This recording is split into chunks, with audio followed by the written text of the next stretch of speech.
up, ladies and gentlemen, and welcome back to HCS Pro Talk, your weekly Halo Esports podcast. And holy fucking moly, do we have a lot to discuss today, William? Yes, we do. But before we get into anything that we're going to talk about today, I first need to shout out the boy Jordan, the only Neeb in the chat, for giving us the 21-month resub. Thank you so much, sir. You get a woo! That means we're coming up on almost 2 years of the live show. No, 2 years of being affiliate on the live show. Affiliate, we were doing the live show earlier. Well, true. A little bit longer than 2 years that. of affiliate. Yeah. Fat Boy Slim, we back. My son was born about 2 weeks ago, so been tied up. Yo, congratulations, man. Holy moly. Welcome to fatherhood. You're not supposed to take advice from other parents, so take mine with a grain of salt, but in all seriousness, like, just enjoy it, embrace it, and be patient. There are things that I need to learn to do better as a father, and just, if there's anything I could say, just be patient. But seriously, congratulations. That's so fucking cool. And welcome to the live show. Will, audience, this is episode 213 for the week of December 12th, 2021. The title of this episode is, of course, HCS Raleigh Preview. Oh, yeah. The preview shows are back, which means our post shows will be back. Let's go. Yes, baby. We got a lot to discuss. Yeah. Fat Boy says, been grinding Infinite though. And yeah, absolutely. Abso-fucking-lutely. Congratulations. My name is Josh, aka JK Fire, and this week I'm joined by, you already know who he is, but if you don't know who he is, it's the man in the smoky sweatshirt. I think I used that exact same descriptor last time. Probably. Will, a.k.a. I am Mr. Mayhem. Will, how are you on this Monday evening? I'm good. I'm excited. Raleigh's right around the corner, man. Your very first HCS event, too. Yeah. I'm wondering how it's going to stack up to the COD event. Oh, it's going to be better than that. It better be. It's going to be. It's HCS. It is going to be better Esports than that. Engine. Come on. It's got to be better. And I'm just so excited to get there, take it all in. Yes. I'm probably Josh is trying to convince me to actually compete in the FFA, even though I joked about it before. You need to. There is on Friday morning, there's an early tour of the backstage production, which I want to do because that's what I'm interested in. Oh, we're doing it.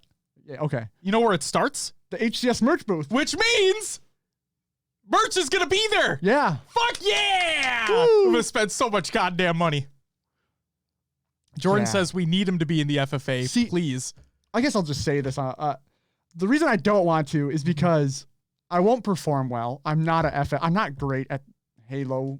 I'm a mid-tier player. Sure. And I'm going to get shit on, and then I'll feel bad about it. But, yeah. Just to do it. Just to say I competed. You need to compete in the FFA, Will. You know why? Why?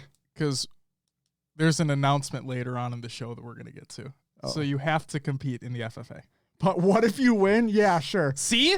What if you win? Wouldn't it be weird? Like, You would be by at the most random stroke of luck, I would somehow win. You'd be at the forefront of like all these fucking players in these orgs and whatnot looking at and like, wow, who the fuck is this guy? Just coming in out of nowhere. So getting that's first not place my, in the FFA. It's not my style. I am the like cleanup kill. That's FFA. That's literally what that is. I need like good communication. I can't finish kills. You're telling me that the communication of other players screaming isn't going to be enough for you? Yeah, and then I'm going to get some kid who is like screaming in my face because he thinks he's the most awesome thing in the world. And I might punch a bitch, but you know, get shit on. Yeah. Like, oh, okay. Yeah. Oh, God.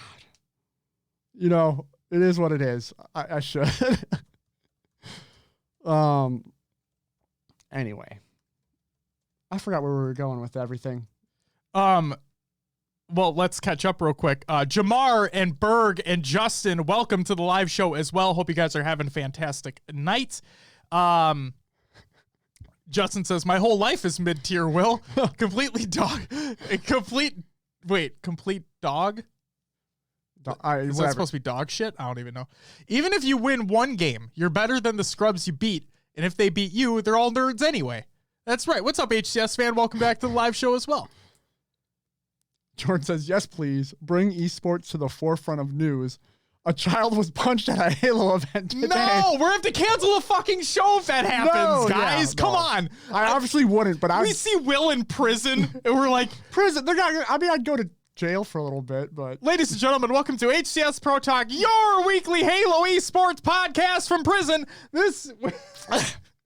I'm sitting on the opposite side of the glass from you. How are you going to... You just put the mic up to the Will, little, can you hole? speak louder, please? Sir, your visiting hours are up. Nah, fuck you. I still gotta get this show done. We're still in the news. This is our post-show, damn it. It would be fine. Don't ruin this for me. I have to extend my flight because we're in Raleigh. God damn it. Oh my God. No, I obviously wouldn't do that. I'm just saying I would be internally angry if He'd be someone's thinking yelling about punching a child. something. Yeah. He just would never wouldn't do actually it. do Would it. never do it. Just like, fuck, all these adults everywhere. Where's the closest kid? Where is it? My child will not be at the event, just for the record. Not saying you did, but I know you wouldn't. No. For the record, Jesus. Will would never hit a fucking child. Never. Let's get that. I really want to point that home. All a big joke. Oh, my God. I just don't want somebody to get the wrong idea and be like, oh, these guys are fucking joking about hitting kids. We would never. And it is a fucking joke. Oh, my God. Oxford, welcome to the live show. Hope you're having a great fucking night. Also, with the follow, thank you so much, Oxford. Greatly appreciated. Justin says, what if the kid's a dick? I mean, Justin, my kid's a fucking dick, but I'm not going to hit my kid. Only Fortnite. Oh, my God. Okay, let's get off the kid topic here. All right. Well, do you want to know what's come up on this week's got? episode of the show? The past 24 hours within the HCS scene has been a fucking roller coaster. Yes, it has. We're gonna break down. We're not gonna like really break things down because I think Snipe Down did a pretty good job in his video that we have linked in the show notes. Yeah. But when we get to it, we're gonna talk about the Royal 2 situation. That's kind of one of the big things. Obviously, we're gonna talk about the roster shakeups that happened because of it, the pulling out of Raleigh, the going back into Raleigh. Like, we're gonna talk about shit. Okay, that's gonna happen. We have our HCS Raleigh preview. Because that's what the main part of this fucking show is about. Also, I just want to say that, so for those coming into the show expecting us to maybe give our impressions of the Halo Infinite campaign, that's not what this episode is going to be. HCS Raleigh is the first major LAN event for Infinite. We are a mainly competitive show. We are going to focus our show this week and next week on HCS Raleigh. The show after our HCS Raleigh after show, we will talk more about the campaign. So, Will, there's your heads up as well. I know we really didn't talk about that, but that's what we'll do. And we also have a little bit more information if you want our initial impressions of the campaign with no spoilers. We'll have a little bit more info about that later on in the show, aka Podcast Evolved, your home for Halo. And then at the very end of the show, for those who tuned into the live show way back when we first started doing it, we did these after shows where we did like a joke of the day or whatever the fuck, and it was like just time to chat, not about the show, but just what people are up to, so on and so forth. We have a special after show today.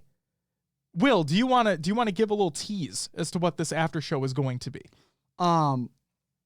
Just I don't know how to describe it. We're trying We're getting a little bit more into the holiday spirit as far as I'm aware, because this is still a little bit of a secret to me even on what we're doing. But my wife's here. She brought us weird holiday candy, food, items that we're going to try. We're going to rank. We're going to hang out, have a good time, and just chill with you guys for a little bit longer after the show. So if you're listening to the audio version, I'm sorry that won't be included, but go check out a video either on YouTube or Twitch, where we store them, or hcsprotalk.com. Do it up. Oxford says, things are going well. It's been a wild ride with Halo HCS here for the drama and hype for Raleigh. There was a lot of drama. Also, Jay Helly, welcome back to the live show. It is okay if you're late. Do not worry about it at all, good sir. We're just getting started. Yes, we haven't even started, to be completely honest. Burke says, campaign's good. I'm here for Raleigh talk. That is right. Campaign is good. If you wanted our impressions, there you go. Yep. Will, let's get into some competitive news and kick this fucking shit off. Amateur Halo League tournament announcement. This is by the Amateur Halo League. Mouse and keyboard exclusive event. So there you go. Sign up from December 10th through the 24th. So you can sign up right now. Tournament date is January 8th, and it's a $10 entry fee. Speaking of tournament announcements, Penn Halo Winter 4v4 LAN has been announced. The LANs are back from Penn Halo. They're incredible. If you have not been to one, you should go to one. And the first Infinite one has been announced. Team passes, spectator passes, and FFA passes are on sale now for the Penn Halo 4v4 Winter LAN at GameQ Lounge. And today only, yes, today, as we are recording this show, today only, purchase the tickets of your choosing using code DAY1 for 25% off. So please do so. It's a $1,000 plus prize pool. It'll be taking place on January 21st and 22nd, again at GameQ Lounge in Stroudsburg, Pennsylvania. Friday night FFA is at 7 p.m., 4v4 main event at 12 p.m. And again, today only, you can use code DAY1, no space, for 25% off. Next up, Veronica's planning an event. This is by Haley. She states, I want to start planning the first Ladies Infinite 4v4 for either mid to late January or early February. If anyone is interested in getting involved, whether it's casting, running and hosting, or being an admin, let her know. Had a lot of fun casting, but she would like to play in this one. So, if you're any at all interested in helping out with that event, reach out to Haley via Twitter. Snipedown also wants to plan an event. Will? This is by Snipedown. He states, I would love to see a full-blown mouse and keyboard tournament for Halo. I think it'd be an awesome way to get that community involved without the constant input debates and also put the spotlight on new players. Might see if I can make something happen here. Would love to throw something in cast as an observer. That'd be fucking rad. Oxford states, I can't imagine the stress of filling a roster less than 24 hours before roster lock, but it sure does make out for great content, especially if Kyle's team performs well. Talk about a success story. Very well could happen. And we'll talk about Space Station in a little bit. Forerunner GG has been announced. This is by Forerunner GG. It's a new website. Today, the Gfinity and Siege GG team is proud to announce the launch of Forerunner GG, a dedicated website to cover the growing Halo Infinite esports scene. So what can you expect from Forerunner GG? Forerunner GG will offer news coverage of every major team and tournament announcement. It will be an easy way to track the results in upcoming games across all notable leagues and will be the hub for all statistical information for team and player performances. News coverage. If you want to keep track of what's happening in Halo esports but don't want to follow countless pro players and tournament organizers, we have you covered as we'll be reporting on all the big news you'll want to hear about as it comes. Also, we do that on our show. And our Twitter. Yes.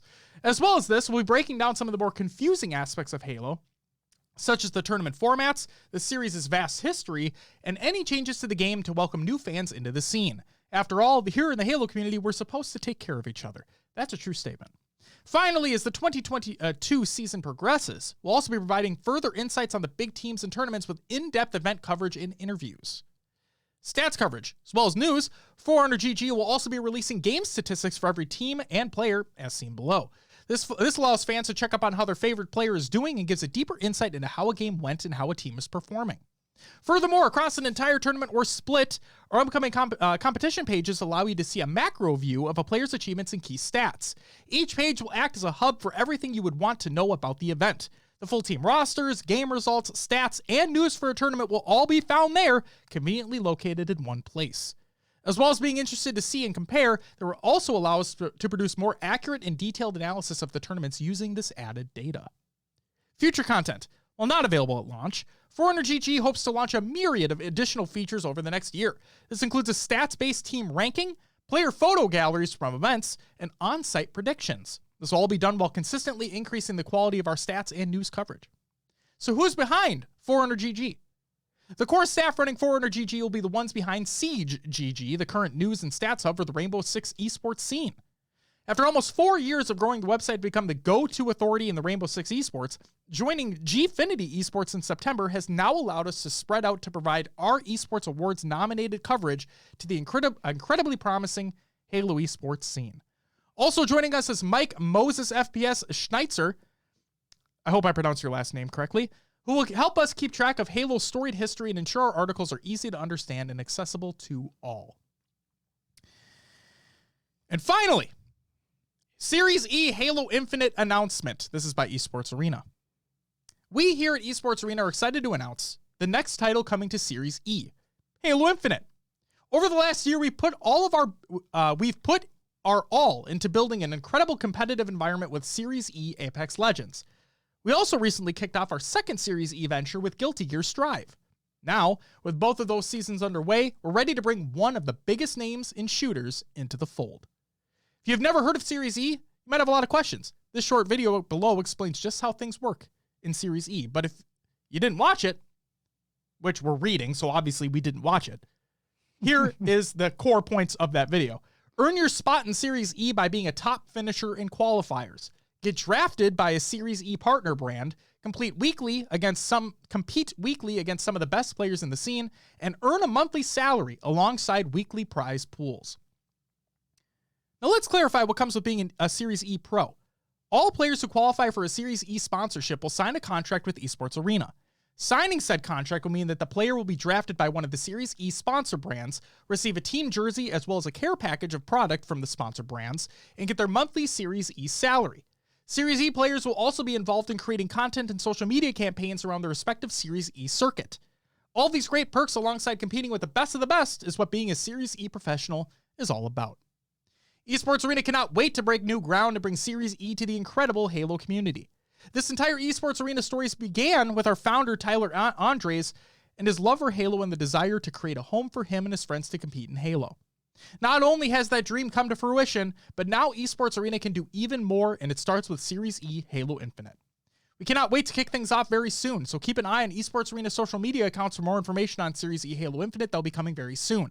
Also, if you have any further questions about Series E, you can see the FAQ at the link in the Google Doc of the show notes of the show, !show notes in chat, or you can reach out to them on Twitter. And Will, that's it for the competitive news. Your upcoming tournaments of the week, presented by NoobCom.com! I'm going to wear their merch at Raleigh, Will. Speaking of merch you can buy their merch. Not going to wear our merch? I mean, we have that too. I can't share the fucking love. Is that not allowed? You literally said if the 100 Thieves merch comes in, you're going to wear that. Are you going to wear our merch, Will? I'm going to wear our merch. Okay. Maybe I'll wear the 100 Thieves merch like outside of the event. Oh, there you go. Like when we go places. Just have fucking multiple layers and just start shredding shit off. Yeah, I'll just like randomly strip during the day. And I'll like have just it. more Halo layers on. I like it. I think that's good. But yeah, it's presented by NoobCombo.com. You can go to NoobCombo.com for all your Halo esports needs. And yeah, they've got merch. On Tuesday, December 14th, Chipotle Challenger Series Finals is taking place, and the GLG Halo Infinite 4v4. On Friday, December 17th, we have the EGL Master Chief Cup number 4, and then on Saturday, December 18th, we have the EGL Halo Banished Cup and the EGL Club Clash 4v4 Finals. And then Friday the 17th through Sunday the 19th, we have the HCS Kickoff Major Raleigh. Obviously. And Will, and the audience, that does it for upcoming tournaments of the week presented by NoobCombo.com! Check out NoobCombo.com for all your Halo esports needs. And buy some of their merch because it's dope. Dope as fuck. Will! Yeah. What do we have next? Rostermania! Yeah, some Rostermania happened this week. We'll go through a few points. I think the Space Station Gaming and other kind of flip-flops happen later in the show. We'll talk about that more in depth. Yes, we can say because they weren't an invited team. They weren't a qualified pool play team, so we can say that Space Station, instead of Formal, now has Tusk. Yeah. And then Sentinels, instead of Royal 2, has Formal. Yeah. We'll talk about shit later. Go ahead. There you go. Cartel gets signed, finally. Shady posting a contract signing GIF on Twitter. Cartel got signed. That's also later in the show. But yeah, they got signed, finally. Yeah. Team War. It's going to include Envor, Septify, Joey Hoey, and Super CC. Gamers First has their now announced roster. Yes. Predevinator, Gunshot, Sargoth, and Squall Eye. Following esports enter the fold, it's the Gold Star BR, Sorel, Neuronical, and MTK. Divine Mind, they're sending Berserk, Rated, Slays, and Flex Reigns. And then Infamous Esports, Icy, Goofy, Lamagod, and Ma. Groovy. What did I say? Goofy. Oh. It's okay. Shout out to Divine Mind for getting whatever the fuck was going on there figured out. And it wasn't it wasn't their fault. Let's just make that clear. But shout out to them for figuring things out there, making it so a team was able to be sent. That kudos to you guys, because holy shit, that seemed crazy. But yeah. And yeah, that's all we have, we'll say, for now, for Rostermania. Yeah. Okay, so we for those who are not aware, we used to have a scrim recap segment. I've talked about this before, but I just want to hit this again. I'm keeping this in this segment because technically this spawned from people not wanting to scrim with Sentinels. Sure. Yeah. I see the link. Yeah. That's why I kept it here. All right, let's talk about it. So so this all originated, right, with teams not wanting to scrim Sentinels with whatever fucking reasons they had, whether it be personal reasons, whether it be professional reasons, whatever it is, teams didn't want to scrim with Sentinels. Okay. So that's kind of where this stemmed from. But shit obviously got worse. So here we go. There was an article on Forerunner GG, and it states, Sentinels threatened to boycott Raleigh Major due to ongoing HCS investigation. This is by Haider Ali. An investigation into Sentinels qualifier has them threatening to pull out of the Raleigh Major, as revealed by Lethal on stream on last Friday night, that is. Sentinels are currently under investigation by the HCS for allegedly geofiltering during their recent North America Raleigh qualifier run, in which they were victorious. This investigation comes as, throughout the qualifier. Sentinels consistently played on Royal 2 favored Seattle servers instead of the Midwestern Texas servers that they had done previously. This, in effect, would give Royal 2 an advantage at the expense of everyone else in the lobby, his Sentinel teammates included. It is possible to force the game to give a player a set server in what is called geofiltering. This is not allowed and is what the investigation is centered around. A win in this tournament meant Sentinels enters the Raleigh Major as the top-seeded team, breaking Optic's early tournament streak. Previously, they had exited the 2 Open Cups in 3rd and joint 9th place. According to Snipedown, accusations surrounding this led to the partnered organizations to agree to avoid scrimming Sentinels until an HCS investigation took place to determine if Sentinels and Royal 2 specifically had been cheating. Following this, during his stream on Friday while he was addressing the investigation, Lethal stated that should the team be found guilty, Sentinels will back out from the Raleigh Kickoff Major taking place next weekend. With the investigation going on for over a week now, 343 Industries are running out of time to conclude their investigation before everyone flies out to the Raleigh Major later this week. As it stands, Sentinels being on the scrim blacklist is surely hurting them as they miss out on late practice before the event kicks off. So that article released, okay? Yep. And then, yesterday, we got this. The NA competitive ruling. This is an article that was posted on HaloWaypoint.com. This is by the HCS.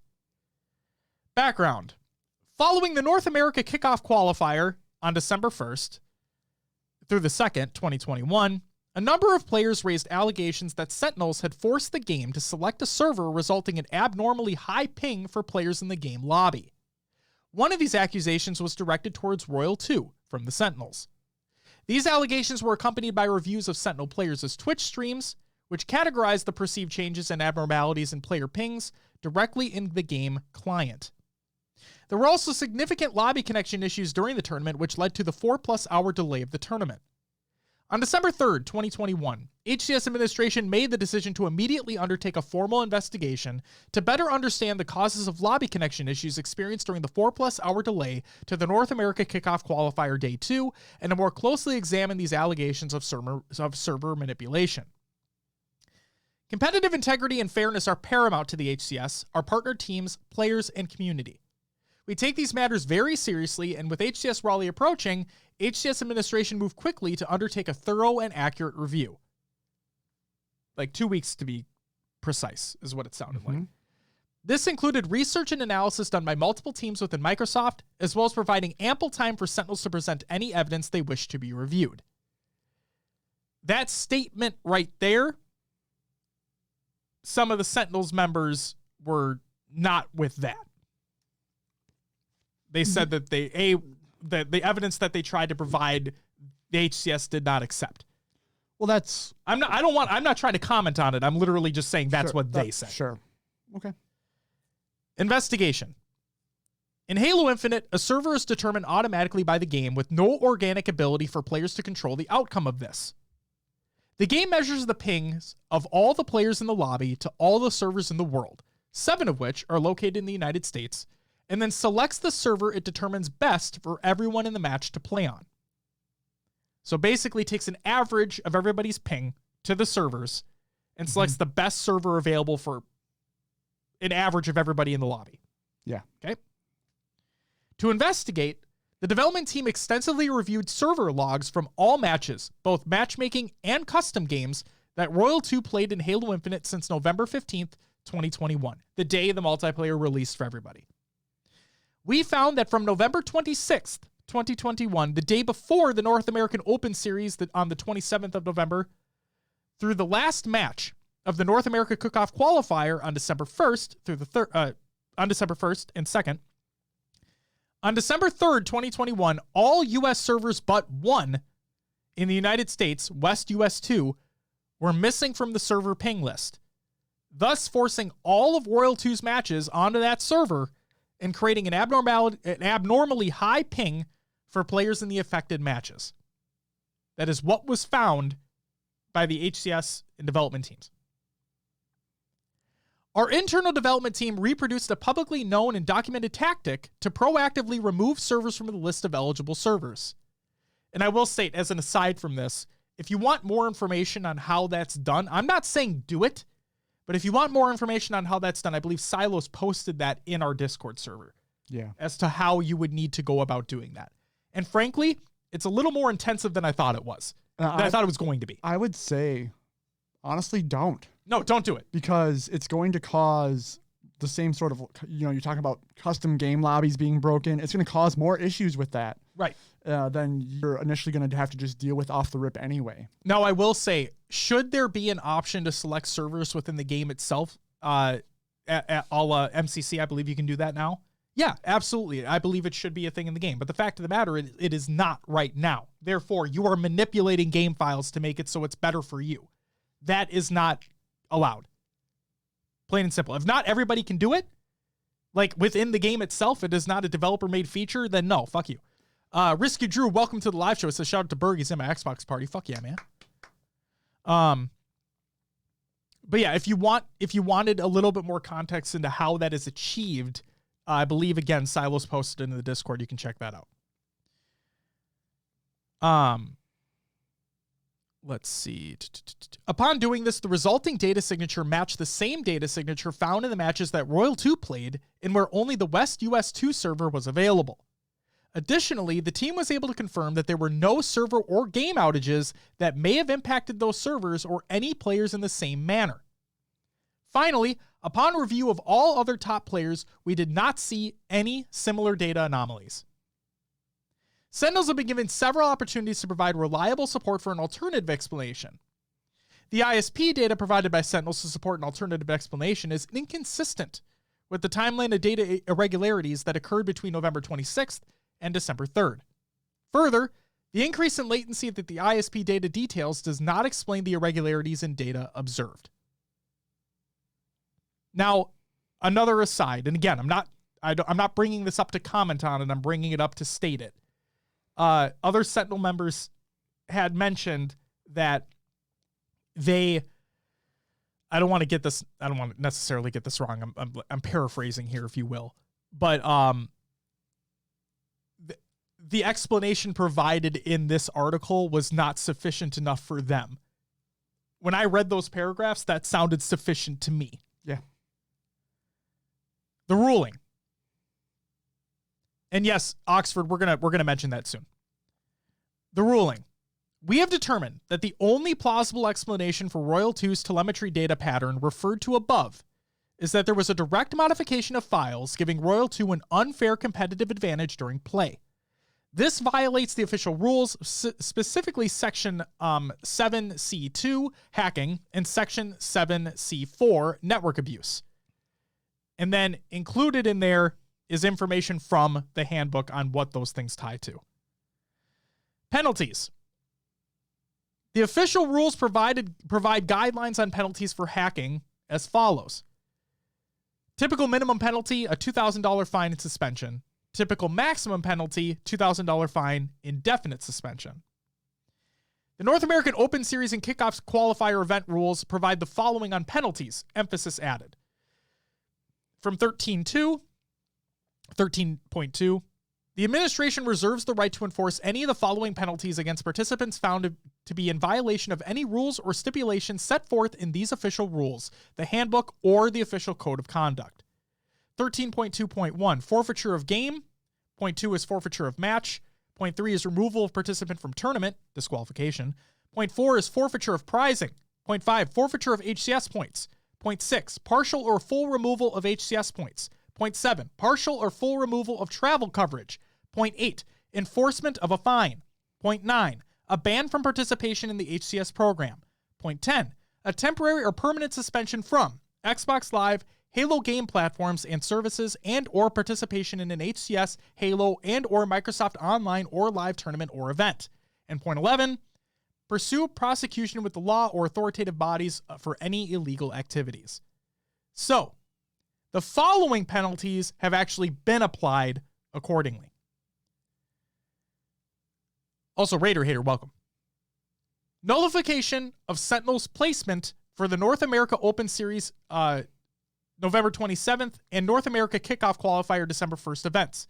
This includes removal of HCS 4v4 points, 3,660 in total for all members of the Sentinels team, and forfeiture of the first place pool play position for the HCS Kickoff Major Raleigh 2021 awarded in the North America Kickoff Qualifier on December 1st. Effective immediately, suspension of Royal 2 from HCS competition until January 28th, 2022. As a result of Royal 2's suspension, Sentinels will be unable to field the same full roster for the HCS Kickoff Major Raleigh 2021 as was used in the North America Kickoff Qualifier event, and therefore will be ineligible for a pool play position at the Raleigh event. The rest of the roster is eligible to compete in the open bracket. Sentinels will have until roster lock on Monday, December 13th, 2021 to complete their roster. So, Royal 2's been suspended, points have been removed, they lose their pool play spot, they have to compete in open bracket if they still wanted to compete, and they need to pick up a fourth in less than 24 hours because roster lock has officially already happened as of recording this show. So, the Sentinel, okay. Before we get into our responses and all this shit, I purposely, if you're looking at the show notes right now, I purposely did not include Sentinels team member responses here. The reason why I didn't is because, honestly, it was a lot of hate spewing. Yeah. And that's literally not going to get anybody anywhere. So if you want to dive into all that, Snipedown did keep receipts on the tweets that Royal 1 put out there and has since deleted. So you can go ahead and check that out if you so choose, but they are very hate-filled. The comments got deleted? Good. It doesn't get anybody anywhere. They were obviously heated. Lethal still is, if you read his tweets. But all this shit happens, right? So now I don't know how true this is, but Sentinels members did say, Snakebite included, so Snakebite and Lethal both said on streams that, or Snakebite said it on his stream because he was streaming as the article released, and Lethal said on Twitter, none of them were notified of this ruling ahead of time. It was, they found out as the article came out. So they found out because of that. If that is true, again, if that is true, not a big fan of that. I wish they would have been told ahead of time. Now, granted, it sounds like this. I don't know how quickly that decision had come to. Yeah. You know? But clearly, based off of the ruling that was shown, it sounds like they got the amount of time that they needed to make a thorough investigation. And based off the response that Royal 2 gave, yeah. So, as this article released, literally as this released, Snakebite on his stream, right before he ended, said that, oh yeah, we're not going. We're not going. Yes, I saw that. Yep. Lethal on Twitter said, we're not going. So you would think that they're not going. Okay. Yep. They have, for all intents and purposes, I don't like the word, but they boycotted Raleigh. They're not going. Okay.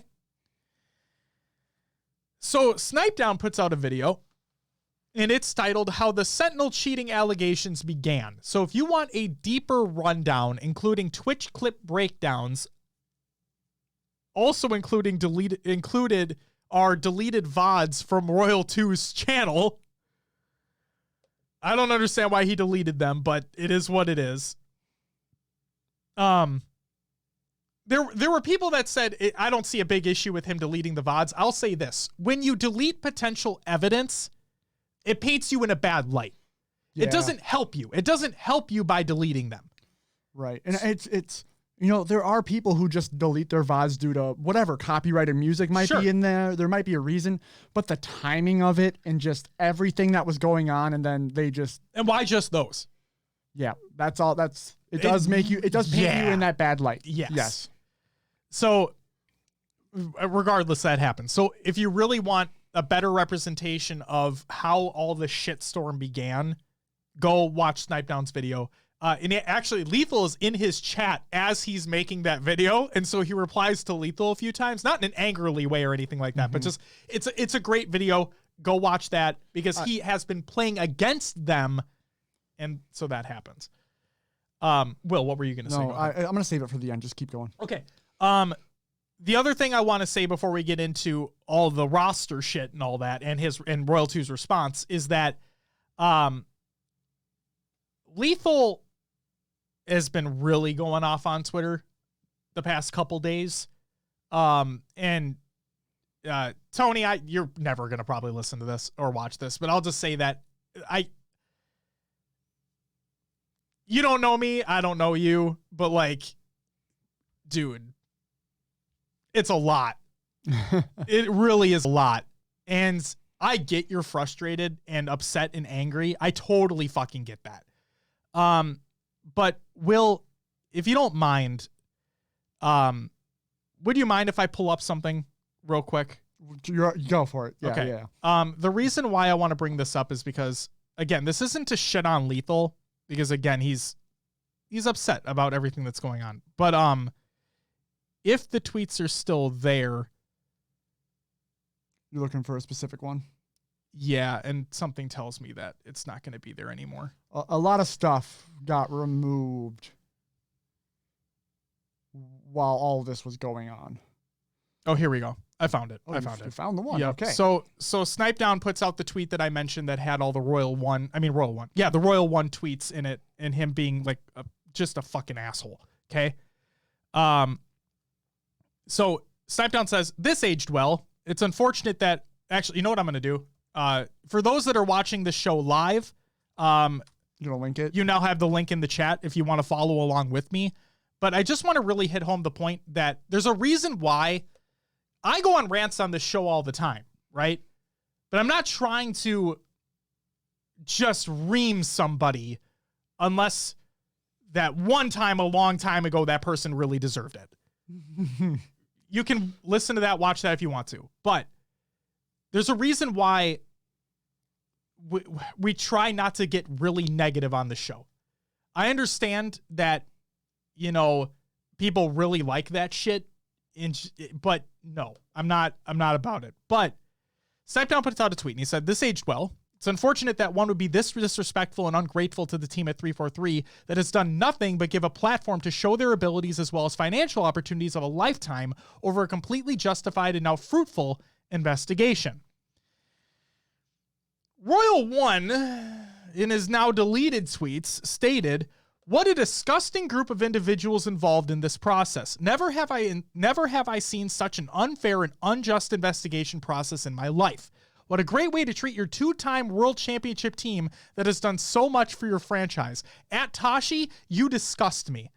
Well, Royal One, I know you deleted the tweets, but let me just mention here, just because you're 2-time world champions, you don't deserve shit.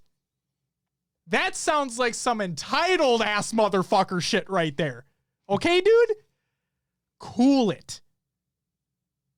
Then he states, "We live in a world where you can be accused of something you didn't do, but he did.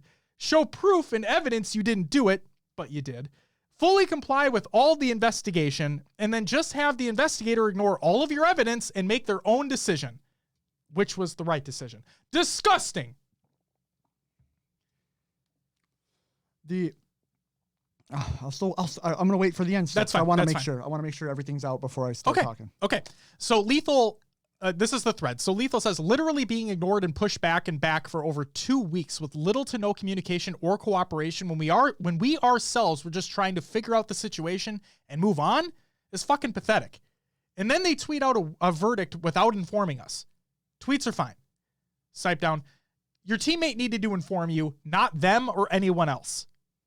I would say that I wish that if it's true, I would wish that the HCS had given them a heads up. Here's my interpretation of what should have happened. Sure, go ahead. This is a partnered team, contracted players. Correct. There should have been communication, not from HCS directly to the players, HCS to Sentinels. And then Sentinels trickles down to the players. Sentinels to the players. Sure. Orgs or players to orgs to HCS.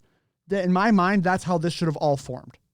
If you have a scuffle within the NFL, you have Roger Goodell and the upper echelon team of the NFL making a decision, trickling it down to the team itself, like the owners of the team. That probably trickles down to the players. Bish, bam, boom. Yeah. Okay, I can agree with that. Burke says, "Snipe Down is live now with his stream title saying you might want to tune into this. He's going to talk more about this situation, probably." It was the same title yesterday. Oh, there you go. So I wouldn't read too much into that. There you go. Lethal replies to Snipe Down, question marks. "Regardless of the outcome, I think maybe any cooperation and then maybe fucking telling us at least their decision would help facilitate the issue. I don't care about anything else at this point, but I'll die on the hill that they handled it fucking terribly." And then it's one thing I want to say about the evidence. Please. If it's like photos or something that went through the hands of Sentinels before going to HCS, any of that could be doctored. Any of that could be changed. Now, I'm not saying they would but HCS would have to probably get the information directly from the ISP, from whatever they needed to get from. Sure. It just doesn't. And it sounds like the information that, based off the results, the information that they got that Sentinels provided via the ISP was inconsistent with what they found in the HCS, the guys who made the game. And have direct access to the server data. Correct. Yeah. So there's that. So Lethal says, "I shit on HCS for their communication with all parties and waiting until the literal last day to make an announcement. And by the way, I know they only announced it yesterday due to roster lock because they don't work weekends, which I know for a fact due to the investigation." So Adam Apicella came in and he's like, "That's not true." And then Lethal's like, "Which part specifically?" Adam says, "You have no idea how much we work, nor how many hours we pour in on the weekends. I'll explain to you in person in Raleigh, but please stop insulting good people on here that are working very hard to help this scene out." Lethal says, "I'm sure there's work done by a lot of people in all aspects. Didn't mean to assume the whole company and every employee doesn't do anything starting at 5 p.m. But I do know that Friday updates, I do know that Friday updates were for more on Monday, and I know rosters lock in 24 hours from the announcement." Adam says, "We can speak more in Raleigh. I think you'll be a bit remorseful after you hear some of the facts that have obviously been held from you. In the interim, this type of rhetoric doesn't help anyone. None of us would ever speak to you this way." Agreed 100%. Go ahead. What were you going to say? No, we're good. We're good. Keep going. Okay. Just keep going. And again, we haven't even gotten a Royal 2's response yet. But so this all happens, right? Then fucking out of nowhere, it seemed, but in the context of it all, it makes sense because no offense to Space Station, but this is the better opportunity. Yeah. Formal leaves Space Station Gaming. He was never officially signed, by the way, but Formal leaves Space Station Gaming to join Sentinels for Raleigh. So Snakebite and Lethal both came out and said, fuck this, we're not going. And then Formal's like, but what if I joined you? Yeah. And they're like, all right, fuck it, we're going. Now, again, that's not necessarily how the conversations went. I'm just like, yeah, I'm joking. I feel like this is just how I feel, so take it as you will.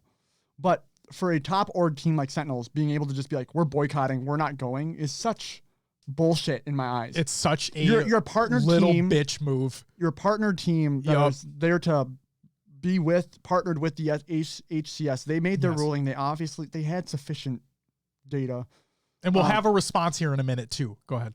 And the amount of stuff on Twitter that I saw, that came out, and then we have the statement that comes up next, and then there's just silence, right? There's no public apology. There's no... Oh, no, Lethal just kept going. There's more. Yeah, there's more on top of it. No, granted, I will say real quick, I'm sorry, I just want to say that the people, I get it. Lethal has been and continues to be an asshole, for lack of a better term. But at the same time, those who are throwing fuel at him, like those that are being assholes towards him too, aren't helping the situation either. I'm not trying to defend his actions. Oh, sure. Yeah, you know. But at the same time, I totally, yeah. Like Adam said, this rhetoric doesn't help anybody. Right. And like I say, don't be a fucking shitter. Just stop. Go ahead.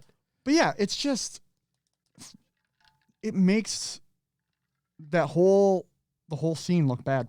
It makes the whole scene look bad right now. Oh my God. Yeah. When you, go ahead. I'm sorry. It's a letdown to see these professional players on a professional org go to these lengths and act this way and act like entitled little bitches the entire time. I don't at this point, I've lost respect for that Sentinel squad completely. Yeah.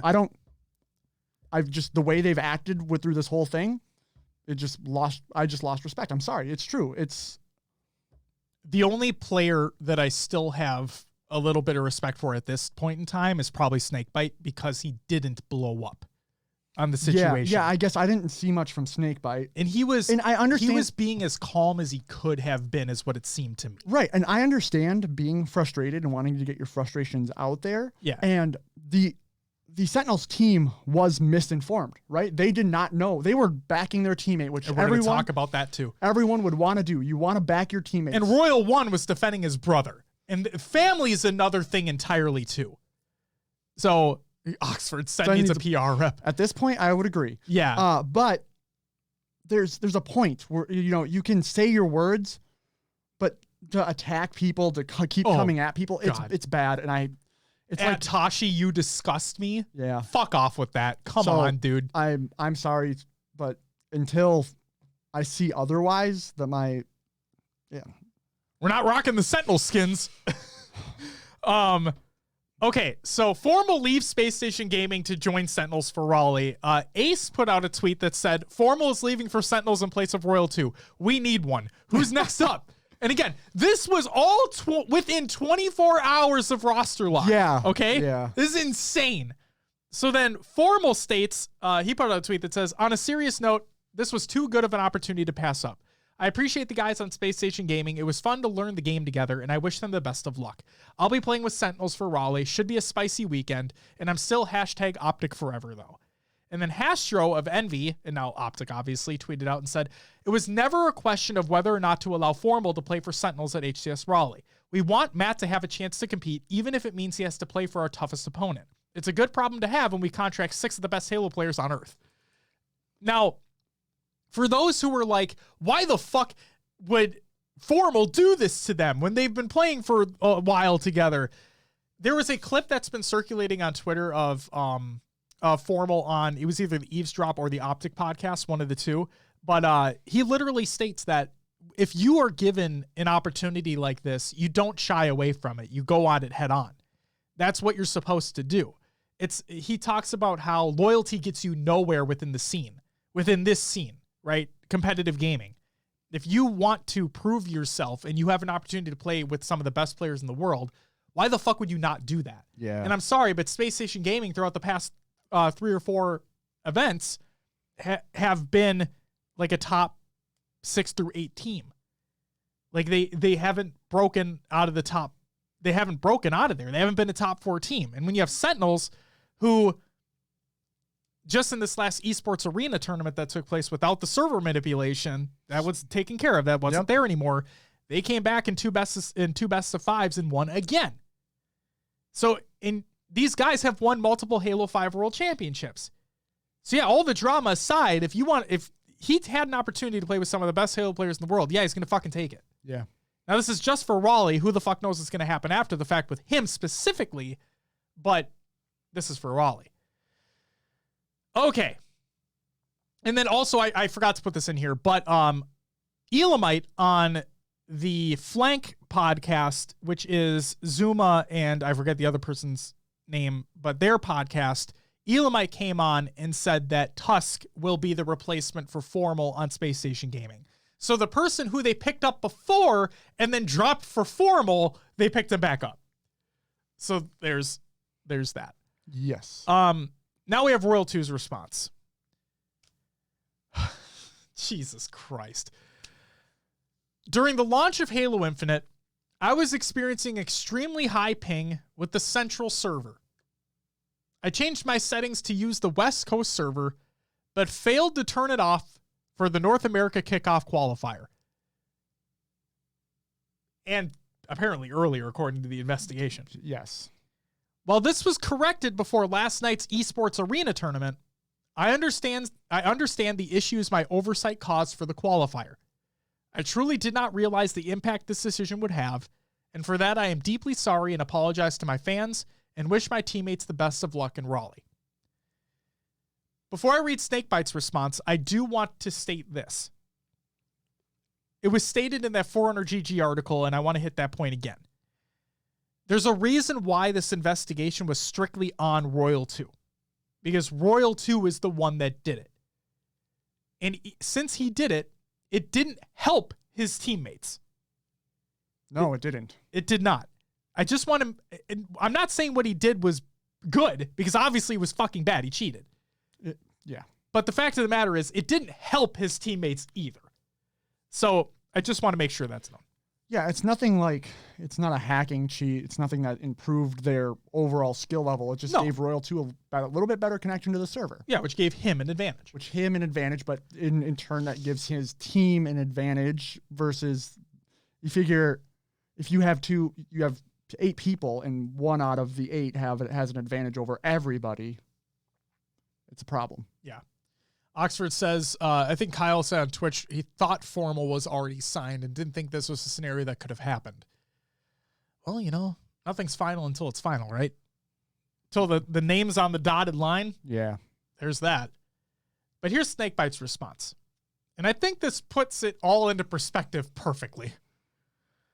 Hopefully goes without saying, but myself and the rest of the team were not aware of the full situation. To be honest, this process has been beyond frustrating. We'll be at the event with Formal as it's unfair to all of our fans. Much love and apologies to the fans who wanted to see our full team. So according to Snakebite, the team was just not aware. Yeah.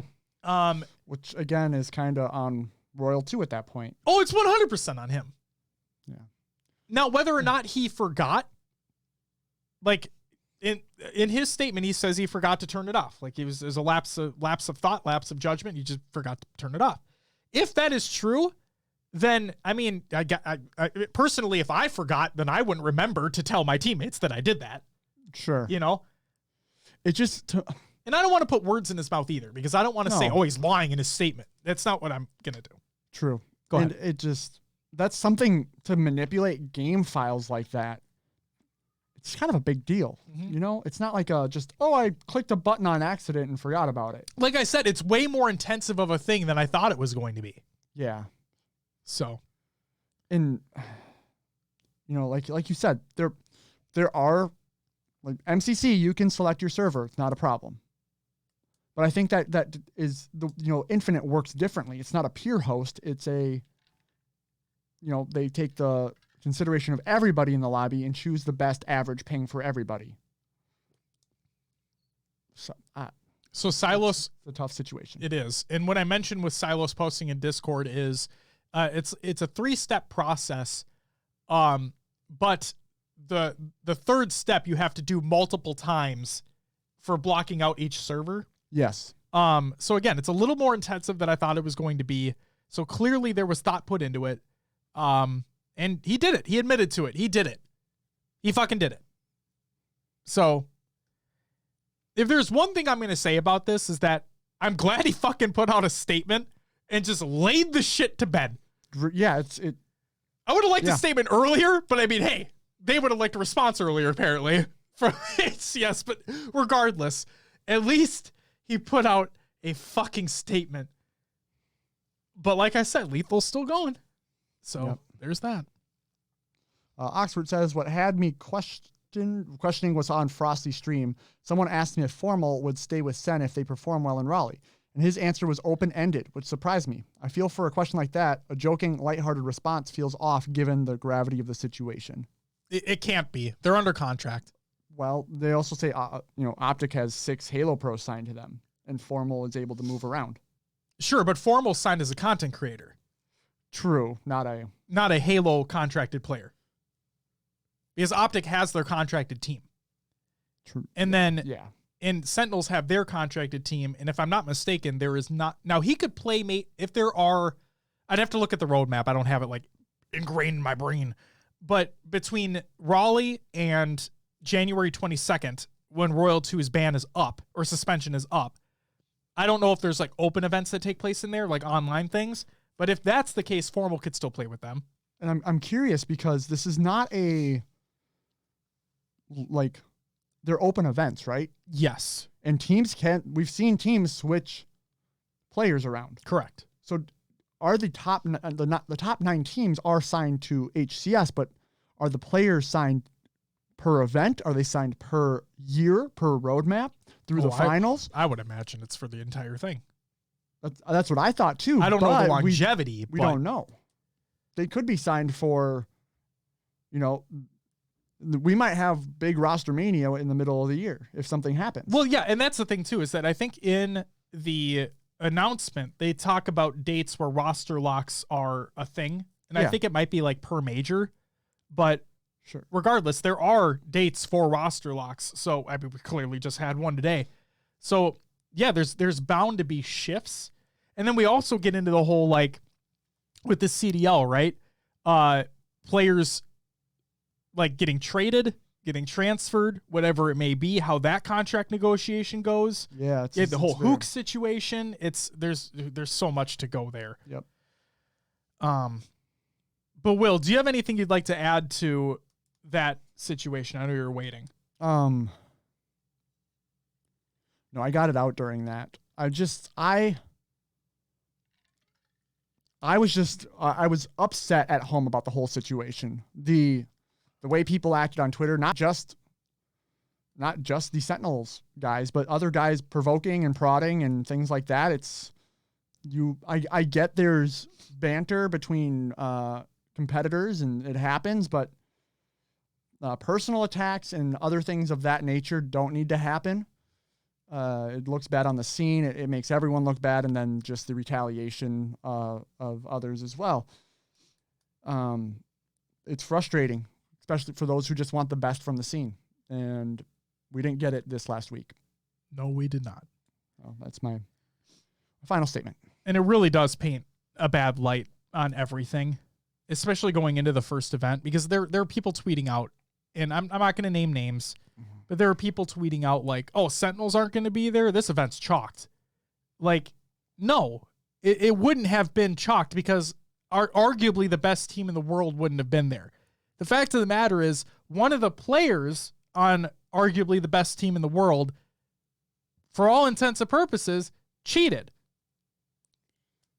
So if that team boycotted the event and decided to not show up, that's on them. They still had, and they're going to be there now, but at that point in time when they were making those statements, they had every opportunity to be there. Every opportunity. Will they have to fight through open bracket? Yeah. But will they make a fucking massacre of the open bracket? Probably. Yeah. So it's just, I feel bad for the teams that maybe wouldn't have had to play them before now do. I'm scared. Maybe we'll make it to round 2. Boom. Sentinels round 1. It's going to be, dude, they're going to look across the table and see them sit down and be like, well, have fun, guys. You know what's going to be great, though? What if they get beat? The Sentinel players will have to be like just in the crowd, in the general population of everyone, to be in the open bracket like that. True. True. I mean, to hang with the plebs. To hang on the plebs.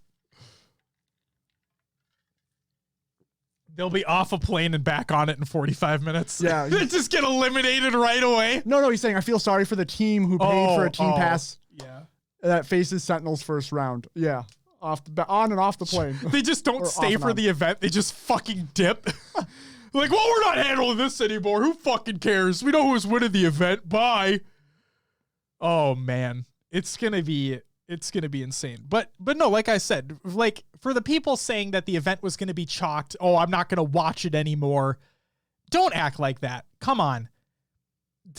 Yes, it seemed like, and that's just a problem that you have blind Sentinels fans, right? They believe every single word that came out of the Sentinel player's mouth, and they attacked other people on Twitter. Like, it happens in even like streamers, right? Like, you've seen it where someone makes a joke at Tim the Tatman and his people go over their chat, and it's horrible. I've seen it multiple places, not just Tim. Lupo's chat does it, and people do it too. Lupo, I watch Lupo the most, so that's where that comes from. But yeah, it just happens, and it shouldn't, right? Like, we didn't know the full story. We got a ruling. We got more information after the fact that the ruling was correct. Yep. And now all those people that were sounding off, they're in the wrong. That's exactly it. And Will and I texted as soon as the everything, all the shitstorm started, and I was trying to play devil's advocate for Royal too, because part of me just thought, really? Yeah. You've been so dominant for so long. Why? That doesn't make sense. I personally could not see him cheating. Like, just the word cheating. You know what I mean? Cheating feels like almost wrong in this situation. Right. It was a manipulation. Yes. And it resulted... But it defines as cheating. Right. It resulted in what could be called cheating or hacking in this term. But like, I don't know. It's weird. It's really weird because clearly he did something that should not have been done. It was manipulating game files, regardless of whether he was turning it on or off, whatever. He was going to one single server during the qualifier and events earlier from what it sounds like. And then that stopped for the esports arena tournament. So the fact of the matter is he's guilty. He owns up to it. We move on. And it's as simple as that. But again, I just want to say, for all the people out there who was saying this event was chalked if Sentinels aren't going to be there and blah, blah, blah, that's not, come on, be better than that. You were so excited for this event anyway, and now all of a sudden, because of a legit ruling, you're like, nah, fuck that. I can't support this anymore. Get the fuck out of here. Come on. You're better than that. Seriously. I mean that if Sentinels boycotted the event, like if they were not going to be there, I still believe that if you said that I can't support this anymore, I'm not watching this event, I'll watch when they're able to come back, be better than that, because the scene deserves better than that. They're trying, the HCS administrative team, the developers, everybody involved there is trying to make the most like solid competitive integrity possible that they can. And because of a ruling that was justified, you're coming out and saying that's bullshit. And you're not going to support it anymore. You're not going to watch the event anymore. that's poor on you. That's very poor judgment on your part. So please do better. Oxford said, Snipe explained it best. That was just an unintentional move for a quality of life improvement that negatively impacted many people in the process. There you go. I did appreciate Snipe Down's comments through this all. He kept it very level-headed. Mm-hmm. I did watch his stream one night, and he's like, I want to go off so bad, but he's like, he just held himself in check. Because, I mean, it's good. Good on him to be very professional, stick to the facts. And exactly. That's all you can do. So, yeah. All right. That's it for our scrim recap of the week. It was a spicy one. It was. Will, would you mind running through the tournament league recaps that happened over the last week, and then we'll get into our Raleigh preview? Yes, sir. Tournament league recaps. OS NYC Spartans Smackdown, Halo Infinite 4v4. And fourth, Team Mighty Ducks. Is it Fielder mode? I think so. Dark Legacy, Doninator, and Bali Toxic. And then Team Basement Jam in fourth as well. Hismend the Saw, IAJ, or it's just AJ with the brackets. Kevin Styles, 75, of course. And then Joey Victory. In second place was Pinoy Boys, Magix, Dig, TLC, Disrupt, and May. And then first place went to Team GDT, Slays, Chobo, Slick, and Synox. We had the EGL Halo Banished Cup results in fourth. Bokita Forever. It was Reaper, Keo, Astro, and Evolutions. Also in fourth. Team Lindos, RK, Taipai, Zalist, and Bueno. Second went to Isimus, DQ4. That person needs to change your gamer tag. Ryodank and Raiden. It's literally just numbers and letters all mixed together. Oh, I'm sorry. I know. If you're really curious, it's X9Z7577. I was very curious. Thank you for detailing. I'm sure that describes a lot about that person. It was first place goes to HSK. It's Grillo, Bricks, King, and Dud.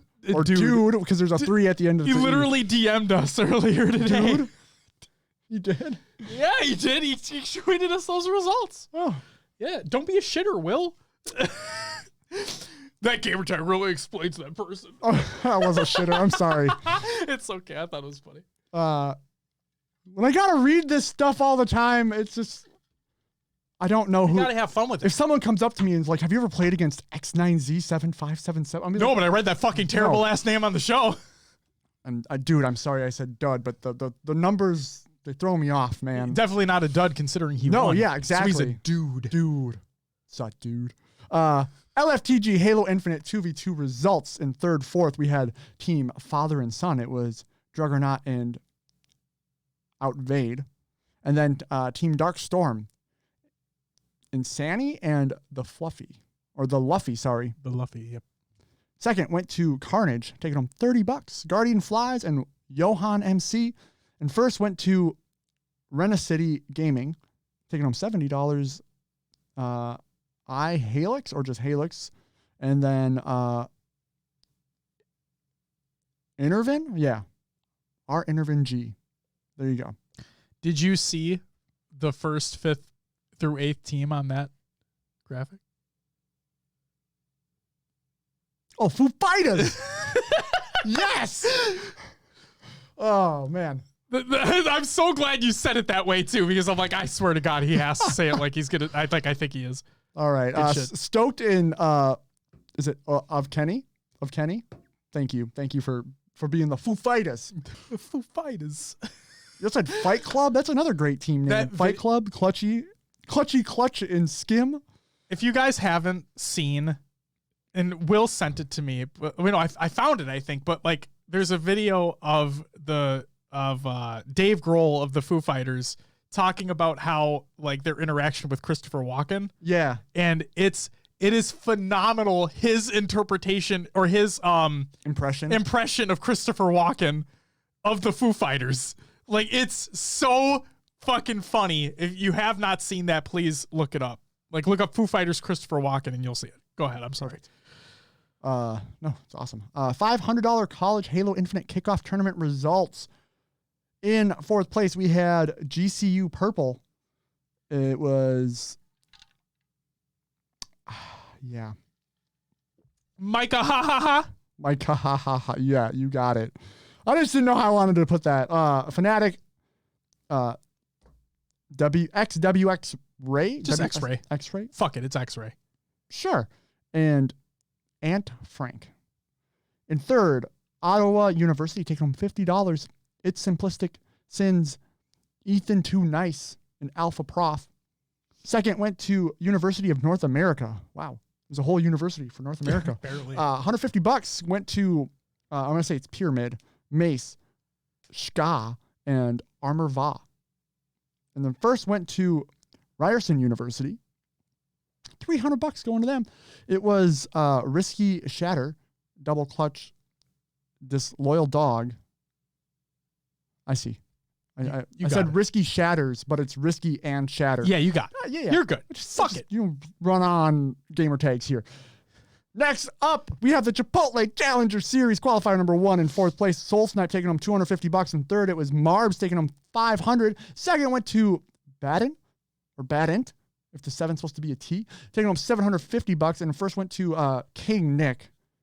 Who would have fucking guessed that one? Yeah, if I played the FFA, I bet King Nick's going to be in there. Hey, and my you luck, can play against King Nick. My luck. Dude, if I ninja King Nick, ooh. Oh my God. You have that opportunity. I could. All you need to do is play in it, and you're good to go, man. But, like, I'm just thinking. Imagine if you beat King Nick. You know, we're going to be there. I'd rather be, like, talking. Like, I'm going to be in the FFA. I don't know if. But, I mean, if you get first rounded, then who cares? Yeah, that's true. Yeah. Chipotle Challenger Series qualifier number 2. Chipotle is my life. Thank you. I wanted to do that, so thank you. Fourth place went to Mickwin, $250. Third place to Manny, $500. Second, Mush World, $750. And first place to Druck, taking home $1,000. Very nice. Next up, we have the Esports Arena, $25K Halo Infinite Invitational results. In fourth place, you had the KC Pioneers. You know what? There's all the good teams here, so I'm going to run through them all. 7th through 8th, Space Station Gaming, Formal defeating Tylenol and Ace, and then G2, Arctic, Straight Sick, Gilkey, and Sab. And again, Formal's no longer on Space Station Gaming. Womp. And 5th through 5th and 6th, Cloud9, Penguin, Eco, Stellar, and Renegade, and then E-United, Ryan Noob, Spartan, Rain, and King Nick, taking home $1,250 a piece. In 4th place, $2,500 to the KC Pioneers, Druck, Soul Snipe, Manny, and Tolic. 3rd, Inconceivable, taking home $4,000. It is now your FaZe roster. Yeah, spoiler alert, it's FaZe. Snipe Down, Boobadooboo, Falcated, and Bound. Second went to Optic Gaming, $6,000 to them. Lucid, Pistola, Trippy, and APG. And first went to Sentinels, taking home $10,000. Snakebite, Royal 2, Frosty, and Lethal. And again, I just want to state that was based off of it was based off another bracket reset, in the qualifier. And again, this is with no server manipulation. They basically made Optic Gaming their bitch. If you watched it, it's getting like back to Halo 5 levels of shit here. Yeah, but it's like, what does Optic need to do to be able to clutch out that series? Because they make it there. They do well for themselves. Yep. Until it's. Is it like the amount of time that they have to take to wait? Do they need to be the team in losers bracket to make their way back up again? Do they get cold waiting? Do they? Right. Because I'm going to say it again. That kind of squad from H5 needed time to warm up. Their first matches were usually not great. Right. I'm curious if that's happening here too. I want to look up as well because APG put out a tweet. Yeah, here it is. I found it right away. APG put out this tweet. To make this clear to literally anyone, our team has not been losing recently because of connection or servers. Sentinels have been playing extremely well, and it's not that hard to see that. We've got improvements to make, and it's sad we won't be able to play them at Raleigh if we match. They can now. That's taken care of. But yeah, he owns up to it. He's like, no, we're just not playing up to what our standard should be. Yep. And Oxford said, yeah, Frosty completely destroyed towards the end of that series. Yeah. Oh, if you go watch that VOD, it's insane. They mollywopped them. I think the first series was a 3-1 or a 3-0. And then obviously the bracket reset, but it's just, oh boy. Scary. Go ahead, Will. All right, next tournament. Penn Halo's The Road to Raleigh, powered by Challenger Mode results. In third or fourth, we had Easy Dubs, or Easy W. Kind of their third, fourth. Aperture Avenue Suppressed and Piggy Saiyan. I'm just, it's all jokes. Yeah, it's all good. jokes, people. You're good. Third, fourth, Team Piles, $300. Eli Elite, Piles, Brainstorm, and Boom. Second went to Team Solaris, taking home $700. Bards, JK7, Vetra, and Furiously. And first, taking home a grand, was G2 Esports, Straight Stick, Gilkey, Sab, and Arctic. Very nice. And last but not least, Xbox Games Pass has PC. Games Open Series Halo Infinite 4v4 results. I fucking hate the name of that event. Yeah. It's so bad. I think they need to try to market to the PC squad. So they're putting that out there a lot. There was a, you know what the funny part is? They literally rebranded Xbox Game Pass for PC. It is now literally called PC Game Pass. Oh. They actually updated the name of it. Microsoft did. So there's Xbox Game Pass and PC Game Pass, and then there's Xbox Game Pass Ultimate, which has obviously both. Very nice. There was like I think in the, hold on one second. Oxford says, taking off to play some Infinite, but had a blast checking out your podcast for the first time. Great job, guys. Thank you so much, Oxford. Thank you for the follow as well. Please come back anytime you feel free to. Join the Discord. Will's going to shout at the end of the show, but I'm going to shout it out now. Join the Discord if you haven't already. ! Discord and chat. Or go to our Twitter and check out our link tree. Do it up. Yes. I added it there. And get on the community playdates that take place on Fridays and the discussions that we have in the Discord server. There will not be a playdate this Friday, though. Yeah, we're going to be places. We're going to be at Raleigh. Yeah. But yeah, thank you for tuning in. Greatly appreciated. I wonder, there's got to be stations at the event. We just hold a community playdate at Raleigh. Everyone that's at Raleigh, come find us. We take over a station and play a 4v4. I'm not playing in the 4v4 if we get people over there. I'm going to get shit on. Me too, but you know. We'll be captains. Sure. Yeah. We'll throw a fucking, you know what? We'll throw a best of 3 up there. Just fuck it. Continue, Will. I'm sorry. These teams. Xbox Games Pass has PC Games Open Series. There was I think it was, Lupo was involved in a Halo tournament. Okay. And the Xbox social media guy was in his chat. Wasn't that the Boom? Maybe, yeah. Or Boom or Bang tournaments? I forgot what it is, but I thought he was part of that. The social media guy was in Lupo's chat, and he says every time Lupo says Xbox Games Pass has PC games on stream, he would give out a code in his chat. Oh, wow. For like 3 months. Oh, wow. So Lupo, having a Go XLR, recorded his voice. Oh, my God. And he looped it for like 20 times. And then he stopped. And then he goes, I can keep going. Played a couple matches, hit it again, and just let it go. The social media guy just posted like oh shit emote in chat. I feel like that's kind of cheating. It is. You should have had to physically say it. You should have had to fucking say it, but whatever. Anyway. What do we got for the teams, Will? Fourth place. Reality check. It's us. Fuck me. Yeah. On Team Reality Check, we have fuck me. I say it wrong every time. You got this. I believe in you. Sadoth? Nope, that's how you always say it. There you go. Sudeth 1 and 2. The Suds. Suds. Yeah. Bobster. Those are the 4. In third place, taking home a grand, Chicago Night Pack, Kilimanjaro, Aziraphale, Shields, and Majin Bones. Second went to Yacht Club, taking home 1,500 bones. It was Rowan to Boat, Mo, Nice Lake, and Little T2. In first place, trip to HCS Raleigh. That's what they won. They did. With the trip. I'm missing words because they're hard. Okay. But Fungus, 792. Look at that. Chilled you. The one winner of the one tournament we put on. Yes. He dominated that shit. I'm sorry, Mark owns your face. Not my face. Not my face. Squilly. Hi, I'm Helava and Batmain. Also, I didn't include the tournament results here because it literally just finished. But shout out to Chilled You and Echidna's squad for winning the Twitch Rivals event that took place today as well. Yeah. Chill Hughes is fucking coming out strong, man. He's on the rise, man. That's crazy. Can't wait. He got a full expense paid trip to HCS Raleigh with his team. So that's fucking awesome. Yeah. Yeah. Yeah. Yeah. I played Halo with a pro now. Yeah. Yeah, we did. We lost. Got shit on. We did get shit on. Anyway. All right.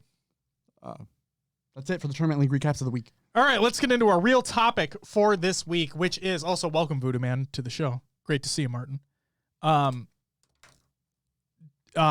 you want to briefly talk about the F1 shenanigans right now, or do you want to do COD and other games watching that? I don't really. Or do we just say congratulations to Max and move on? We'll talk about it later. Okay, we'll talk about it later. I thought it was bullshit. But that's besides the point. Not necessarily, but whatever. Okay. So our topic for this week, before we get into the HCS Raleigh pre-show, again, for Halo Infinite campaign impressions, we're not going to talk about them this week. Instead, for our initial spoiler-free impressions of the Halo Infinite campaign, please make sure to check out the upcoming segments from Podcast Evolved, your home for Halo. Yeah. Including Will on episode 264, which will be released on Thursday this week, and myself on episode 265, which will release on Friday this week. And go ahead. I will say we did spoil like through the first 4 missions. Oh, we did not. We talked about the first 4 missions. Be careful when listening to Will's segment on Thursday. It was in our notes to talk about it, so we did. Yeah, we did not, because one of the Dave, who was in our segment, had not finished the campaign. Okay, everyone had gone at least up to mission 4. I think he had as well, but we tried to get away from that just in case people hadn't played at all. But we kind of said spoiler territory. Okay. In the beginning of ours, so hopefully people realize that. So if you want literally spoiler-free explanations, then listen to the one I'm on, which was the gray team, which is the great team. Oh, sure. Oh, yeah. We're fucking blue team. Well, you got nothing on us. Fuck you. We're great. Sure. Mr. I hate puns now coming with the great. I said it too. I said how much I hate puns. Justin, welcome back. Hope your internet's fixed now.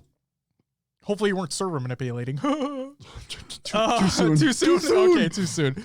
But yeah, we'll go more in depth on this show during episode 215 once our HCS Raleigh after show has concluded. So this week, pre-show, next week, Raleigh after show, the week after that, which is episode 215, will be our more in-depth conversation on the campaign. So I imagine we'll be talking about a little more spoilery stuff during that time. So hopefully you've had enough time to play. It's a month, right? Yeah, and that's why I wanted to wait, because obviously we have Raleigh to talk about. That's the big thing. Okay? Gives you enough time to play, hopefully, and we'll talk about it later. Yeah. But it's time for HCS Raleigh pre-show, and Will... Yeah, you said you have a special announcement. I don't even know what this announcement is. I've kept it from you since Friday last week. Okay. Okay? So not too long, because basically I didn't know until right then and there. Okay? Okay. So I was reached out to. Okay? Okay. And remember how I asked you if you're competing in the FFA, and I told you have to compete in the FFA? Okay, yep. Okay. Because I'm competing in the 4v4. Really? Yeah. With who? Brooks, Tools, and one of their buddies as well. And our team name, bringing it back, is the 343 Guilty Sparkles. Okay. So yeah, I was asked. So Brooks reached out. When did he fucking reach out? Anyway.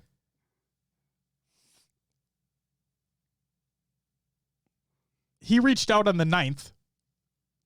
So my birthday, he reached out and asked if I was going to Raleigh, and I said, yeah. And he said, are you competing? I said, God, no. And it went from there. We played a few games, and he said he'd let me know. He let me know the day after. So I'll be in the 4v4, Will, which means you have to be in the FFA. No. Yep. You have to be in the FFA. Yep. So if you want to watch me get shit on or Will get shit on, be there. It's going to be fucking terrifying. I'm going to need a like giant support group behind me for when I get my teeth kicked in. Please. I'm fucking scared. I'm so scared because now I'm worried about if we're the ones that get matched up against Sentinels in the first fucking game. At least you can meet them. It'll be a story. I mean, I've met them before, but it'll be a story to talk about for sure. But like, fuck. Yeah, that happened. So, all jokes aside, competing at Raleigh. Will, you posted about clip submissions. Yeah. In the Discord server. Well, HCS are also looking for clips.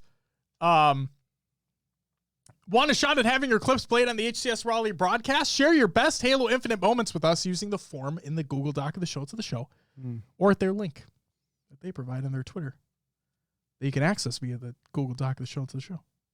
I wonder if they will take my Fiesta clips. You know what? I think you should submit them just in case. Okay. And just say, fuck it. Why not? Be reckless. Sure. Who is now signed to Esports Arena. Congratulations, Tony. Boom. All right, we have the pool play qualified teams, Will. Yeah. For North America. They include I'm just kidding. Optic Gaming, which includes Trippy, Lucid, APG, and Pistola. Now the newly announced, which was already announced a long fucking time ago, but is now actually announced officially, FaZe, which is Bound, Falcated, Snipe Down, and Boo Boo Doo Boo. Snipe Down has officially ended, has cut ties with TSM. That was officially stated today via TSM. And Jesus Christ. Snipe Down has officially been signed to FaZe. I'm interested to see how well they do. I'm so excited. So Snipe Down was in scrims. I was watching him scrim, and he was still giving Bound, you need to do this now or this at this moment. So sure. I get it. Bound is an up-and-coming player, and he probably needs that direction. But in scrims that close to the event, who knows? And this is his first ever LAN event, too. Yeah, it's going to be interesting. Bounds. I said this in Discord, and I really want to hit this home. Now, not to get all soapboxy, but in the old MLG days, right? The very old MLG days where you had these big Flex 4 FFAs, right? A lot of up-and-coming talent, names that people really haven't heard before, these online warriors, if you will, may have come out and tried their hand at these FFAs and made a name for themselves for these teams to look at and be like, huh, maybe this would work in a 4v4 scenario. Let's give them a shot, right? Yeah. You've seen these names pop up. Bound has never competed in a LAN scenario before. He's been one of these online warriors making a name for himself up and coming within Halo 5. And he kills it in these Money Tuesday events, these esports arenas events, all these online tournaments. He's just won and won and won. And it didn't matter who he was with. He was really making a name for himself. And he did that all online. And now, for his first ever LAN event, gets signed to one of the biggest organizations in the world. Under contract. Yeah. That's fucking insane. And if there's anything that you can take away from that is it can happen to anybody. If you put that time in, you put that work in, it can happen to anybody. And Bound proved it. And that because we haven't had many FFAs like in LAN events because of Halo 5 and whatnot, you really hadn't seen this happen as much. And with the lull with MCC tournaments and all that. But no, Bound really fucking did it. Helly says, forgive me, I wasn't around for Halo 5. How exactly did he get discovered? Did he just play a lot of online tournaments in Halo 5? Yeah, basically. Yeah. Yep. You got his name out there by competing and doing well. Yep. That was really it. People saw the talent that he had, and he continued to excel. Then he started playing with more and more professionals, again, in these online formats. And then, he was officially, he knew that he wanted to compete in Infinite. He's still young, and here we are.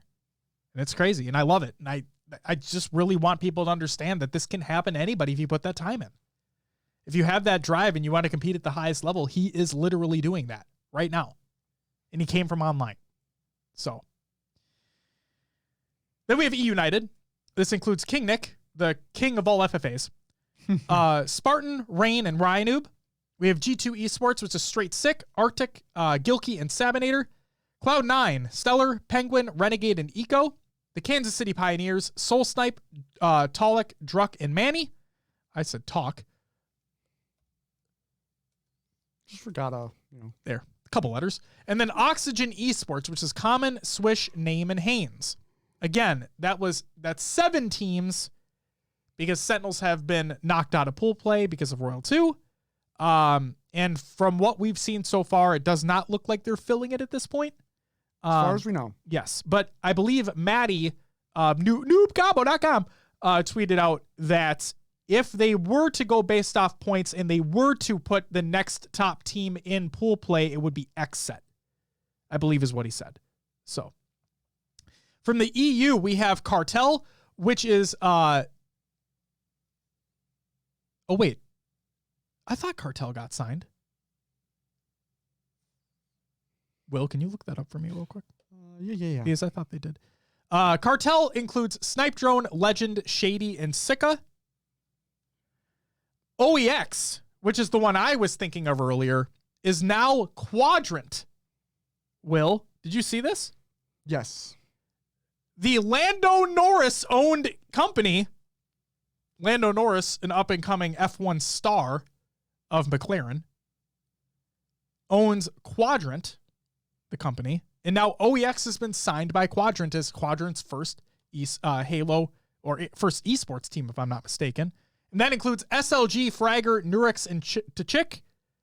We have Navi, which includes Kimbo, Jimbo, Respectful, and Will, I'm going to let you say the last one. Too foxy. Thank you. And HMDA, or HIMDA, which includes Riots, Ramirez, Flux, and Clonely. From Mexico, we have the Pittsburgh Knights, Tapping Buttons, Drift, Atso, and Gambino. Fire and Ice, which is Nugget, Bullet, Luderic, and Dragoniac. And Leave No Witness, Leor, Strikey, Rorch, and Laylox. And then finally, for Australia, New Zealand, we have the newly announced Chiefs Esports. This includes Barcode, Pips, and Madsy. I swear to God they were picked up. So, only Shadyzer put out the GIF of like, it's official, right? Yeah, the contract signing. Contract signing. I thought they got fucking His next tweet was, I hope you will never forget Cartel. And it's like a sad face and like heart mended type thing. Type emoji. I'll never forget Cartel. And then today, 12 hours ago, so 8:30 a.m. Central, he tweeted tomorrow. So we might know information tomorrow. So we do not know yet who they got paid. Or who he got picked up by. Yeah. Because now I'm a little scared. So I didn't see any of the other team pick it. I was going to say, if they split. I don't think they'll. Well, I'm assuming right now, and that's bad. Because it makes an ass out of you and me. Get it? But no, if they did, dude, they're the best team that region has. You think Shady would just leave? No, I can't imagine. Now, granted, we have this formal situation, though. You leave for a better opportunity, but what would that better opportunity be? Yeah, they literally dominated. Yeah, they've won everything. They've won everything since MCC. Like, everything. So I have no idea. Yeah. I have no idea. But I guess we'll just have to wait till tomorrow. We'll have to wait and see, Will. You know? That we will. We'll have to wait and see. But let's go through some recent placings for North America. Well, actually, first, Will, I have predictions later, but I just want to say now. We'll get into actual predictions later. So let's go through the top placings for NA, okay? Because we already know for Mexico, it's Pittsburgh Knights. For Australia and New Zealand, it's now Chiefs Esports. And for EU, it's Cartel. Like, those are the best teams in those regions. We already know. Yes. Okay. I will say Navi really need to prove themselves. Because they're one of the official partnered teams. I haven't seen their name up there. No, at all. Yeah. At all. They need to do better. And I know they want to do better. So The HCS Open Series, again, not a qualifying event, but the HCS Open Series for the 21st of November, 2021. We'll just go through them. 7th and 8th, Inconceivable. Okay, so that was when they first got their start with FaZe now. And then G2 Esports. 5th, 6th was Infernal, which was Common Haynes Swish in its name, which is Oxygen Esports now, and they were invited to pool play. And then E United, which have also been invited. 4th, KC Pioneers. 3rd, Sentinels. Really weird seeing them there was what we thought. Yep. 2nd, Cloud9, and 1st with Optic Gaming. The next Open Series event, which was a week later on the 28th, 7th and 8th, we had G2 Esports and Inconceivable. Again, same placings there. 5th through 6th, we had G1, which was Gamers First, and Space Station. 4th place, E United. 3rd place, KCP, coming in hot. 2nd, Cloud9, and 1st again, Optic Gaming. So it seemed like we had our kind of top 2 there, right? Yeah. So then we had the Raleigh Major Kickoff Qualifier, which was December 2nd. Well, 1st and 2nd. 7th and 8th, XSET and Kansas City Pioneers. What? And 3rd? Because it went. Oh, yeah. It went to like it did. Fuck yeah. So 7th and 8th, XSET and Kansas City Pioneers. 5th and 6th, Cloud9 and G2 Esports. So KCP and Cloud9 definitely not placing where they wanted to there. Yeah. 4th place, E United, remaining basically consistent throughout the entire spiel. 3rd place, Inconceivable, really ramping things up. Good to see. Yep. 2nd place was Optic Gaming, so not taking first in this one. But in 1st place, we had Sentinels, and again, with Royal 2 and that whole debacle. And then I wanted to include the Esports Arena Halo Infinite Invitational because this had all the invited teams. So this was all the invited partnered teams along with others, right? And Sentinels did not have the server selection madness. Okay? Yeah. So in 7th and 8th, we had Space Station Gaming, Formal still playing on the team, and G2. 5th through 6th, we had Cloud9, again not getting where they wanted to, and E United this time around dropping down as well. 4th place was KCP, coming back up a little bit. 3rd place was Inconceivable, still where they are after their ramp up. 2nd place, Optic Gaming again. And then in 1st place, the Sentinels, this time again with no server manipulation. And they came back in another bracket reset best of 5. So clearly the skill is still there, is what I'll say in regards to that. And again, that tournament ran very late too.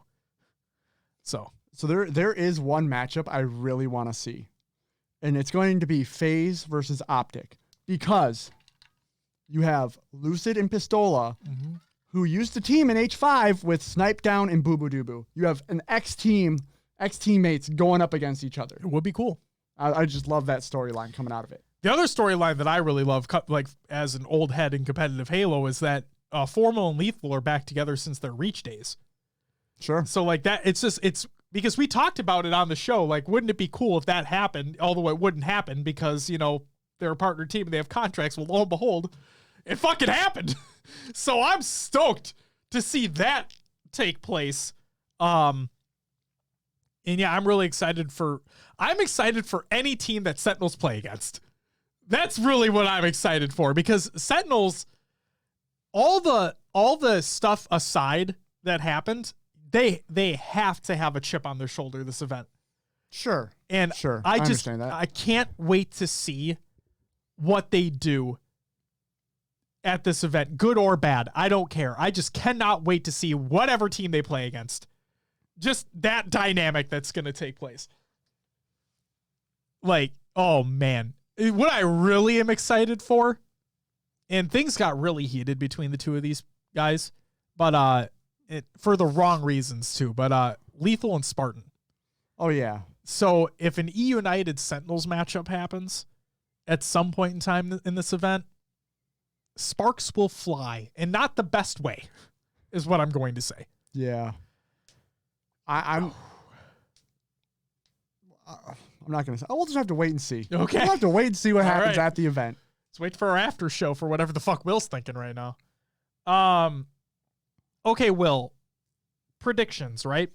Yeah. So I want to know, This is the first ever. What's up, Snag? Welcome back to the live show. This is Halo Infinite's first LAN event. True LAN, by the way. And invited teams from around the world are going to be competing on even playing ground with everybody there. So I don't want to know from you where Optic and Sentinels are going to place. I want to know from you where Cartel, where Pittsburgh Knights, where Chiefs Esports, where these top teams in these other regions are going to place. Do they break the top 8? Do they break the top 16? Where can you see? Because for the folks at home, Team Pass is sold out immediately. Okay? Now, depending upon how many rosters are actually locked in, ready to go, versus how many Team Passes sold, we'll have to wait and see. But there's potentially going to be a shit ton of people there. And there are other teams that were in these qualifiers that placed decently well that were not invited to pool play based off points. Okay? So keep that in mind too. But Will, I'm kind of putting you on the spot, so I apologize, but where do you think these top teams from these other regions could place? All right. As far as Cartel, Pittsburgh Knights, I could see them breaking top 16. I wouldn't say 8. Okay. It gets kind of muddy down after 8 because you have a lot of like 4 teams all placed in the same, and then another 4 teams all placed in the same the same range. So top 16, Chief Esports. Chiefs Esports. They're kind of my fringe, might make it up there. In the top 16. Yeah. Okay. But I think most of these teams are at least pushing top 16. Berg says, I'm hoping Pittsburgh Knights place top 10. Yeah, I mean, awesome. They've been really good. Tapping buttons, drift, ATSO, and they've shown those sparks of brilliance, you could say. In the esports arena tournaments with North American teams, mind you. Yes. So they clearly have shown, like Will said, that they can hang. It really... Every esport will tell you LAN is a different beast. It is. It absolutely is. Versus an online tournament. So I'm very curious to see what comes out of this, because I've died around corners. I've killed people where I'm shooting and following them, and maybe that last shot shouldn't have hit, but it did for some reason. And that a kill can change a match. One kill can give you a positioning or give you an advantage to take over a map. So on LAN, where someone might be able to escape where they didn't online, it's going to be interesting to see. I think Lucid's movement is going to give him an advantage versus some of these other players who aren't quite to that level yet. But he also has to rein it in a little bit, because I feel like sometimes he's moving to just a move, and that can get him caught out at times. It's rare, but it happened. So yeah, I would say these other teams. We're saying Mexico and EU. For sure, I would say I hate predictions because I'm always wrong, it seems like. We both are. It doesn't matter. But these teams could definitely break top 16. The Australia, New Zealand, I do give them a little bit kind of feeling, just because we haven't really seen them go up much against other competition outside, right? Yeah. Not an Infinite, at least. Voodoo Man states, man, I wish PK had their full squad, but agreed, I think they can do it. Side note, X set is pull play now, right? I don't believe it's been confirmed, Martin, but I did mention that Maddie of noobcombo.com tweeted out that if they were to fill the pull play spot and it was based off points, it would be X set. But I don't believe an official announcement has been made at this point in time. I do not know. I haven't seen anything yet. But if you have additional information, feel free. I haven't seen anything. I don't know either.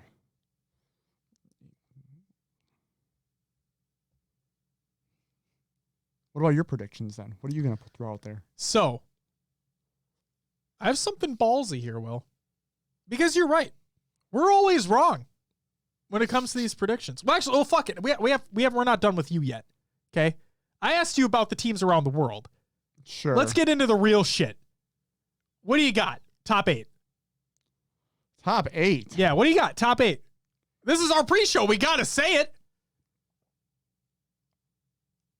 Also, quadrant favorite team now? Dude, how fucking sick was that? That's pretty cool. It's so rad.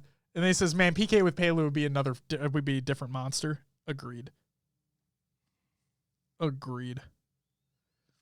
Yeah, top 8. What do you got? What are you thinking? Do you think Optic Gaming wins the first LAN event? I'm not going to say who places where, because with the awkwardness of Sentinels being an open, kind of fucks things up a little bit. With the way of just things that played out, teams that we would expect maybe not to play each other till the finals are going to be playing each other early, and it's going to screw this bracket up hardcore. But my top 8 is definitely going to be Optic, FaZe, Sentinels, Cloud9,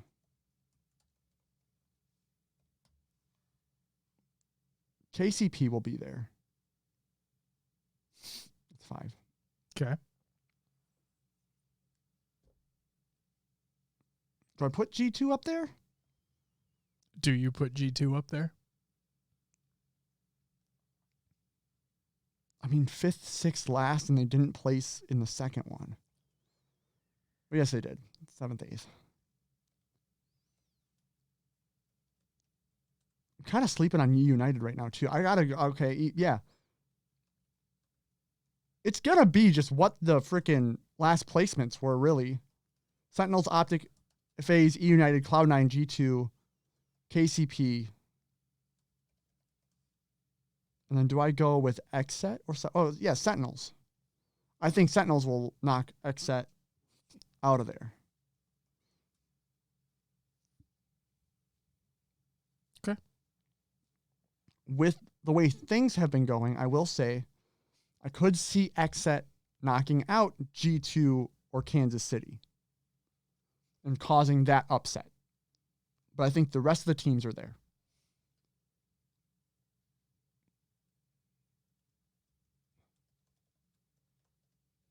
Are you typing this all up? No, I'm typing mine out. Okay.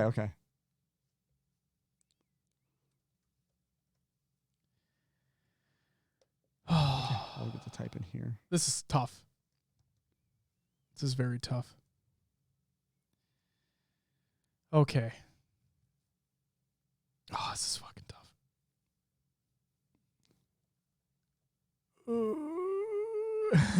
This is so fucking hard. It is, because we just don't have the information. No, right? And we're so bad at this. So bad at predictions. Not even funny. Like, we're so fucking bad at this. You know what? Yeah. Okay. Well, you're still typing, folks. Just let them. It's okay. I got one more placing. I got one more placing to make. Oh boy. You know what? Fuck it. There. Okay. I'm wrong, but who fucking cares? You know? Who fucking cares? This is fun regardless, right? Yeah. Okay, here we go. Here's my ballsy prediction for the entire event. Cartel breaks top 8. You think so? I think so. Maybe not because I think so, but I want it to happen. So, like, my predictions, right? I say Cartel breaks top 8. That's what I say. So, I have faith in Pittsburgh Knights, but I don't think it's going to happen. I think they're going to be top 16, which is so great. I mean, don't get me wrong. Shit ton of fucking teams, they get top 16. I think that's fantastic. So, I'm going to say the Pittsburgh Knights make top 16.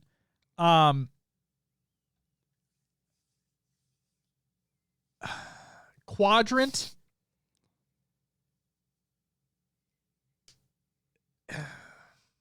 That's Oh, I never switched the thing. That's all good. Beth with the 19-month resub. Thank you so much. You get a woo! Thank you very much for the resub, Beth. Good to see you. Okay.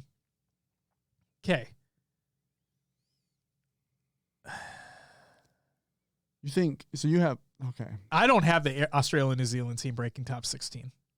I'm kind of with you on the fringe thing. I just don't think it happens. Yeah.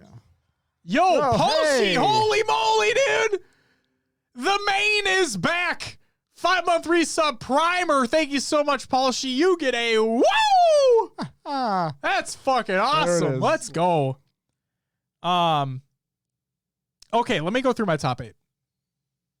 Here's my top 8. In 7th and 8th, Cartel, because they're breaking through. And Space Station Gaming. Okay. I might be sounding crazy here because they just had to pick Tusk back up. But. Yeah, that's such a weird thing. I know. But then again, Formal is being just picked up by Sentinels. And they're going to kind of have to carry him a little bit too. No offense to Formal. It's just a different play style. Yeah. 5th, 6th. Kansas City Pioneers, I may be doing you a disservice right now, guys, and I apologize because I want you to do better, but I just think it's going to be like this. So 5th, 6th, it's going to be Kansas City Pioneers and E-United for me. Mm-hmm. In 4th place, it'll be Sentinels. They're going to fight their asses through this open bracket and just annihilate everyone in their path. And they are going to obviously make it to champ bracket, and they're going to, in my opinion, they'll get 4th. And I think the reason why they get 4th is because they're being held back by Formal. And I don't mean that in a negative way. I just mean like, hey, you're just throwing on here a few days before the event. Yes, Formal's a great player. Don't get me wrong. He knows the game. He's been playing with Space Station for a while. But I just think when it comes to team cohesiveness, and yes, Lethal and Formal have teamed before, I just think because of that, they're going to get 4th. Will's dying. Yeah, just wrong drink pipe. Went down wrong. I fucking hate that. In 3rd place, the newly officially announced roster of FaZe. FaZe will take 3rd in my opinion. I think now that it's official, the crowd is going to get behind them a little bit more now too. Because it's FaZe. It is FaZe. Yep. And we're finally seeing Bound's face for the first time. It wasn't the reveal video, by the way. You should go watch it. But everyone's going to be there. I think there's going to be a lot of hype around that. 2nd place, I'm going to actually give it to Cloud9. They've been inconsistent, I guess you could say. The esports arena, the main qualifier for Raleigh, and yes, they got 2nd in the first 2 online events, but while they have been inconsistent, I think again, LAN is another beast entirely. And we can't forget that is mainly that Splice roster, but instead of Shotsy, it's now Penguin. Okay. And we know what they've done on LAN before. So I'm not counting them out here.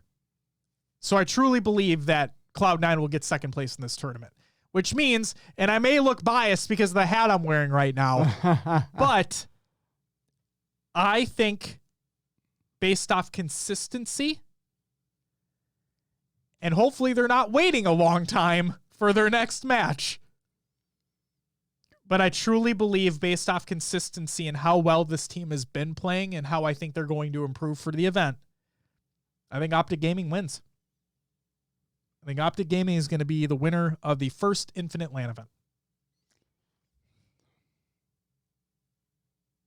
And they are all practicing together at, I believe, the Hex quarters, I think, or something like that. But, yeah, that's what I believe is going to happen.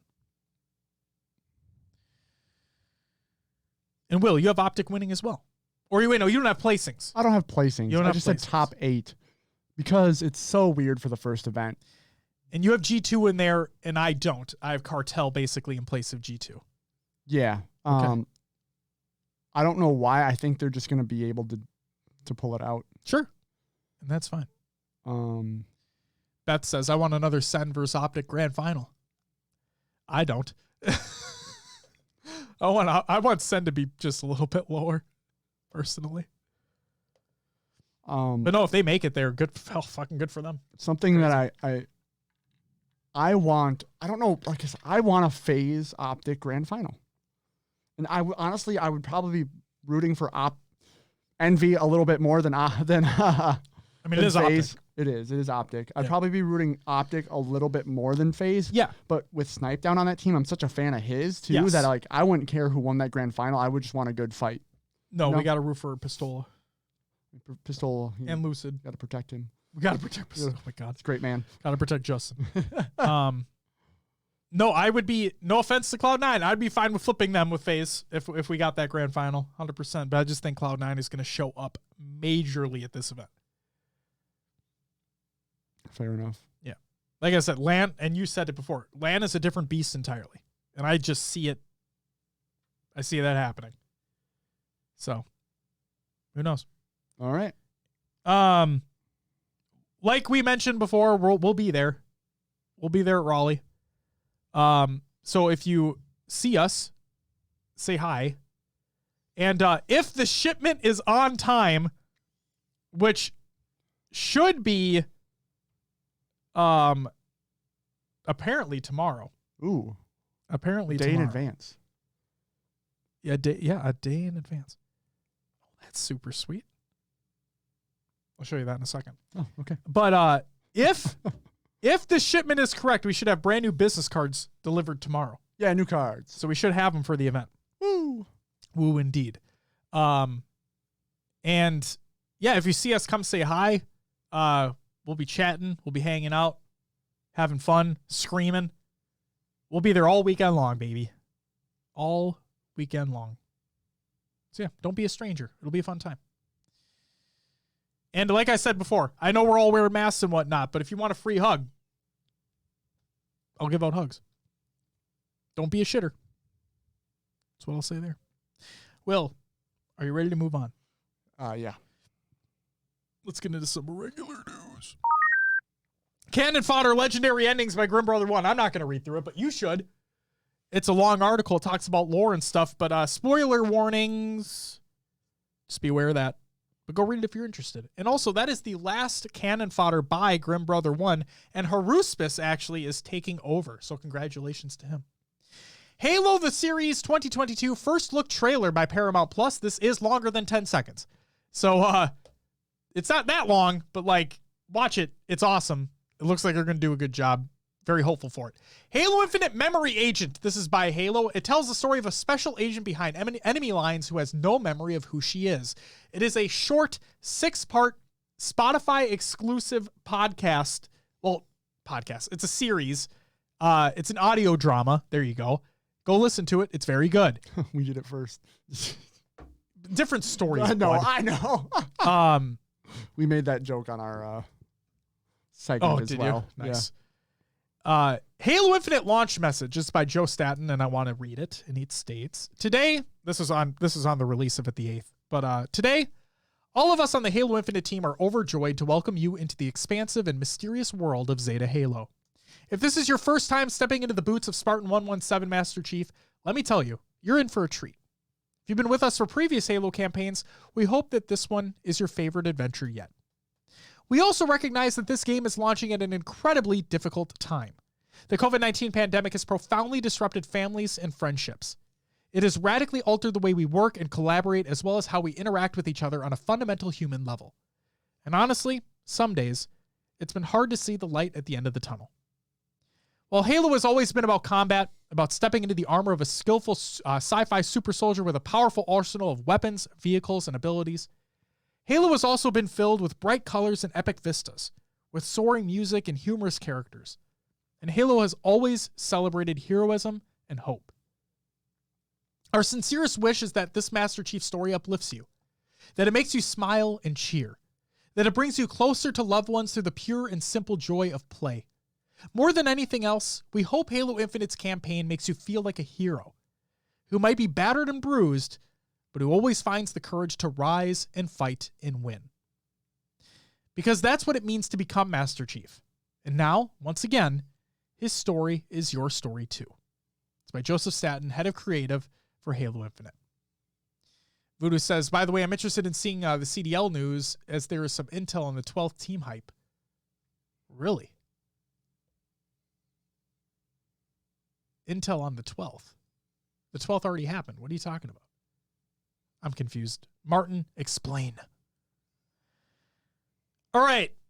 Halo Infinite campaign information. This is by Jay Peters of The Verge. Halo Infinite's campaign launched on Wednesday, but after your first trip through the story, you won't be able to replay missions without starting all the way over. Microsoft has confirmed to Polygon. It's a significant omission since it means you won't be able to get the collectibles you missed the first time around.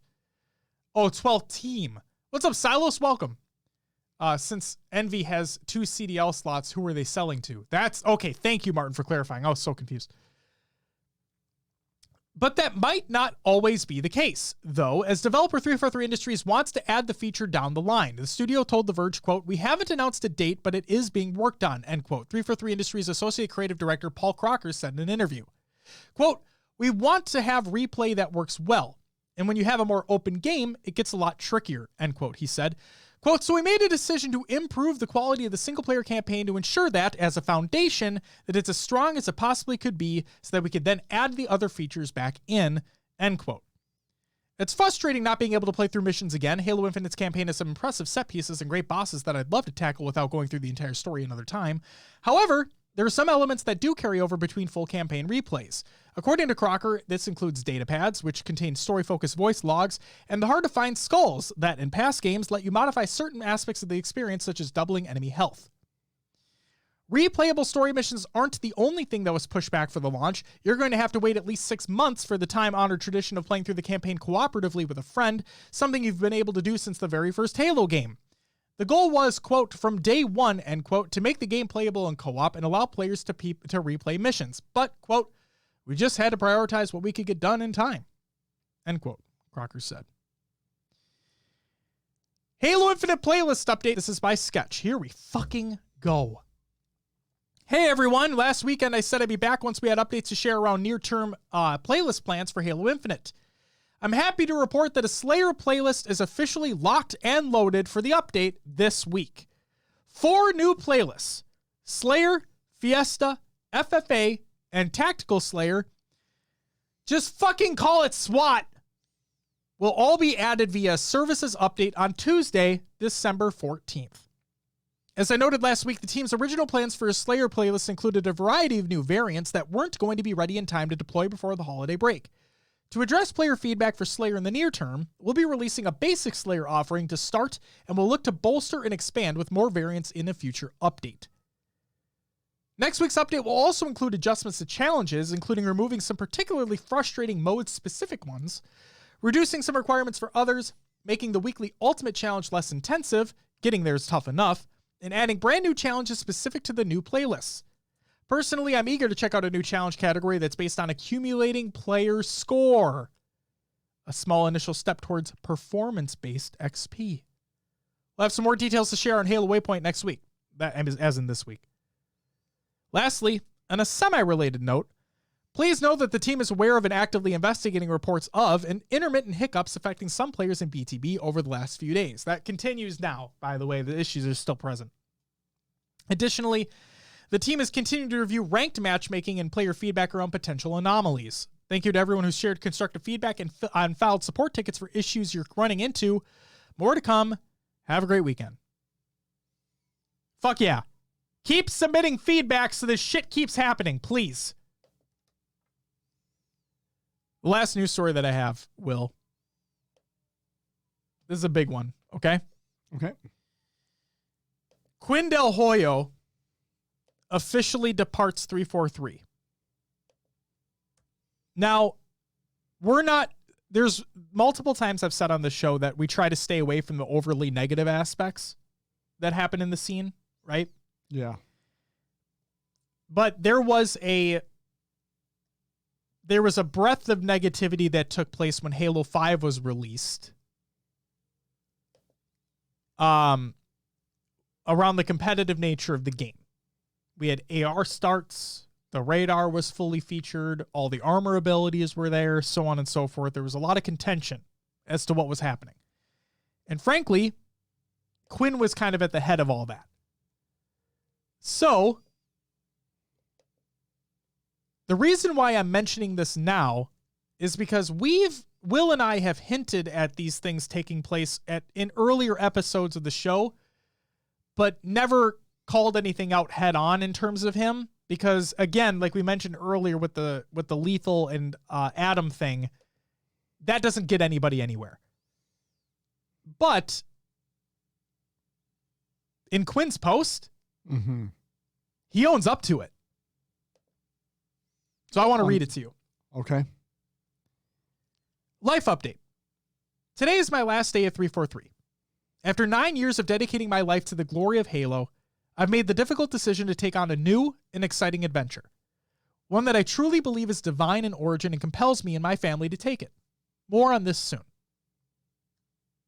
First, I would like to acknowledge how grateful I am to be part of the Halo Infinite sandbox team that worked tirelessly to craft all the weapons, equipment, vehicles, and then combine those together with the player traits to form a gameplay loop that's worthy of the Halo name. The people on the sandbox team are incredibly talented, and I could not be more honored to have worked alongside you all. Thank you. Secondly, thank you to all my amazing colleagues at 343 that supported and pushed me. I always felt motivated and driven by the wonderful people at the studio, and I believe that Halo Infinite would not be what it is today with the many leaders there pushing for greatness. And lastly, to the Halo community. I can't thank you all enough for the incredible mark you have left on me over the years. The biggest lesson I have learned from my time on Halo is that a game's community is everything. I didn't understand that a few years ago. But it wasn't until I swallowed my pride and stopped engaging as if I knew best. I instead took a step back from social just to watch and listen to what the community was talking about. Over time, I realized that it's hard to learn and grow if you're always talking.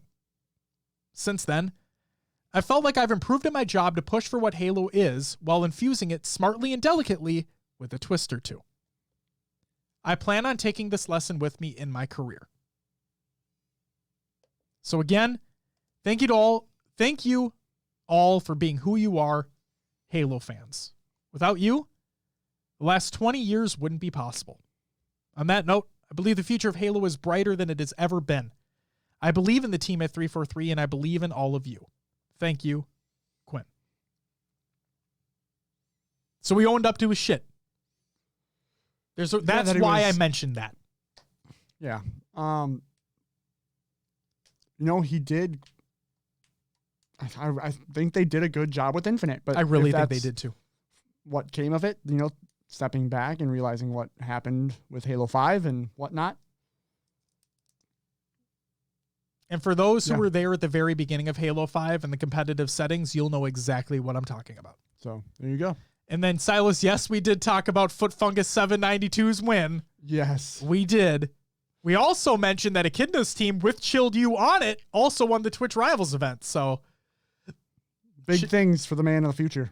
That's right. And as Martin says, raise your big toes. Toes out for fuck. Jesus Christ. Love it. Is that the name, Silas? Is that the name they're going to use in Raleigh? At Raleigh? Foot Fungus. Please. Yeah, it is. There you go. That's fucking awesome. Oh my God. Good for them. Seriously, congrats to them. That's awesome. Can't wait to see them there. Beth said, I agree. I had my doubts when I heard he was the lead for the sandbox team in Infinite, but I've been much more impressed this go around. Absolutely. And they can't even change it right now. Yeah, because roster lock happened.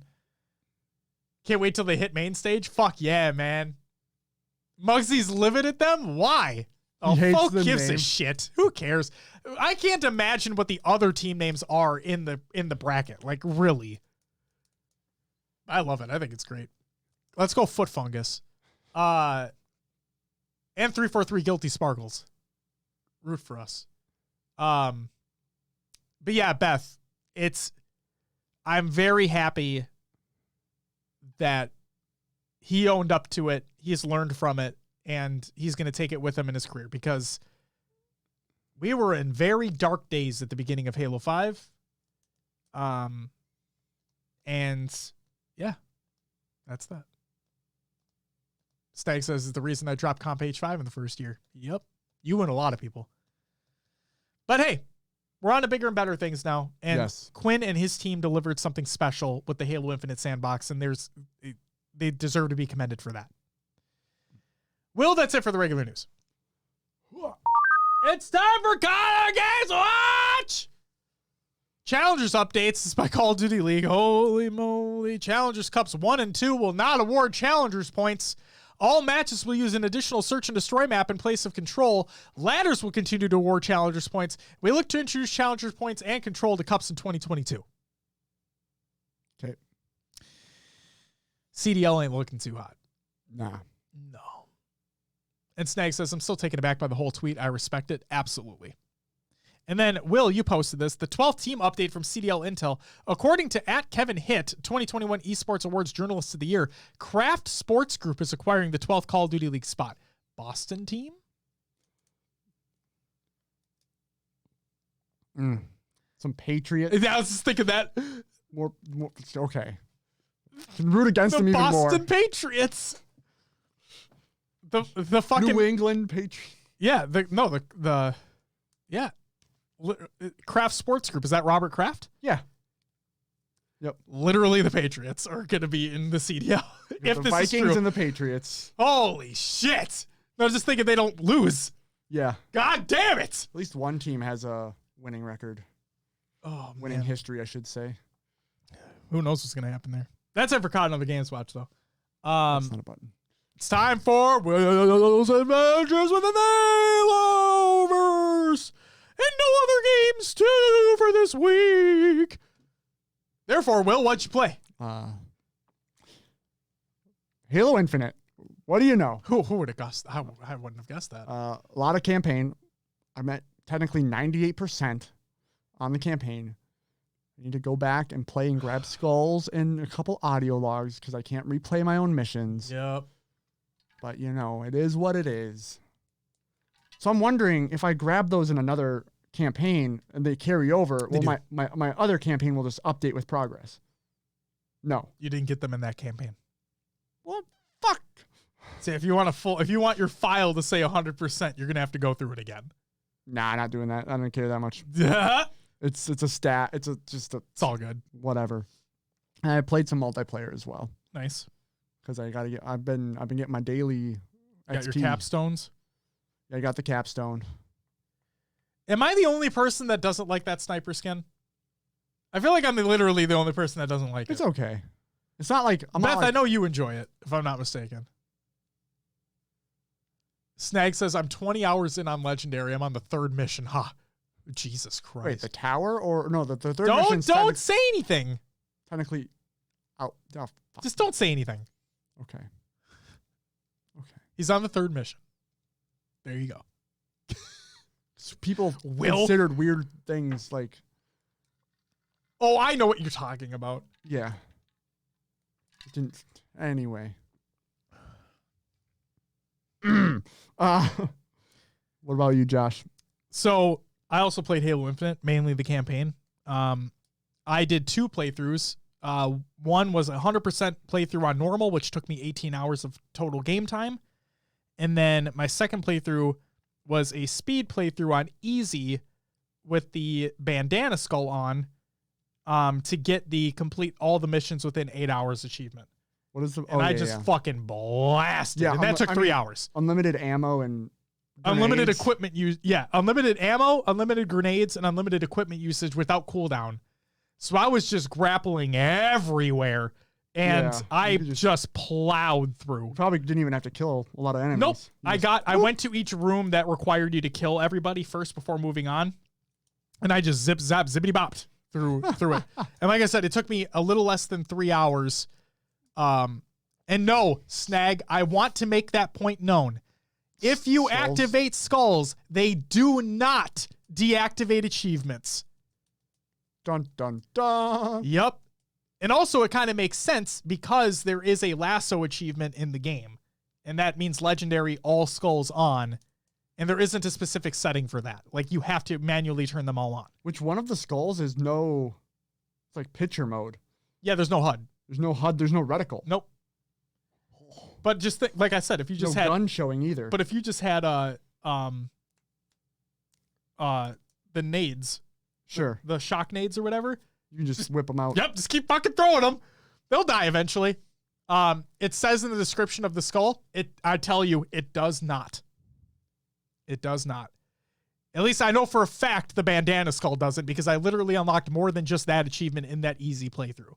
That's why I said it took 3 hours, because if I just did the missions, it would have taken less than 3 hours.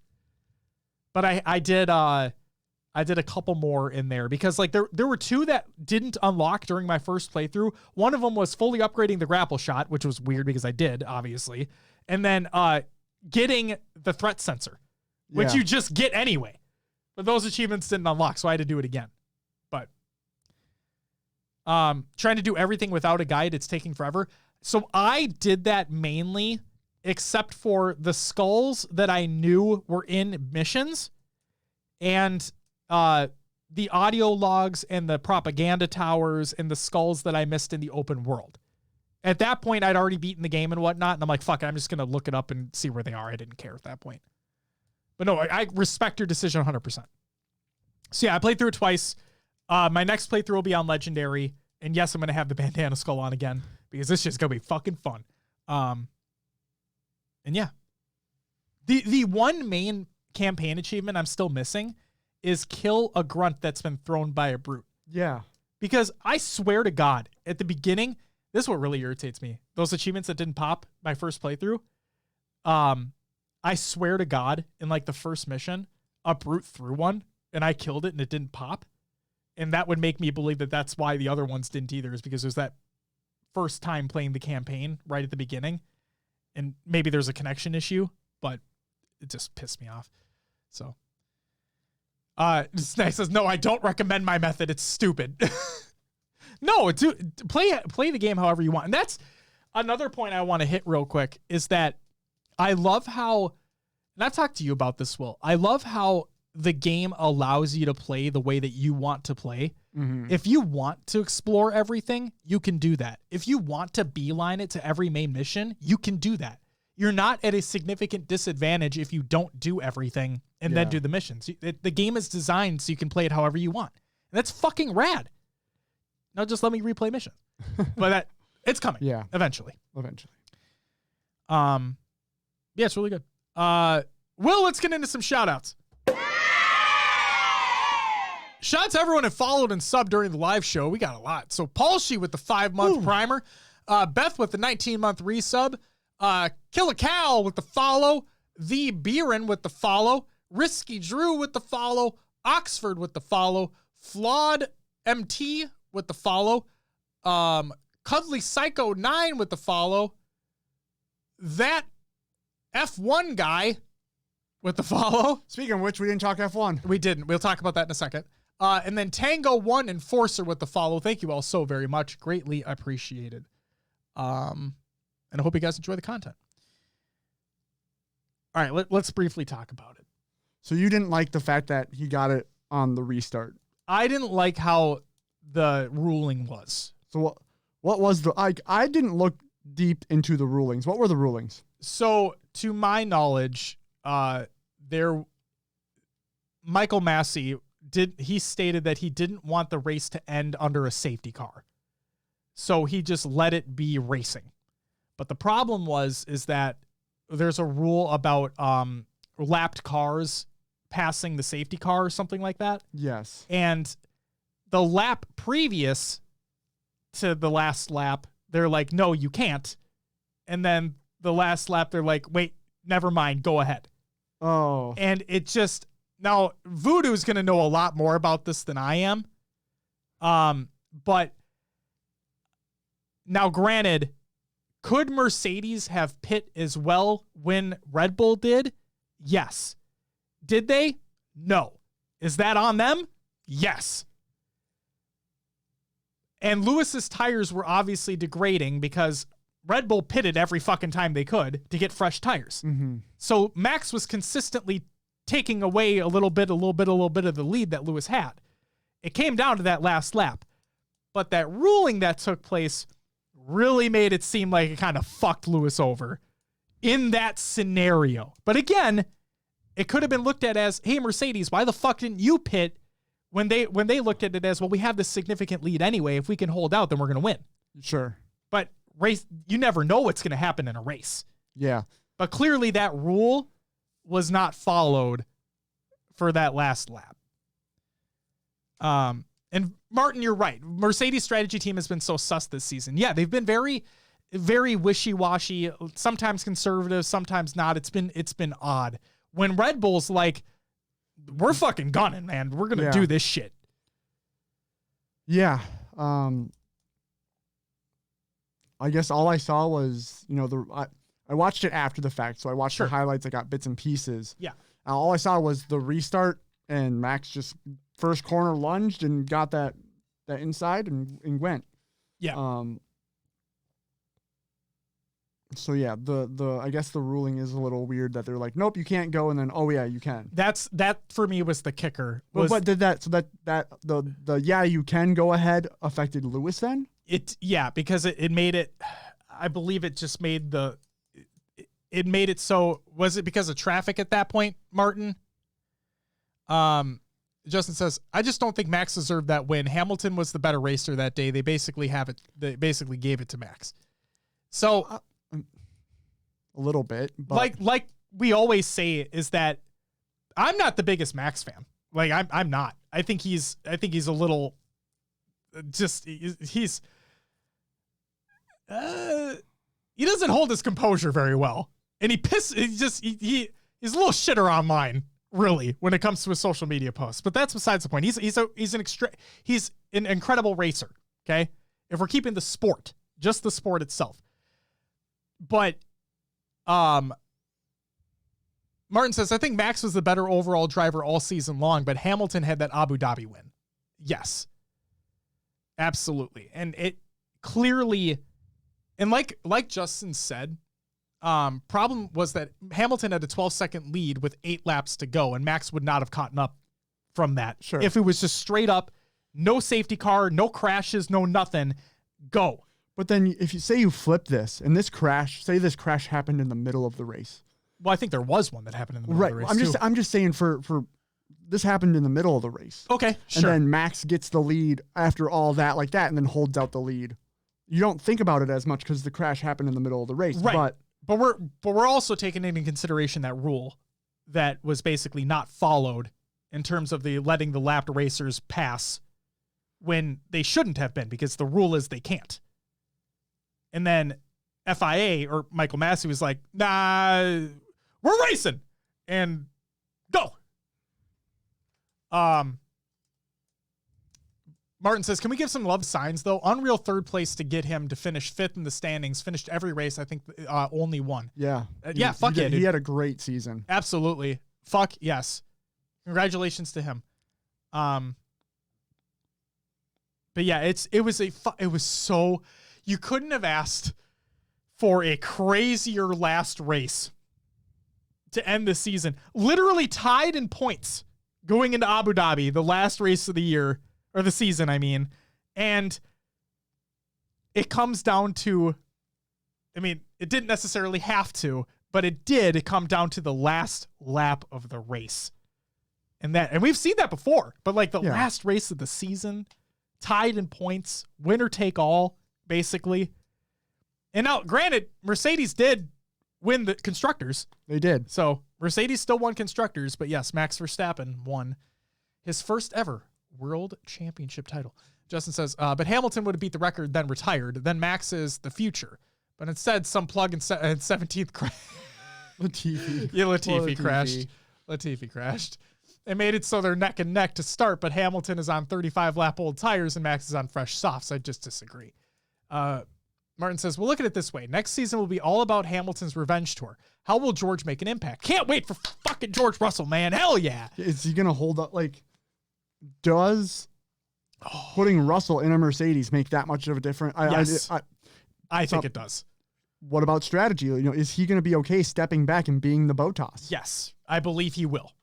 And I believe he'll be fine with it, because I think he will be just like what Sergio Perez was to Max Verstappen. Sure. And how Max defended against Hamilton was beautiful. And he's like, no, we're giving Max this shit. Oh, you mean how Sergio? Yeah, how Perez defended against Hamilton for the longest time. Yeah. To try to reduce that lead. And Max, and he's like, I'm doing it for my fucking teammate. It's my teammate. George is going to do that.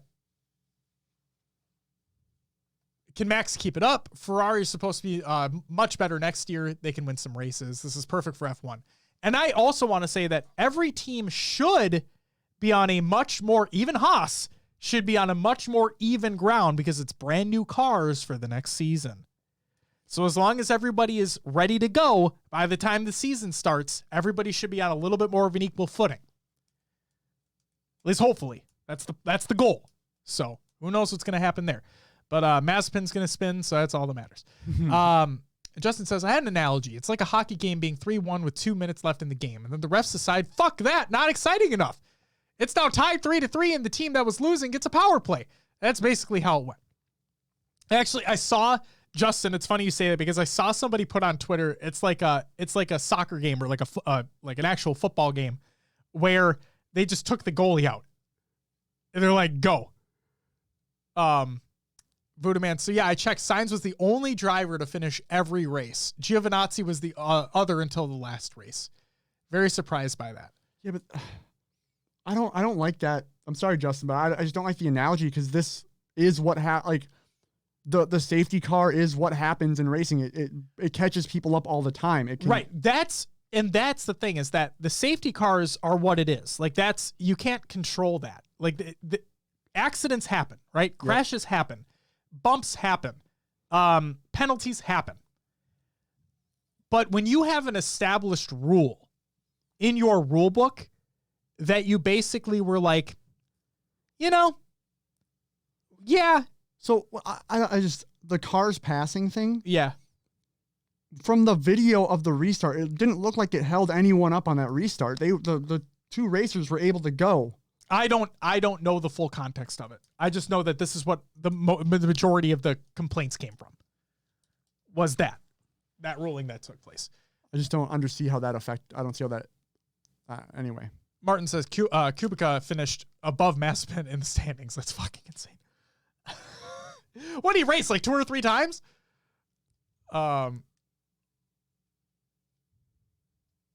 Oh, but Justin, that's the safety car shit. That is what it is. That happens all the time. Yeah, and maybe that's where the whole strategy thing comes in. I mean, there may have been. I mean, if Mercedes should have got different tires.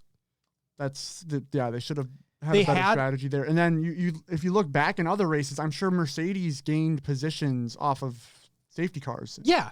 And so did Red Bull, all through this other teams throughout the season. That just happens. It just so happened that this one was on the tail end of a race. And what's to say that if Hamilton got softs, right, just switched out his tires for a new set of softs, got a good start, they have a newer engine than the Red Bulls do. Yeah. So because of the engine swap earlier on in the season, so if they were able to get a good enough start, he probably would have just kept first anyway. So Max could have lunged at him at the same corner with the same tires and the same result. Like you just don't. There's so many other variables at play. Justin's saying the same thing he said before. I just hope Max chokes on his room temperature water and white bread with butter. Such a boring personality. Just dislike that guy. Seems like a fun guy villain in any movie. I'm not the biggest Max fan. I've already said my piece about him. But the fact of the matter is it was neck and neck throughout the entire season with those two. Martin says, I think he gets some undeserved hate. The Netflix series didn't show him well.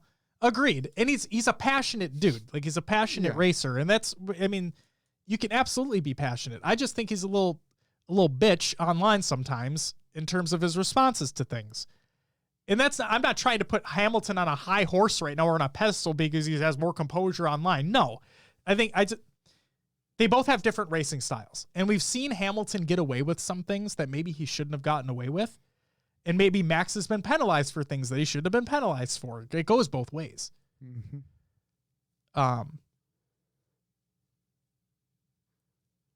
But yeah, it is what it is. Max won. I wasn't happy with it, but he won. And that's just it. He won. And who the fuck knows what's going to happen in the next season? It's going to be insane.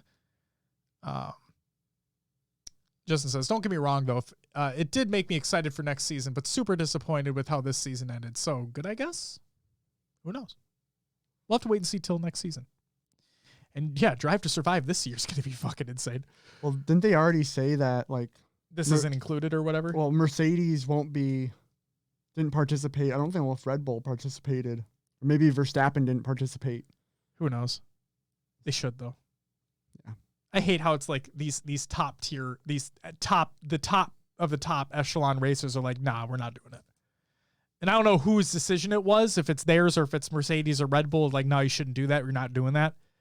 But I mean, it helps bring, I know that it's a dramatic show. Like they add a lot of dramatization to things, to build it up. But the fact of the matter is a lot of people, ourselves included, because of Martin's recommendation, we got into F1 because of it. Yep. And if it brings more eyes to the scene, like the whole, to bring it back to Halo, and I know this is not a direct comparison, but like Courage saying, I want to cast a Halo event. Dude, you've been shitting on Halo for so long because it's not going to have a battle royale. But if it brings more eyes to the scene, then fuck it. That's only going to help. And so if you guys are the top tier talent in F1 are on this, it's just going to bring more eyes to it because people want to know. It's the drama. But, oh yeah. Yeah, and Kimi had to retire on his last race. Yeah, it was sad. It's true. Winnipeg won. They did. They did, Justin. So congratulations to you guys. Oh, and then the other shout out I want to say is happy belated birthday to High Tech Redneck. Happy belated birthday, Beth. And to me. And to you, yes. Yeah, it's my birthday. Happy birthday, Josh. Thank you. Hit the man up on Twitter. It happened last Thursday. Yeah, Thursday. Yeah. I almost said Wednesday. Infinite came out. Yeah. But no, seriously, happy birthday, Beth, as well. You're incredible. And I hope you had a phenomenal birthday. And today, happy birthday to Taylor Swift. Oh, boy. And Tom DeLonge. Did Brooks let you know about those ones? No. My coworker told me about Taylor Swift, and then I saw that it was Tom DeLonge's birthday in the Pop Punkers subreddit. There you go. So, yeah. Yeah. There's that.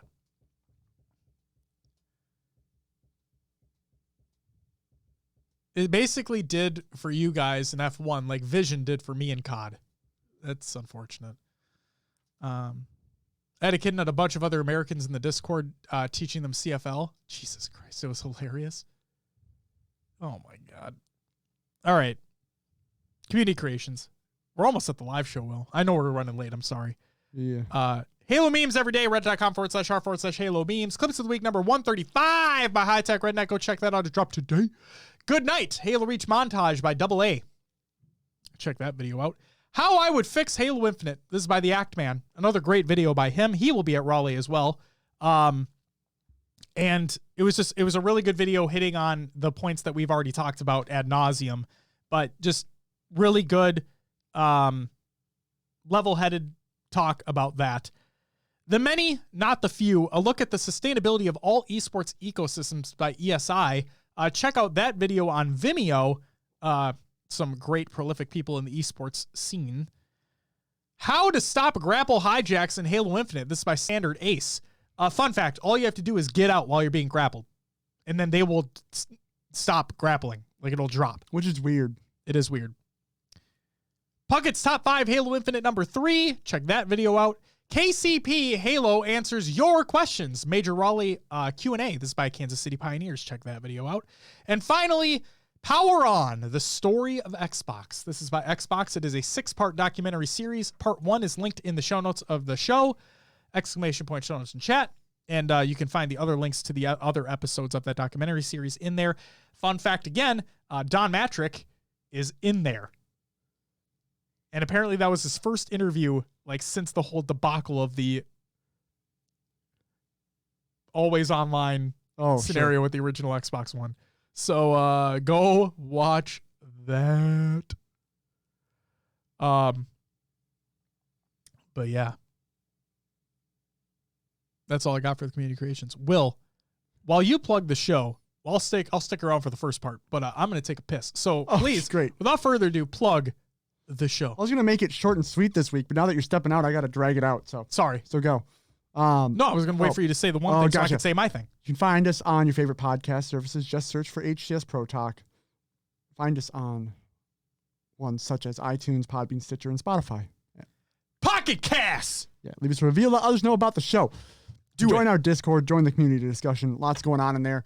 No one submitted clips for Molten, I believe the Rig, H4 Haven, and H5 Mercy. But we are looking for clips to fill out the, I'm spacing on the name, the Map Legends segment. We need some background gameplay. So if you want to submit a clip, H5 Mercy is trash. That's what it is. But we still need clips from it because we need to talk about it. So hop on. We might just do a little community play together, get on those maps for a little bit, and get some gameplay footage. But submit those in the Discord. And if you need to join the Discord, find our link tree. It's posted on our Twitter. Discord's included on there, as well as links to other places. You can come find us on social media. Twitter, Instagram, Facebook are the main ones we use. Search for HCS Pro Talk on those. If you're watching live, you know we're on Twitch. If you're listening, hey, we're on Twitch every Monday, 7 p.m. Central. Come watch the live show. Our faces are on camera. You can say what's up, and we will most likely talk back. YouTube for VODs, if you want to check out YouTube. Search for HCS Pro Talk. There are the live shows reposted there, and then much more as well, hopefully coming soon. We do have our own website, hcsprotalk.com, where you can find a link to our merch in the top right corner. More coming on merch soon. And then don't forget about the fine folks at Podcast Evolved. As Josh stated before, we joined them for a little Infinite campaign preview. You're home for Halo. Yes. So go to halopodcast.com, your home for Halo, for those episodes releasing later this week. Yes. And yes, check out their main show, Podcast Evolved.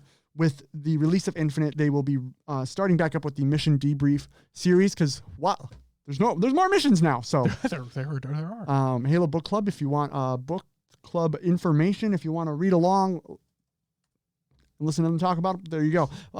Built with blocks for those mega block stuff, right? Mega blocks. Mega constructs is technically the... Yes, but yeah. It's made by Mega Blocks. Yeah. Yeah, it's Mega Constructs is I don't even know. Subdivision? Yeah. Right? I don't know. And then don't forget about Halo headlines for top Halo news stories. So go check out the fine folks over at halopodcast.com, your home for Halo, the Podcast Evolved crew. Justin asks, when did the 360 make it into the background? Is that the Reach one? No, that is the Halo 3 360, as a matter of fact. I'm going to step out now while you... Okay, go ahead. Sounds good. And that was gifted to me by Dom and my wife as well. They went in together on it. Apparently it does work, although apparently it is finicky as all hell. But yeah, I'm never going to really turn it on. It's going to be a part of the set. So yeah, that is the Halo 3 360. So yeah. And while Will goes to the bathroom, reminder, we have our very special after show featuring Will's wife, Vicky. As a matter of fact, she has some fun stuff for us to try out and rank on the, we're going to see what the fuck it is. I have no idea what the fuck it is, but it's going to be good. But yeah. And then on the next episode, because Will hasn't asked me because he's obviously doing some, on the next episode, we'll obviously have our HCS Raleigh post show. This week is going to be absolutely fucking crazy. We still have normal work that we need to get done with our jobs and then get ready for our trip to Raleigh. I'm bringing the kid not to the event, but we're bringing the kid to Raleigh, North Carolina anyway. And so it's just going to be, it's my kid's first plane ride. I'm nervous. It's going to be a whole thing. But if you're going to be at Raleigh, please stop. If you see us, let us know, say hi. We'll hang out. We'll talk. It'll be a fun time. We'll give you a business card if you want one, and it'll be fun. Martin says, have a safe journey. Let me know if there's any cool merch. Oh, absolutely, man. Absolutely. And if you need anything and you want something shipped to you, as long as you'll just pay for it, I'll send it your way. Just let me know. You still got those business cards? No, we made new ones with the new logo and everything. They had the old logo on them, those original ones. Yep. So we made new ones, and apparently, if the shipping is correct, it'll be delivered tomorrow. Woo! It'll be delivered tomorrow. But yeah, Martin, either Twitter DMs or Discord DMs, you know where to reach. So, I can send you pics of what they got, and if you're interested in anything, like I said, as long as you just pay me for it, be a PayPal or whatever, I'll send it your way. You still have your original one? Yeah. I think I got one around here somewhere, but yeah, we got new ones made, so it'll be a fun time. I also have an idea, Will. I haven't even talked to you about it yet, but I have an idea. Okay. So we'll see. Sounds good. If you see anything you like, let me know. But just enjoy yourselves. Oh, absolutely. The plan is to definitely enjoy ourselves. Ladies and gentlemen, please stay tuned for our special after show if you're watching live or if you're watching the VOD. But ladies and gentlemen, that's going to do it for episode 213 of HCS Pro Talk or HCS Raleigh Preview. I want to thank you very much for watching if you're watching. I want to thank you very much for listening if you're listening to this show. And Raleigh is going to be a very, very special event. All the drama aside. If you're going to be there in person, don't be a stranger. Also be safe. Please be safe. And I'll also say this. I know not a lot of people know us within the community, but I will say that if you are going to Raleigh and you don't feel safe, you can always find friends. If you have friends that are going to be there, if you see us, stop by with us. We'll chat it up, try to make things a little safer for you as well. And if you also see something, I want to make this known too. If you see anything take place that is any wrongdoing, any harassment, anything like that, call that shit out. Make the proper authorities notified, whether it be security, whether whoever it may be. If you see something shitty, call it out. We want this to be a safe and fun experience for everybody. Said it before and I'll say it again. Don't be a shitter. Yes. Justin says you better make it on camera just like Worlds. We'll see. Get the signs ready. Oh my God. HCS Pro Talk on a sign. Get that name out there. Hey, there you go. Snake says have a safe trip. Definitely put the pics on the Discord. I'd love to see if I can finagle a way to get there and pick something up on my way down to Florida. Fuck yeah, man. All right. Justin, look for the two tall guys. You'll be able to spot them. It's pretty easy. And people think we're brothers, so I mean, if that doesn't really give it away, we'll be like at each other's hip basically the entire time anyway. So you'll find us. Guys, stay tuned for the after show. Vicky's gonna come in. We're gonna eat some weird shit. Ladies and gentlemen, that's it for episode 213. We'll be back next week to talk about HCS Raleigh and everything that happened there. But until then, we love you. We'll see you next time. Bye-bye. All right. After show. It's been a while since It's been a while. It doesn't work. Since I will press the button live. Suppose I can close the laptop here. I don't think I'll need it. Oh, you were still on Will's Adventures anyway. No, I just went back to it after. Oh, was I? I'm not on the ending. Oh, did I delete it? I think I might have deleted it because we never use it anymore. Oh, it's gone. It's okay. We'll just be on ending. Who gives a shit? All right, that works. Like I said, we never use it anymore, so I think I got rid of it. Yeah, we don't. Yeah, it is. It's really warm. We have a vent right there too, so it doesn't really help out matters. Are you going on camera or are you just talking from there? And yes, Justin, you missed it live. It's fine though. Oh, you did. So you can stop in if you want to. No longer available. yeah. All right. What do we got? Yeah. Describe what's going on here. Yes. Do you want me to come over there? Yeah, come on. Yeah, get the fuck in here. I don't think I've ever been on the camera here. Hi. Ladies and gentlemen, this go is ahead. Vicky. This is Will's wife. The Mrs. Mayhem in chat. Yes. Hi. I'm real creative and people get confused when they see my name. So I brought probably way too much food because I don't know how to not shop excessively. But basically I split it up into categories and you are going to rank things. I have categories, but you're going to rank them overall, I think. Okay. Because why the hell not? Okay. So I put it in boxes just so you can't see it till I decide you can see it. I'm excited for this. So Beth says hi, by the way. Hi. All right, I'm stoked. I don't know what the fuck is going on, but I'm in it. I brought you We get plates. plates? Oh, Well, okay. then you can divvy things up Okay. and Neat. do what you need to do. I gotta give you the red one. Well, I'll put this away do too. whatever you need to do, but Is everything in the box? well, between it's different. So the full category is both of those boxes. Oh, are we sharing boxes? Yeah. Oh, okay. You're How do you want us to start? Just open the boxes. Okay. And, okay, so I didn't say this either. You're going to categorize from the nice list to the naughty list because, holidays. Okay. I'm so confused as to what the fuck is going on right now. We got snowflake plates and napkins. Yeah. Love it. Oh, okay. Berg is confused, so we're just doing like an after show of just hanging out, having fun. Yeah. It looks like we're doing we're taste testing basically holiday treats and ranking them on how much we like them or not. So should we take it out of the thing? Okay. Okay, so yeah, we have. So people can see them. I see candy cane gummies. That's what I got. Oh god, and this looks like some sort of. I wouldn't say it looks like the mints at a Like a wedding? or a restaurant, but I don't know what I they like are. those. I'll tell you what they are before you eat them. Oh, okay. Oh, okay. Wait, you want to be surprised? Yeah, Want to be surprised? Yeah. yeah. fuck Let's just eat it. Yeah, So do you want to start with the candy canes So or the? those are 3 different flavors, so you each have to try one of each flavor.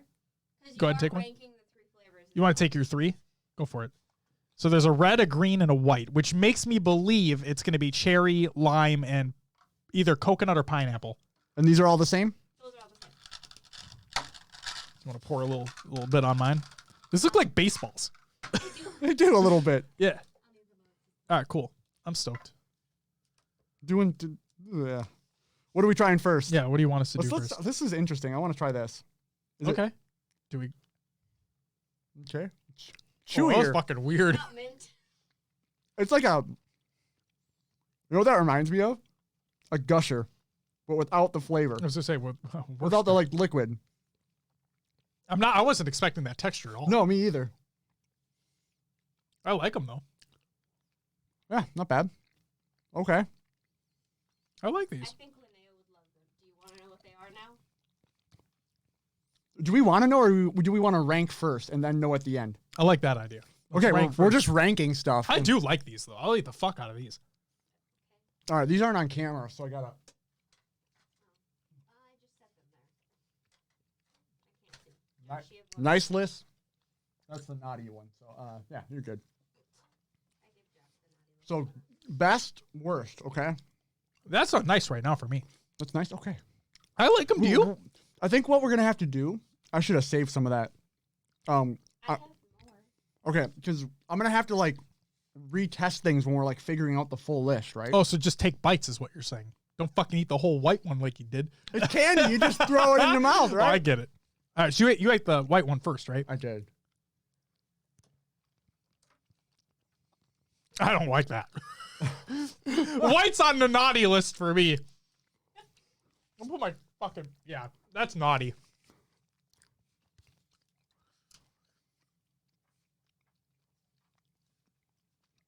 It's definitely lime. Lime something. Is that like a pina colada? The white one? No? I don't like that. It doesn't taste good. Think holidays. It's not. Why would you make a pina colada I don't for holidays? If you like pina coladas, getting cold in the rain, don't DMCA me. I don't know what these are, but yeah, I would guess not great. They're okay. Hold on. Not great, Bob. You don't like any of the flavors?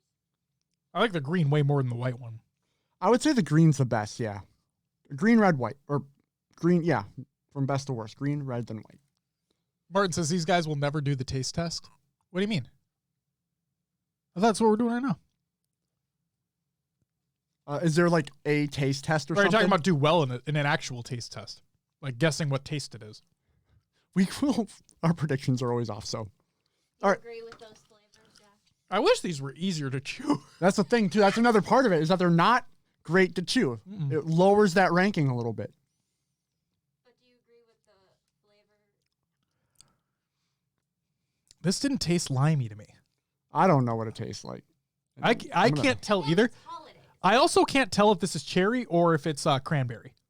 Ah. Fuck me. She said it's hold on. holiday related, so what's Right. green? Well, cranberry is red. Those are holiday. Is the white one eggnog? Oh.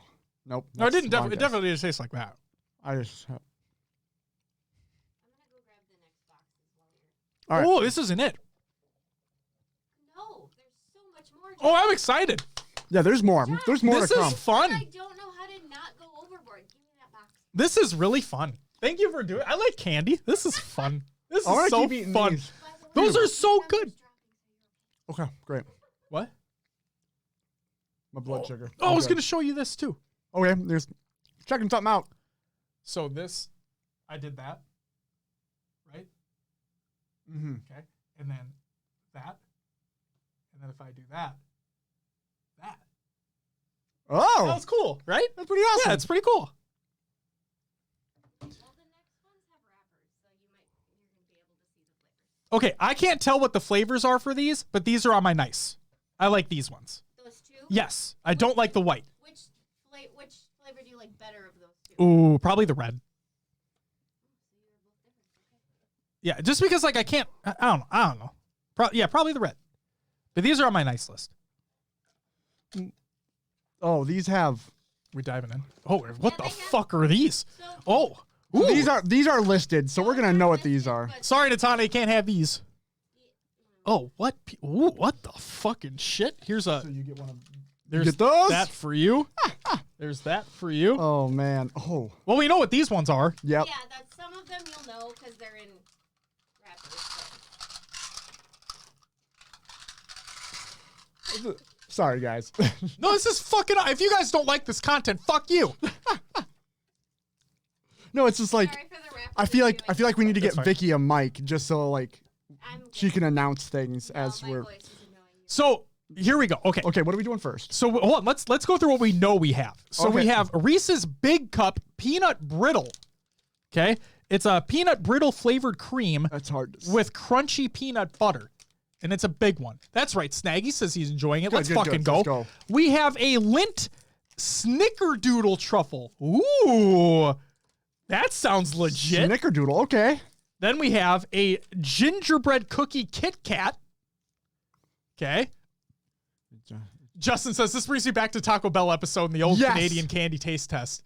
Yes. Perfect. Helly says that's the attitude I'm here for. Fuck yeah, baby. And then we have Will. What did you have in yours? You had the Kit Kat. What do we have here? I don't know what Fuck this is is. This A lump of coal, Yeah, I think that's what it's supposed to be. chocolate coal, probably. Okay. What else do we have here, Will? What are these? Fucking are these like peanut M&Ms, just different holiday color? No, I bet these are the crispy M&Ms. I bet that's what these are. These don't have the peanut shape to them. You'll have to find out. The peanut shape are like the elongated thick boys. These are just Elongated thick thick ball boys. boys right here. And then I don't know what these are. These are thicker M&Ms, They're thicker, but they're not. Yeah. but they're not peanut. And they're not crispy thick. I wonder if these have to all be the M&Ms are just M&Ms, right? They're all the same flavor. Do you think the color shouldn't matter here? I don't think so. Yeah, I don't think they're. What do you want to start with? What do you want to start with? Let's start with the M&Ms. The small ones? Or Yes, the big ones? the small thick boys. Okay. These are the crispy ones. We need to like up the gain so we can get some ASMR in this shit. No. I don't know if anyone wants chewing ASMR right now. Justin, we agree. Helly says, was gone for a while, glad to come back to a fuck you. Hell yeah, dude. Welcome back. Beth says, I'm loving it, just jealous because I like candy too. We'll give it to you It's- through the camera. It's a cookie of some sort. Uh-huh. Is it supposed to be like the Reese's peanut butter cookies? Where you put like a peanut butter cup in the middle of the or not a Hershey Kiss. Cook. You know It doesn't taste like that either. No, what I'm okay, I can't taste shit apparently. I don't way know. off. You're not even close. I think they're fine, but I wouldn't like, this isn't, if there was a middle list of like a neutral, I put They it don't have there. to be- you can put them in the middle because you're ranking them from best to worst. Can I just put, I'm going to put these back in the, Oh. Not a fan. no, I mean, I'd eat them. I'll save them for later. Yeah, we do have a lot. Yeah, we do. Share bag. They're not bad. They're not bad. I just would like, they're not a top tier fucking like, oh my God, I need to fucking eat the shit out of these. No. Already? Other M&Ms. Oh, I can hear the crunch through my headset Yeah, there. these are pretzel ones. These are pretzel ones. Nice list. These are nice. I don't 1.5. See if you can get like a good cross You're 100% pretzel ones.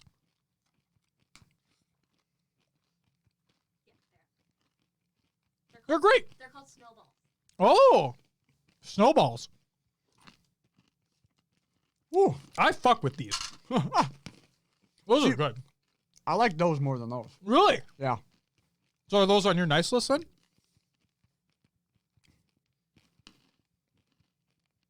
We should write these down. Are we doing just a nice and nice naughty, or are we like ranking from? You're gonna rank from best to worst.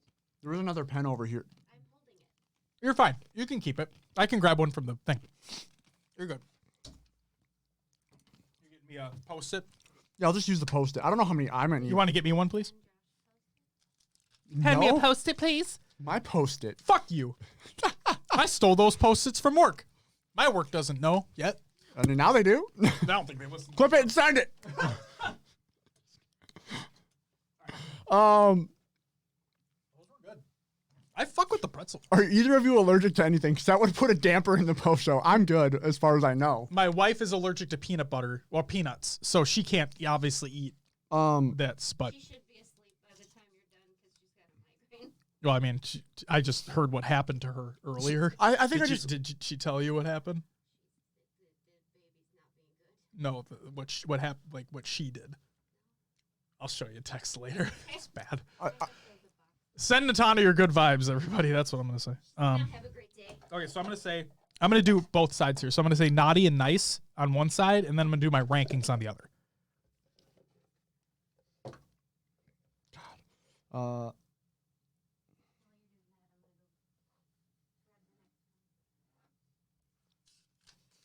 What were these called? I don't know I don't know how to rank them.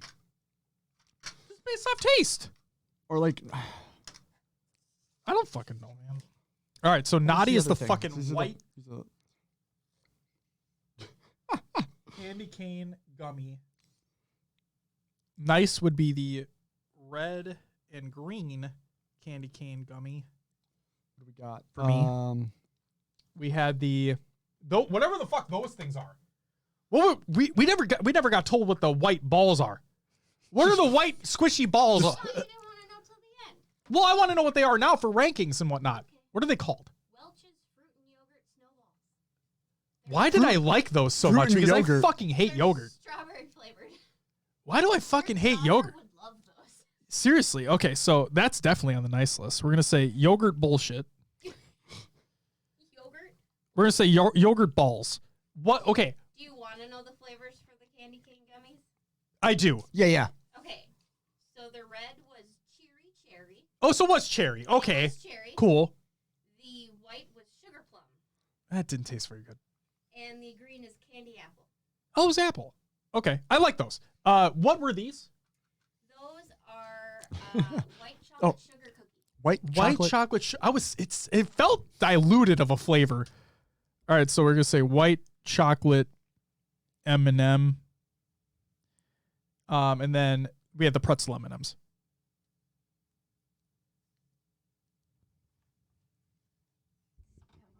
Yes. So strawberry yogurt. What was it? Welch's Fruit and Yogurt Snowballs. Welch's Fruit and Yogurt Snowballs. That look like baseballs. And they are You could just call them strawberry baseballs. flavored. This is so fun. These were green apple, cherry, and what was the sugar plum? Which are apparently actually purple. For the candy cane. She disappeared again. Oh, also Opa Weasley. Or Opa Wesley. Opa Wesley. Opa Wesley. Yo. Lord Weasley. Opa Wesley, thank you for the follow as well. Greatly appreciated. Those Welch's things piss me off because I hate yogurt, but I like those. Like I'm happy that I like them, but I'm pissed off because it's fucking yogurt. Oh, did you put more in here already? Yeah. Oh, shit. Well, we still have got things to do here. Yeah. We got so yeah. All right, I want to do gingerbread cookie Kit Kat. Sure. Let's fucking get in there. Okay, looks like a little log of poop. So we'll just dive in.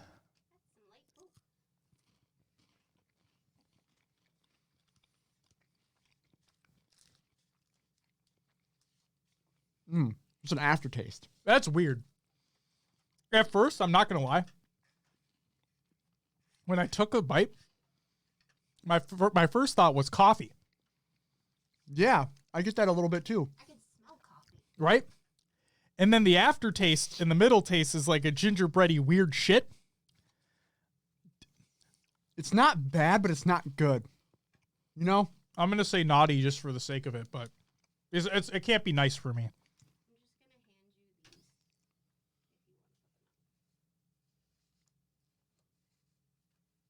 Gingerbread Kit Kat on the naughty list. Mm-hmm. Do we have a way? Or are those the names of them? Yeah. Mm. Well, you could just put them on the ones that aren't labeled or whatever. I don't care. I just made them. Your table's too small. It is. All right, I'm opening up the lump of coal. The lump of coal is next. All right. Here you go, just wrapped lump of coal. I see what appear to be like little Rice Krispies in there. Is this a Crunch product?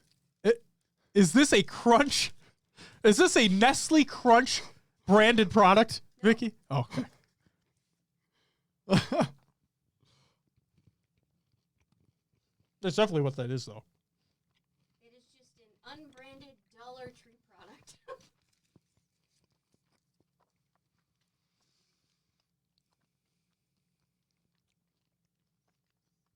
You know, it reminds me of like the chocolate coins. Mm-hmm. It was right next to them. It's at the got dollar that- store. It's got that really too much artificial chocolate taste to it. Uh-huh. Not that I wouldn't fuck with it, but like, I wouldn't go out of my way to fuck with it. So it's like true Christmas candy because it's the fake chocolate. I'm going naughty. Say it's like in the middle. What are we calling that? Double crisp coal. It didn't look crispy. DCC. I'm calling it coal shit. All right, Will. What do you want to do next? We have the peanut butter cup. Let's do the Linded. The Lind. Linded. The Snickerdoodle. We know what this one is. I'm gonna get fucking full off candy. This looks bad. It's a white chocolate then? Yeah. Yeah, I'm a fan of white chocolate. What? Yeah, I like white chocolate a lot. Oh God. It's not real chocolate. It's not. I hate it. Literally, it's not. Okay, that's separated really weird. I just went in.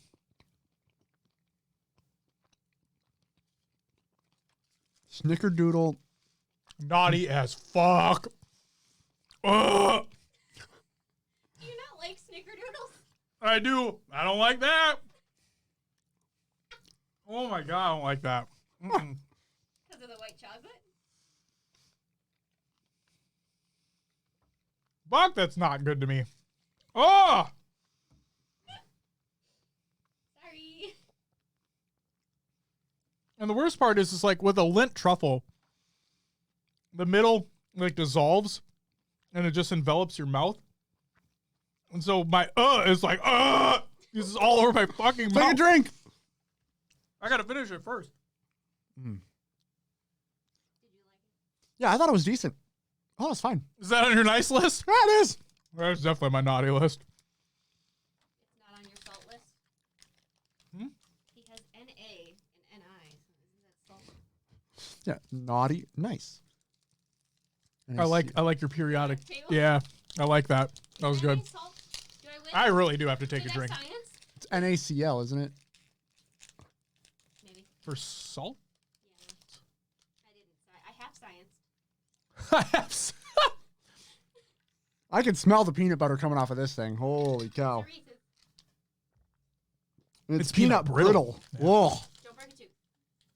Wait, is it? It's not that hard. It can't be that hard. It's a Reese's peanut butter cup. Hard as fuck. Yeah, but it's a Reese's peanut butter cup, for Yeah, fuck's this is sake. If you break a tooth, I am not liable. I'm just gonna throw that out there. All right, I don't think I'm going to finish this whole thing. No, so I'm this just is gonna take huge. a bite. Yep. Yeah, it's a big cup. Yeah, Literally. Don't finish that. There's way more stuff. And it's white chocolate again, I think. If you're Wait, no. It's I honest to God think I bought 24 things. So please. so it's peanut brittle flavored cream Oh, with crunchy peanut butter inside. You know what this smells to me like? I have a feeling I'm going to really like this. This smells to me. If anybody has had the is it Brock? Is that the name? BRACH? Is that the name of the candy company? Am I mispronouncing? They make a fucking, what the fuck is it called? You can get them at Menards. That is only a Midwest thing. God damn it. They're so good. Maple nut cluster thingy. Maple nut chew or whatever. I don't fucking know. This is what this smells like to me, and I'm fucking in. I'm excited. I'm sorry to take it away. Well, now he ate Now your flavor's gonna be tainted, damn it. I needed a palate reset. This smells so good. Like, holy shit. Good night, Healy. Helly. Jesus Christ, I'm sorry. Have a great night. Have a good night. There we go. Like the shoes. Yeah, Healy's. Heelys, yeah. Those are pretty cool.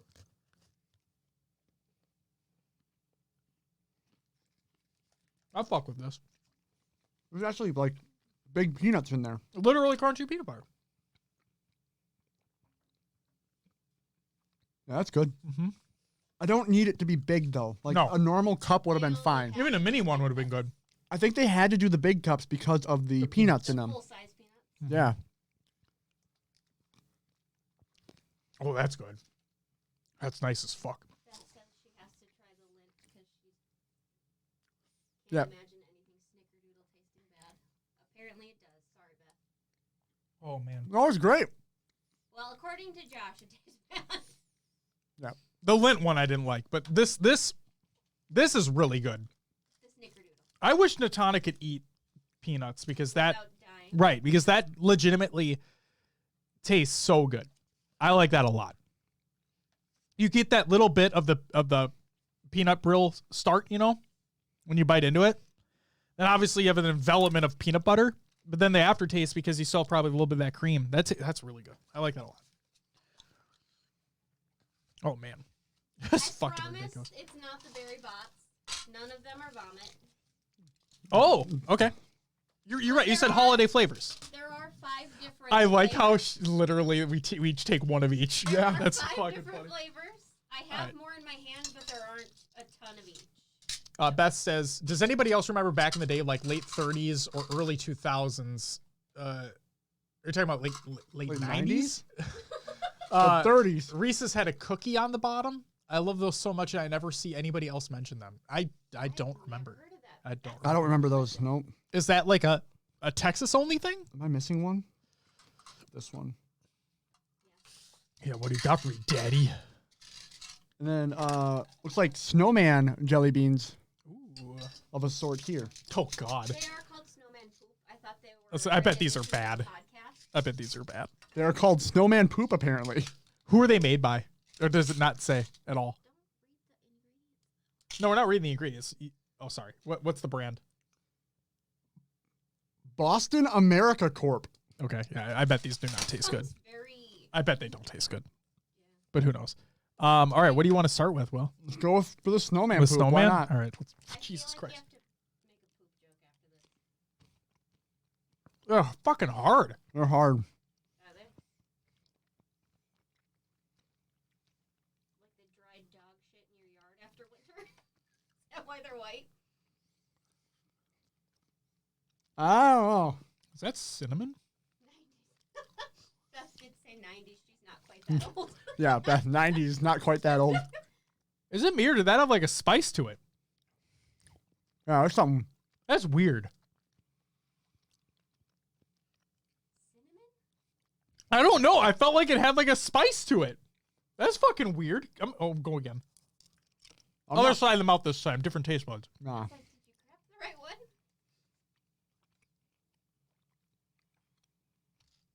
If I'm looking now.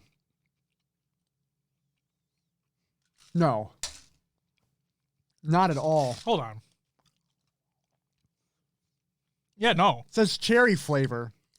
Did you try these? No. I Try it. haven't Why tried not? You should try one. Here. That doesn't taste like cherry. I don't know. My mouth is just tingly, but that does not like that has a. It feels like They are hard as fuck. No, they're hard. right, right. Am I not? Am I stupid for thinking that it felt like it was like it had a heat to it? There's a little like That's so weird. weirdness. It came at the end for me. I don't know if it's because like I feel, but maybe it like tinkled my tongue or whatnot. But like I swear to God, that did not feel normal. The tongue tinkler. It's just an allergy swell. Right? All right. That's so weird. All right, I'm moving on. Which one are you going doing? for the orange one. Orange. All right. That's going on the naughty list, by the way. Snowman poop. The orange one's going on his naughty list too, isn't it? I bet it is. I have the flavors if you want to know them. Yeah, go for orange. What do you think it is? I only have so many. I don't know what the fuck. Pecan pie. Pumpkin pie? Pie? Hey. I didn't like that. You didn't? I like pumpkin pie, and I didn't like that. Okay. Do the yellowish one next. We'll go in order. Oh, they're in order. Okay, Well, what's on the side of the box? sure. I don't know if you like the yellowish. So we just had a pumpkin pie jelly bean. Now we're going to go for this one. I feel like it's popcorn. Popcorn's not a holiday thing. They make garland out of popcorn, but it's not popcorn. Not at all. No. Oh, God, what does that remind me of? Apparently my taste buds are shot. I've had this before. I got nothing on that one. I've had this flavor before.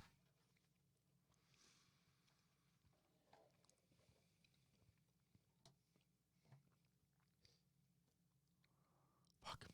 I don't like it, but I've had that flavor before. What is it? Eggnog. Okay. Red. Red? The deep red? With spots or no? Well, one's red and one's brown. So. Oh, I thought, okay. The Red. lighter of the two. Got it. This is usually a cherry.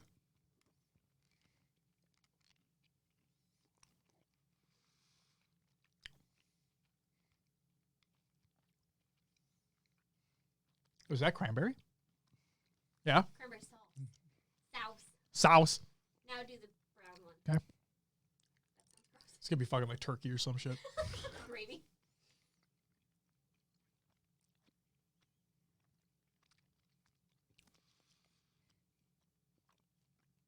Hot chocolate. Yeah. Good call. Last one. Last one. See, I know some tastes. Here we go. Oh, I have to. It's got some fun specs on it. It's got red, green, some yellow. Take a guess right now what you think this is going to be. I have no idea. I'm going to say peppermint. It's peppermint. Let's go. Ooh. That's a refreshment. strong. Yeah, it's refreshing. That's a strong flavor. That snowman one sucks. If Hard. you're still hanging out with us, put your what's your favorite holiday candy in chat, or your favorite holiday food. Ooh. That was refreshing. I would not eat these again. Fuck these. These suck. The snowman poop. Yeah, dude. Like I swear to God, these aren't good, and they're hard as hell I too. mostly bought it for the joke. No, I'm glad. I'm glad we're trying them. This is fun. But like, There's fuck more. these. There's more here than I think we know. I think we have a lot more to go. I'm fine with Dude, that. I told you about 24 things. 24 before I had items? No chill. If you guys have the 24 time. items. Ooh. Oh, I saw these. We're on category 4 of 8. Okay, I'm gonna cheat because I already know what this is. Okay. But I'm gonna see if Will gets it. Wait, are these all different flavors There that are are? 3 different flavors in there. And they say them on the top. Okay, so let's talk about it. The next gift box. Oh, I know these are hot cocoa ones, by the way. I already know that. But huh? They do say them on the tags. Oh, do it? Oh, I did not see that. So we have 3 different Hershey Kisses in front of us, and then we have a Hershey's bar in front of us as well. That looks like white chocolate with some red and green specks in it. So Will, yes, you tried the Hershey's first. I want to know what you think that is. Because I'm pretty sure I saw it at Walmart, and I think I know what it is.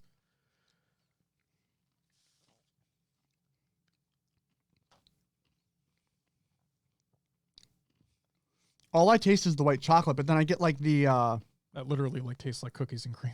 yeah. With like the there's like Crispies. These things are like crispy. Literally like cookies Like and the cream. like the you know, like you get the holiday cookies with like the little stuff on top that always rubs off. Sure. That's what it tastes like to me. So what Like cookie is that? I don't That remember. rubs out like the sprinkles? Yeah. Like the sugar crystals on top. Yeah. Like a sugar cookie. Yeah. That's what it is. It is a sugar cookie. Hershey's sugar cookie bar. It Yeah. literally tastes like cookies and cream to me. Because Justin's- I just get that white chocolate. Justin says, I say mashed potatoes and gravy and meatballs. Slammed together in one glass of eggnog a year. That's all I need. Dude, Perfect. mashing all those together, not the eggnog, fuck that. But mashing everything else together is seriously great. And then you just shovel it into your mouth. I want to do that now. Anything peppermint and chocolate for me is good. I see peppermint coffee drinks. Yeah. Which one are you going for first? The hot chocolate one? Oh, yeah. Beth says, I really like the peppermint Hershey Kisses. Ooh, there you go. Those are good. I did not get mint. Which one did I go for? Oh, yeah, the hot cocoa. That's good. I should have kept my laptop off. I can't read. The TV's too far away.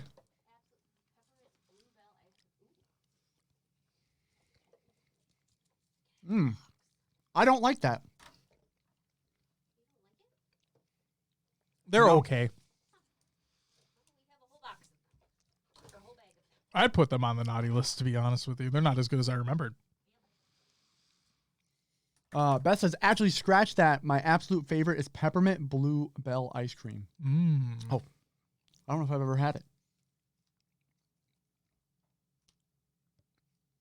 All right, what was this one? Which one? Or the green one?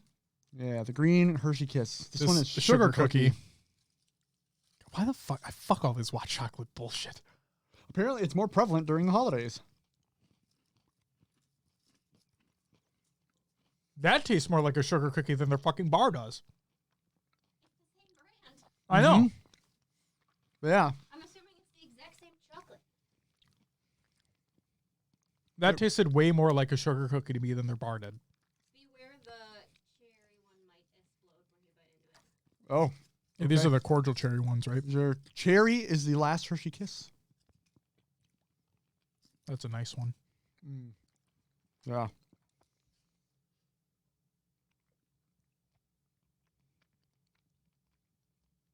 Who wants the box and who wants a pail? Pale. Top heavy. I mean, we both get what's inside of it, so it doesn't matter. Top off. I think I lost track of writing things down. I did too. The jelly beans, I didn't write anything good down for. thing I have them all listed on note cards. Oh my god. Good.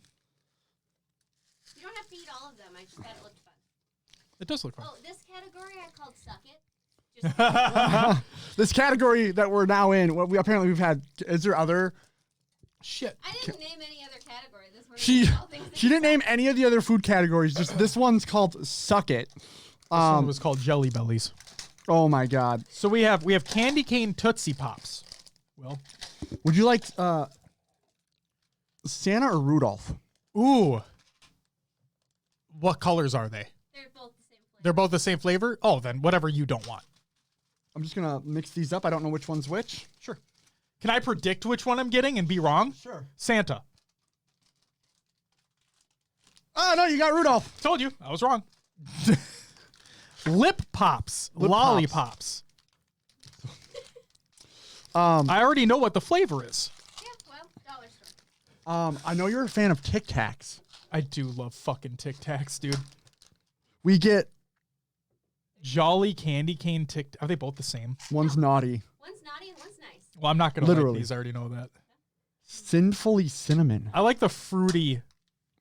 The fruity Ones. ones, I know, like the orange ones. Oh wait, are they different? Yeah. Oh, okay. So we get to try both. Well, here, let me put them more centered in the frame there. Move these out of the way. It's so much crappier. This is fun. This is ridiculous.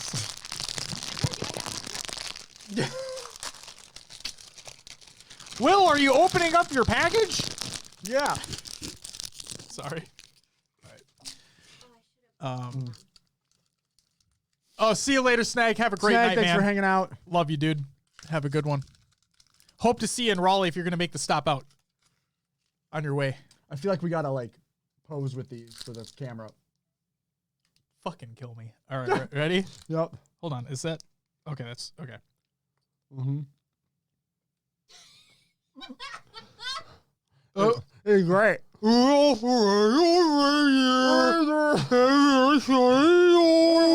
Oh.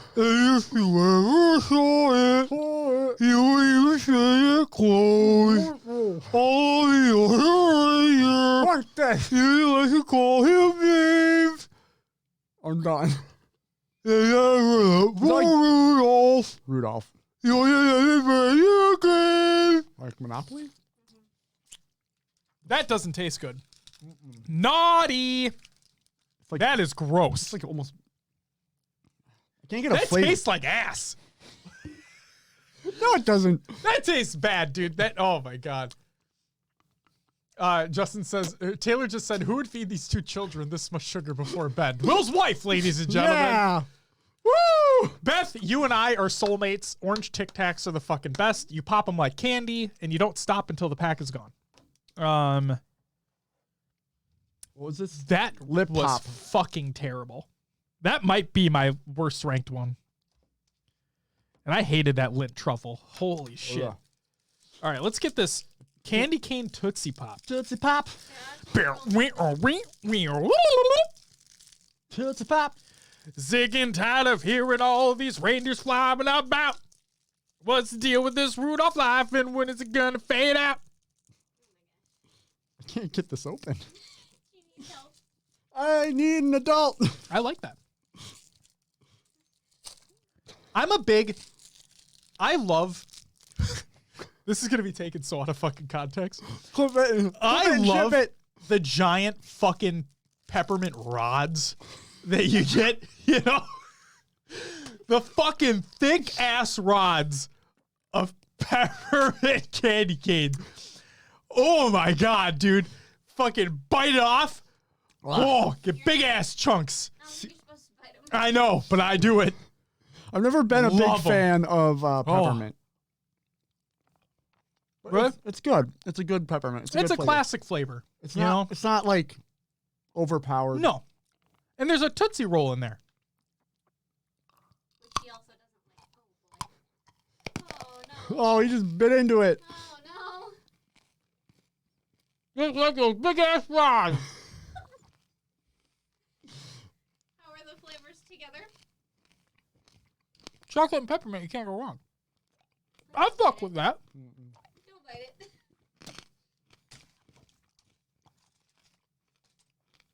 We got a mess. Yep. It's like in the middle for me. It's like it's not great. I mean, I have to like say I wish like the chocolate was more I can pronounced. appreciate it for what it is, but it's not my thing. So I guess that goes on the nice list, right? If you like it, though, or we don't care for it, it should probably not be on the nice list. You have your middle row. Right on the line. Tic Tacs. Here we go. I shouldn't have done that. Give Josh 5 minutes. Well, these got little candy canes on them. Try to show one to the camera. You need it I shouldn't have done that. It's not bad. I shouldn't have done too much. that. Yeah. There's no way that's gonna show up on camera. It's a Tic Tac. Get real close.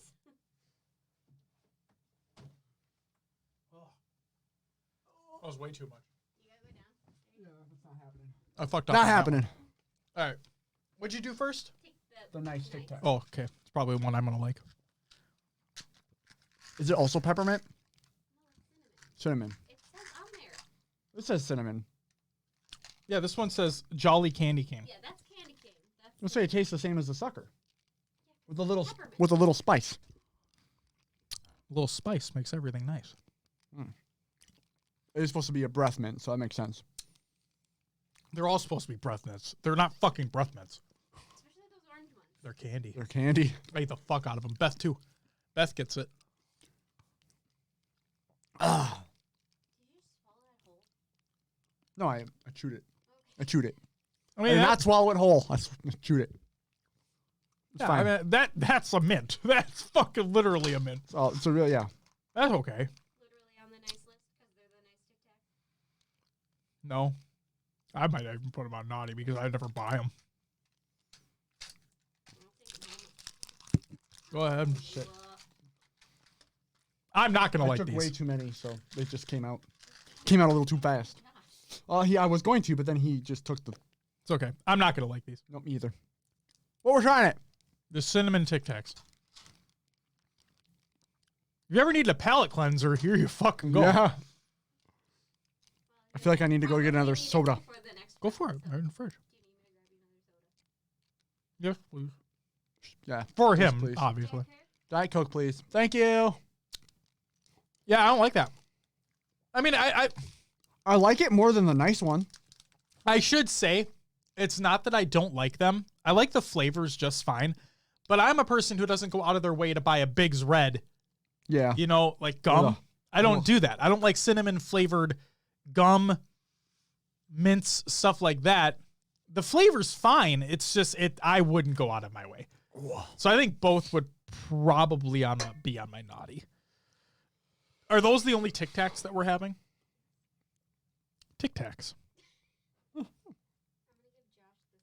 Oh, okay.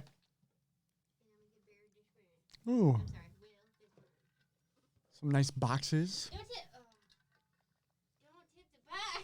Don't tip the box as I just did. Beth says the white ones are mints, the orange ones are candy. That never made it home because I'd eat the entire box in the car on the way home. I agree with you. Yeah. I get those fucking giant ass containers of the orange ones and I just pop the entire top off and just go to town, baby.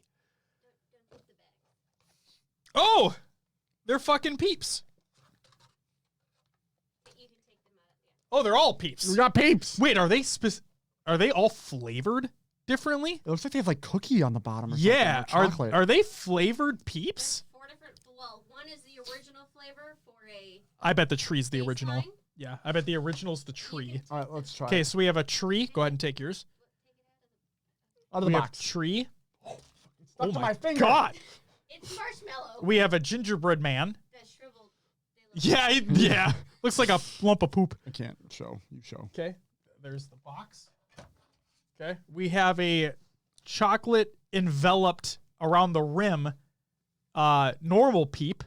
That seems like a sugar cookie brown, like a brown sugar cookie or gingerbread. I would say Oh, gingerbread. it could be. And then probably candy cane. Probably is what- candy cane there. Or peppermint bark is what I bet this. There Yeah, it is. yeah.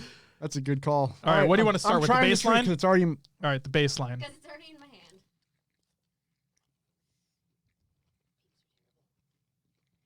It's just candied marshmallow. I don't fuck with these. I never liked original Peeps. I hate these. Yep.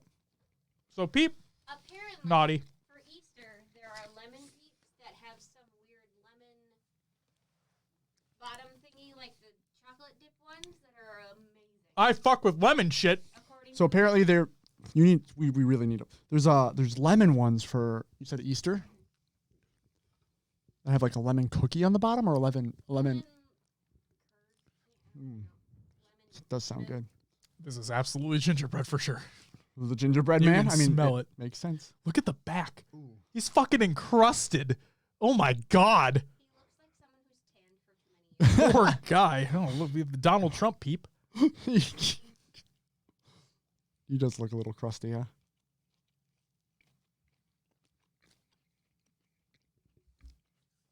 Yeah, those really coated my hands when I Woo. moved them earlier. At least you can taste it. Yeah, but it's Still not gr- great, but you can taste it. Maybe it's just the texture. I don't know. Yeah, and Beth even says mostly a texture thing. Yeah. Yeah, not great. I kind of want to end on the peppermint bark. Jesus Christ. I mean, you know, Diet Coke and Coke. Diet Coke will do that to you. Absolutely. Ooh. What do you want to do next? Which Peep do you want to do? You wanted to end on the peppermint. I'm fine with that. Are you okay with that? Yeah. Okay. All right. I really want to know what you think this If I can smell the chocolate. Ooh. one is. Chocolate. You're selling chocolates. I remember when they Chocolate! invented chocolates. Ooh. I heard that crunch. Ooh.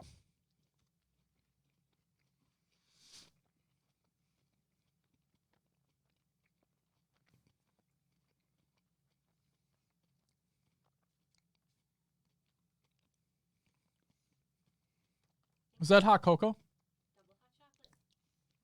Well, the reason why I'm saying that is because all I taste is chocolate from the bottom. Yeah. But I'm like, that has Try to it be just hot at chocolate. the top.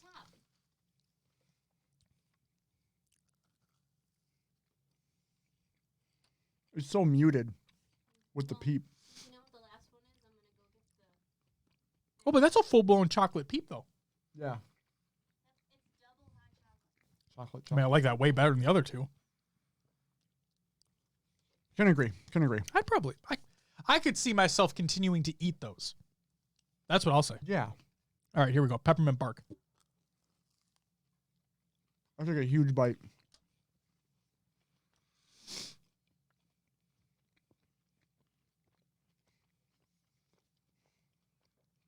I like that the peppermint flavor is soft on it. But I wish there was more. Not bad, though. Here it is. Yeah. That double hot chocolate one's probably Is this the last thing? No? Okay. Oh, no, it's not. Holy shit. This is just our refresher right here. Oh, no. Is there more? Yeah. There's more. All right. So we've known this one was coming. To be honest, Josh. The only one you guys for sure knew about. Josh. I has cheated. tried it, I did. because we were supposed to try this on an earlier show, then I forgot to bring it. But it is gingerbread snapped Mountain Dew.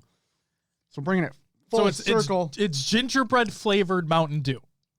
Now, when Vicky first told us about this, the thought was that's got to be the most disgusting thing fucking ever. Yeah. I liked it. Let's see if my opinion has changed. Well, let's see what Will's opinion is first. He's the first time trying it. Oh. Right? It's not what you expect. No, not at all. But you can taste gingerbread. But it's Mountain Dew. It's almost like fizzy enough to where like a Sprite. Kind of, right? Where It's got like the ginger ale-y type effect to it. yeah. Yeah. I mean, ginger ale, gingerbread. I know they're not the same exact thing, obviously. What if that's what if the intent? Like, that's what it tastes like, though. It's you could definitely taste gingerbread. It's definitely not a ginger ale. Oh, what the fuck do you have? Uh-oh. I saw a Fireball bottle, Will. It wasn't a Fireball bottle. Oh, that's what it looked like. Oh, for the record, we are over the age of 21. If Will's there is. almost 30. I am 30. We're getting old, people. Yeah, I don't not like that. It looks like I'm eggnog so- of some sort.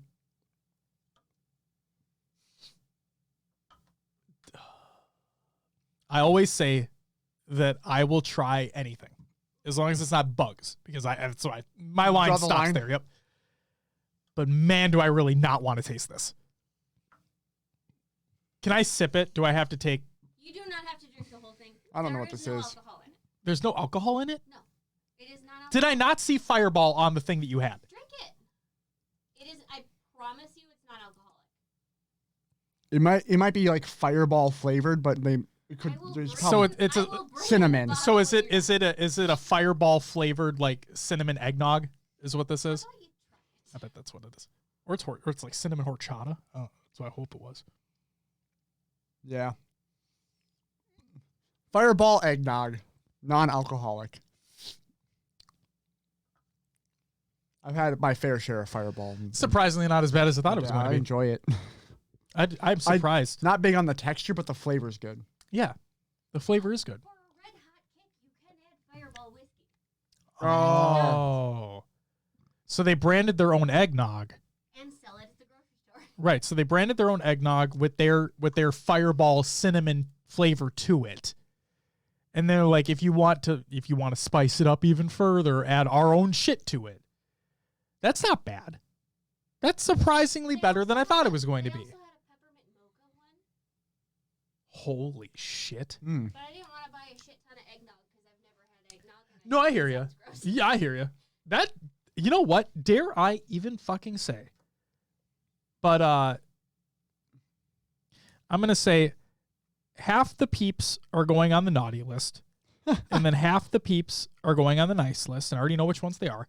We're going to put the gingerbread Mountain Dew on the nice list, and you know what? I can't believe it, but I'm putting the eggnog on the nice list. One last round.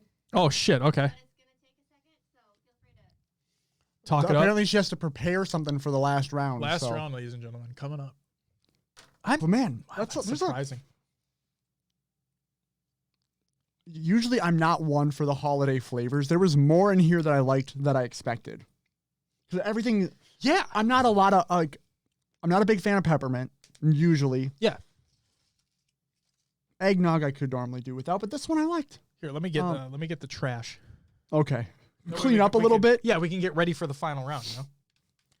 Yeah. Oh, she's coming in now. Too late. Oh, no, I'm not going out there. You're fine. Oh. I'm just getting the trash that's already over here. Oh, never mind. She's saying don't come out there. Don't worry, I will not leave the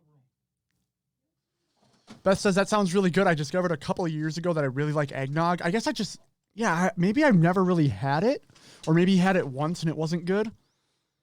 And it may have been just the kind I had. So I was surprised I liked that. You want to hand me your trash? Does she want to keep these? I don't know. Oh, we'll save them. Do you want to keep the serving little dishes? No, she does not. Right. Throw away the serving dishes. Oh. Thank you. Hubba bub on the. Oh shit! You just. It's okay, I got it. They're my Tic Tacs anyway. That I spit out.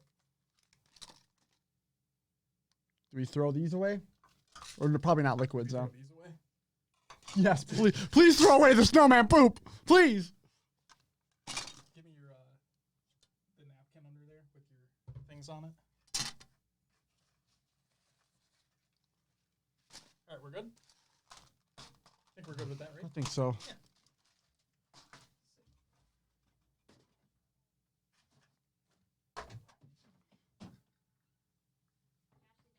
Okay, Jesus Christ. Okay. Beth says, I notice it varies a lot by... Oh, my God. This is why she asked what pie is my favorite. Even hotter in here now. Yep. Sorry if I'm in the camera. You're fine. you're not. You're fine. And for Josh's birthday. Happy birthday, Josh! Thank you. Happy birthday, Beth, as well. Happy birthday, Beth. You get to celebrate with me right now. Beth, I hope you like cherry pie because that's what I got. I'm not a cake person. I don't like cake. That's kind of known. I'll take pie any day of the week over cake.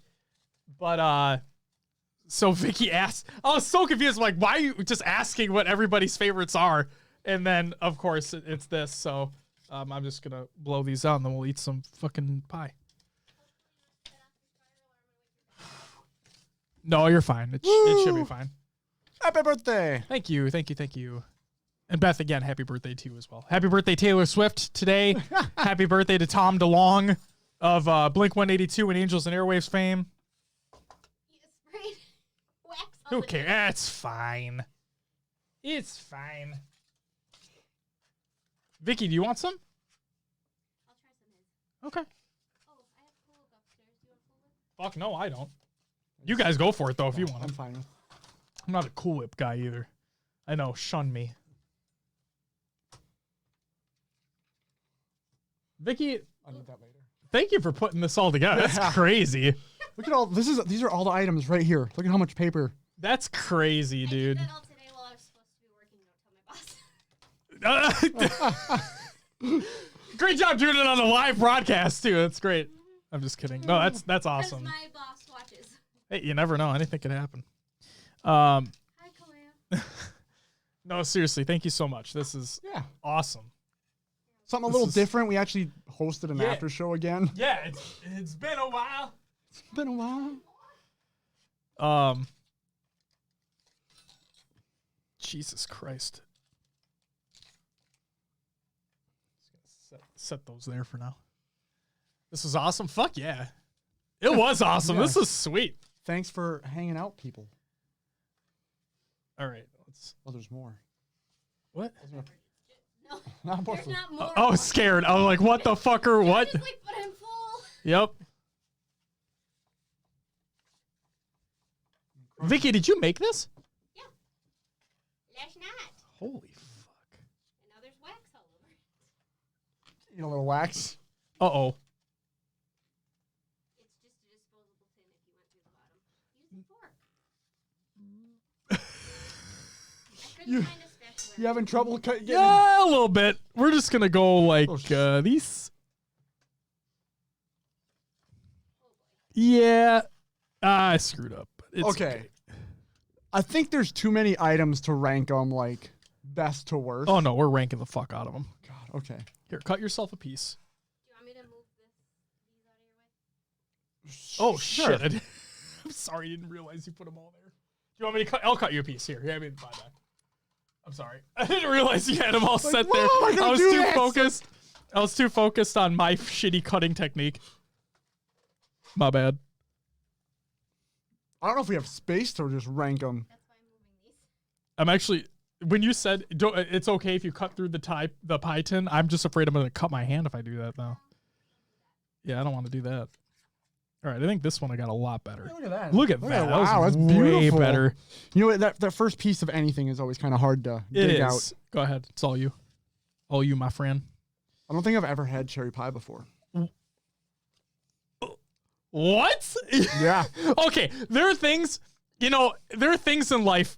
Like you've never seen the Mighty Ducks. Right. So there's things in life that you give that response of, oh, you haven't seen this movie? That reaction? Yeah. And everybody says that, instead of giving that response, you should say, oh, it's a good movie. You should watch it sometime.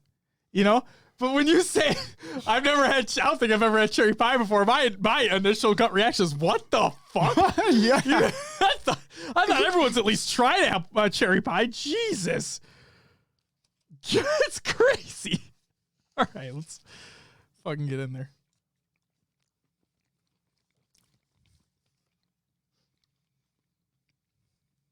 Nice and waxy. You are going to dump this on the floor. Oh, I was.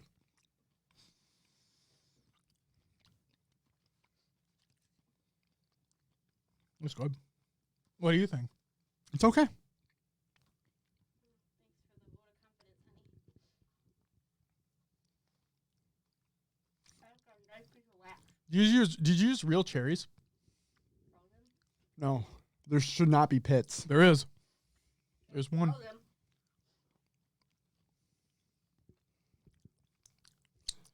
It's good though. That was what? There's a pit though. Well, that's not. I'll complain to Cub. Yeah, please come. Please send all complaints to Cup Foods. I got a lot of wax in my mouth. Oh, that's good. Thank you, Vicky. It called for tart cherries, but they only had sweet, so I hope it's tart enough. It's okay. Okay. All right. Ranking. Rankings, I guess. Okay. Oh, ranking shit. Oh my god. Okay.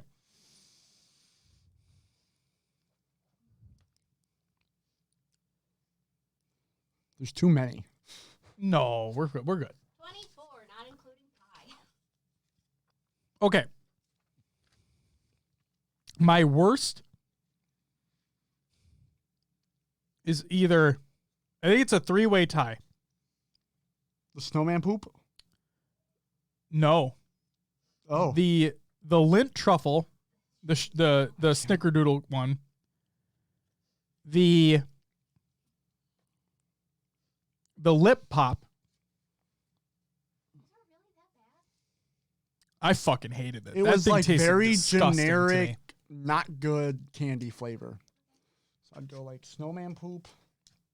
Snowman poop's up there too, in terms of worst. Where's that lip pop at? Get that shit the fuck out of here. Okay. You liked the lint truffle, so we have to split that. Keep that there for now. That's fine. What do you got after that lip lollipop? What was OCC? OCC? Was that the coal? Oh, double crisp coal. Yeah, double crisp coal. Yeah, that's good. I'm good with that there. The candy canes I didn't like because of the texture and they were hard to eat. The candy canes. They were like first ones we had, the gummies. Oh, I had the white one for sure. I didn't like the white one at all. I don't have those split up. The sugar Well, plum. you can rate them on the. It's fine. Well, there's spots for you to rank them on. They were very hard. Well, not hard, but I also have the gingerbread cookie Kit Kat in my naughty list. I do as well. Let's just fucking pop that there. I have WC M&M. Yeah. I didn't like them, but you liked them. Those are the ones that you liked. Yeah, the white. I like the chocolate pretzel snowballs. ones more than that. There's a white chocolate and then Well, what about the sugar Tic Tacs? We got to get the Tic Tacs on there. Those weren't good either. I didn't write those down. Okay, so we have the Tic Tac Nice and the Tic Tac Naughty, both of them. Get those the fuck both out of here. The Tree Original Peep. Right, we both didn't care for that. Right here. Yeah, Okay. Are we putting gingerbread after that? that was bad. Okay. Well, not bad, but Not as good. yeah. Not great, Bob. Okay. See, we're narrowing this down. I have a hot cocoa something Hershey Kiss. that wasn't good. Yep. You can put that on there. That was on my naughty list. Yep, same here. Go ahead. Put it on that shit. Dip the lip pop. The jelly beans. I did not write those down. You think they're I would say as a middle of the pack as we are right now, yes. Sure. Some were good, some not. So I would say middle of the pack. Where does that lint truffle rank in your list? No, it's on his nice, I bet. I would be fine putting it in the middle. Are you sure? Yeah. Okay. We could do separate rankings, by the way. We don't have to do a team one. This is too. I don't want to do a. We are a team, though. All right. Cool. Do we Peeps the light peppermint bark? These kind of. I think the other Peeps deserve to be in the middle. Okay. Do you like them more than that? No. I would say they can be in the middle. I liked the double hot chocolate one, but I would say middle of the road seems fine compared to everything else that we have. Yeah. But then again, I didn't like the sugar cookie Hershey bar or the sugar cookie Hershey Kiss. But it's up to you what you want to do with those. Yeah. Also, what about the candy cane Tootsie Pop? It's kind of middle of the road for me too. Put it on there. So these kind of. What about you like the cherry one, right? I did, yeah. Thought the cherry was good. Had a little burst in there. The Peeps, we thought. They can go in the middle. Both Peeps can go in the middle because those were better than the other ones that there were. And then it comes down to 1, 2, 3, 4, 5, 6, 7 towards the top. Sure. Works for me. Do you want the Peeps before or after? Like, do you want the Peeps higher or lower than the Hershey's? I would say Hershey's can be above these. You can put the Peeps on. Put the Peeps on. I know you like the sugar cookie stuff more than I do. But okay. It's fine. What if we do Peep Peppermint Hershey's? I like it. I can dig that. That's good with me. Yeah. Compromise. Look at us. It's like we're married. Like Does he do this at home? Indecisiveness? Yes. Oh, it's talking about a compromise. Indecisiveness. Sorry, I didn't mean to call him out. Then no. Jesus Christ. All right, so what we got here? We have a couple M&Ms. Yep, couple of M&Ms, which you weren't a fan of the white chocolate, right? No, but I did like The pretzel. Yep. I'm good with that. Okay, so we want to put. So let's put then that on there. This? No. Yep. Because I liked one, you liked the other. These made top 5, huh? I like them. Okay. I do like. Do you like them? Yeah. Okay. Oh, sorry. Well, if you're okay with that, then yeah. So what comes in at number 5 then out of these? Don't say it. I kind of want to wait to reveal the top 5. Okay. So what point to 1? Oh, are they not listed on this side too? No, they're not. Okay, cool. Then I'm gonna say that's 5 for me. So I'd say like this is for me. Really? Oh man, I like but- that's like that might be top 3 for me. Oh wow. Okay. But You know what? I can agree. Okay. Like I guess yeah, sure. Are you sure? I just want to like I'm willing to put that number 5. Texture thing for you. 5-4. 5-4. Whew. Up. Here we go. I can't believe this. This is the dumbest thing ever because, okay. 3, 2, 1. Sure. Is that what we're thinking? I'm down. Okay. I hate how that's number 1 too, because I swear to God, I fucking hate the main flavor of that. There was 24, right? There were 24. So let's start from the bottom up. You ready? Drum roll, No, please. wait. We'll do that for the top. Okay, for the top 5. Okay. So All at 24. 24, we have snowman poop. They were bad. They were bad. I say up until like the top 10 are like, these can probably go away for the most part. Next up, the lip lollipop. That's ass. That might have been my number 24 if the jelly beans were not hard. Yeah. Yeah. If they weren't as hard, the lip lollipop might have been number 24. Next up, the double crisp coal. Just generic fucking, the chocolate was bad. It didn't taste good. Next up, we have the candy cane gummies, although Josh would put the I'm fine with keeping them where they are sugar because plum one up higher. they were too hard. They were too hard to chew through. I did not like the sugar plum one. So that was at the lowest. The cherry and the apple I thought were decent. But again, they were too hard to chew through, so fuck that. Next up, the Kit Kat gingerbread cookie. Had that like fucking coffee starting taste and then weird gingerbread thing in aftertaste. Next up, we have the Tic Tac Naughty and Nice. They kind of went together, so we're keeping them together down at the bottom. If you literally want a Tic Tac for a mint purpose, go for it. But who the fuck gets Tic Tacs for mint purposes? No. We know where the number 5 is. Are you going to get it right now just to make sure? He's counting again to make sure we're at the right placing, ladies and gentlemen. Remember, there are 24. Oh, my God. This is great. Way to mess me up. Next up, we have the Peeps Marshmallow Original, the trees, the original flavor nut. Very nice. Okay. We then go to the gingerbread. Peeps gingerbread. Yeah. Yep. Yeah. What? The Peeps gingerbread? Yeah, I'm not. Yeah. Probably. The gingerbread is so, I mean, the plain is so plain. Like, it didn't add anything. Yeah, it didn't add anything. Then the Hershey Kisses Hot Cocoa. I remember it being better than. It tasted funky. It did not taste that good. Next, we have the Jelly Bellies. They were pumpkin pie, eggnog, cranberry sauce, hot chocolate, and candy cane flavor. Yep. Then the Lindt Snickerdoodle, which ranked lower on Josh's list. Yeah, but ranked higher on yours. We compromised by putting that in near the middle of the pack. I can see why. Like, it's not great. Tootsie Pop. Tootsie Pop. Yes. Yeah, the candy cane pop, right? That I ate. Shouldn't have done that. Peeps Delights Peppermint Bark. Made it a little higher. A lot better than I thought it was going to be.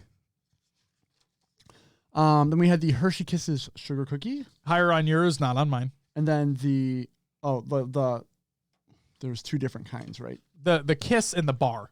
Yeah, the Kisses, and then the next one was the bar. Yeah. So they're back to back. Again, higher on yours, not on mine. Then the Peeps Delights Double Hot Chocolate. That was really good. It was the best peep I've probably ever had, to be honest. It's not a high bar to set. It's not a high bar to set. It tasted good, though. We are in the top 10 by, Okay. And that was, it was 7th, 8th placing. Okay. Then we had the M&M White Chocolate Sugar Cookie. Yeah. Coming in at 7th. Okay. In 6th place. 6th place. The M&M Snowballs White Chocolate with Pretzels. I like those ones. Those were good. Those were good. I would agree. Yeah. Sweet and salty. In 5th. Drum roll, please. Oh, yeah.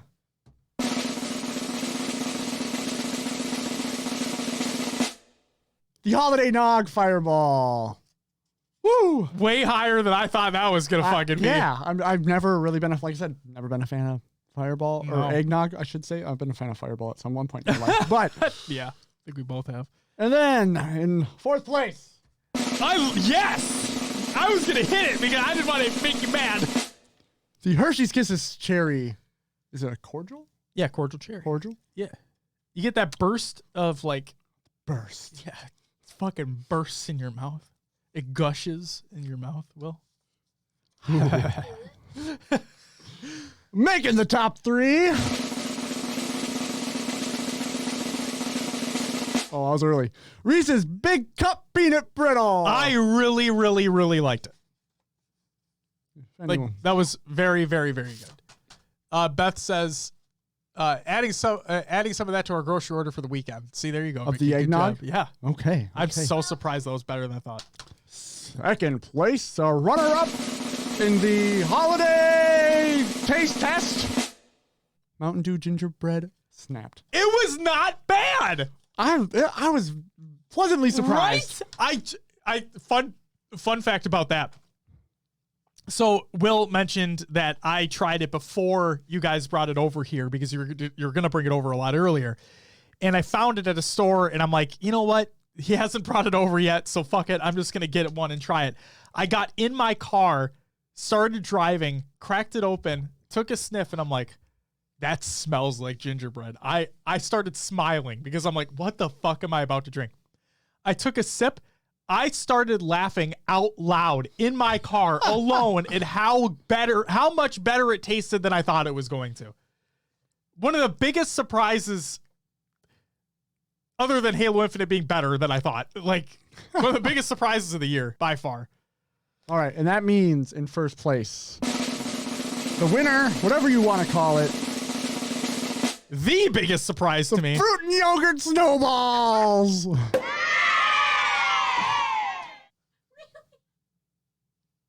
A children's snack.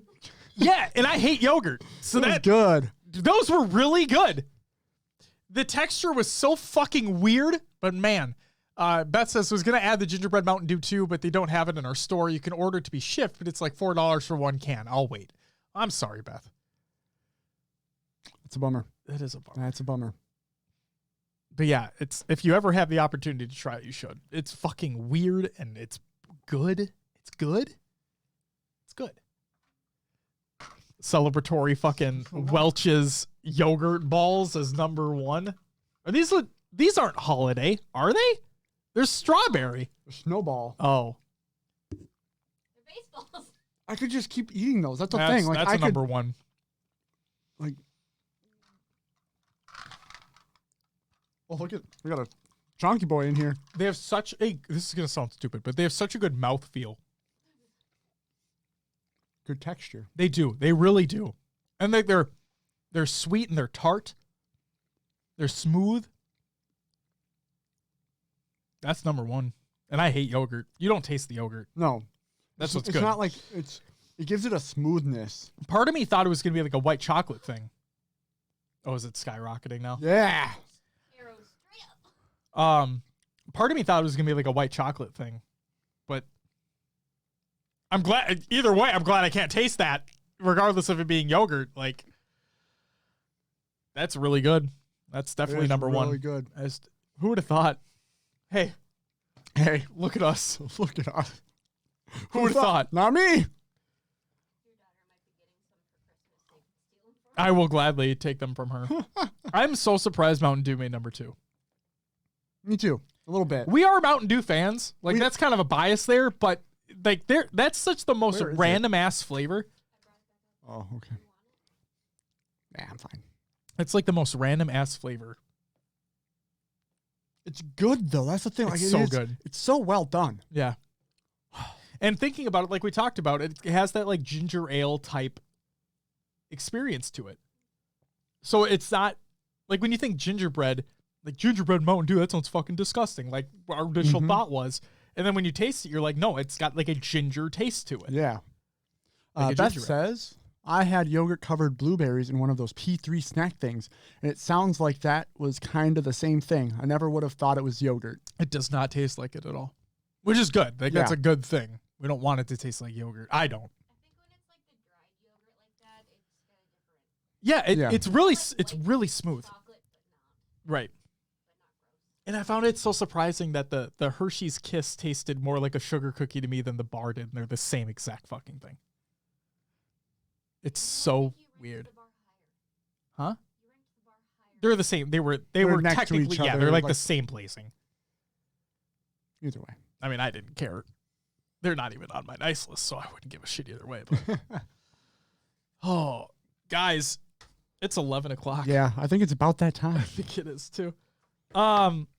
Vicky, thank you Yes. so much again. Thanks for putting this on. Claps in the chat for Will's wife for bringing us the wonderful treats and the pie. Thank you so much.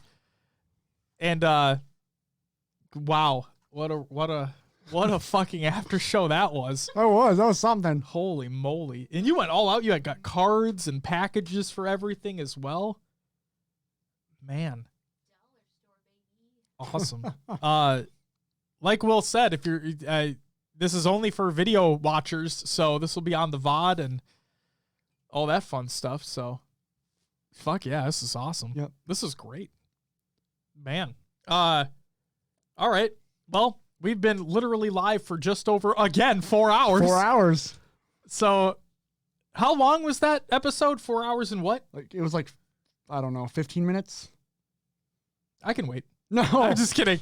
Ladies and gentlemen, thank you all so very much for hanging out with us during this special after show. It is late, but we had a great time. Vicky, thanks again. It was fun.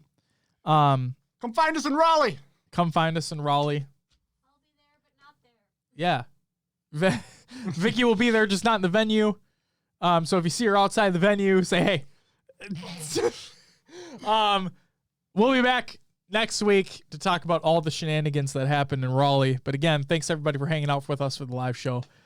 We'll see you later. But until then, again,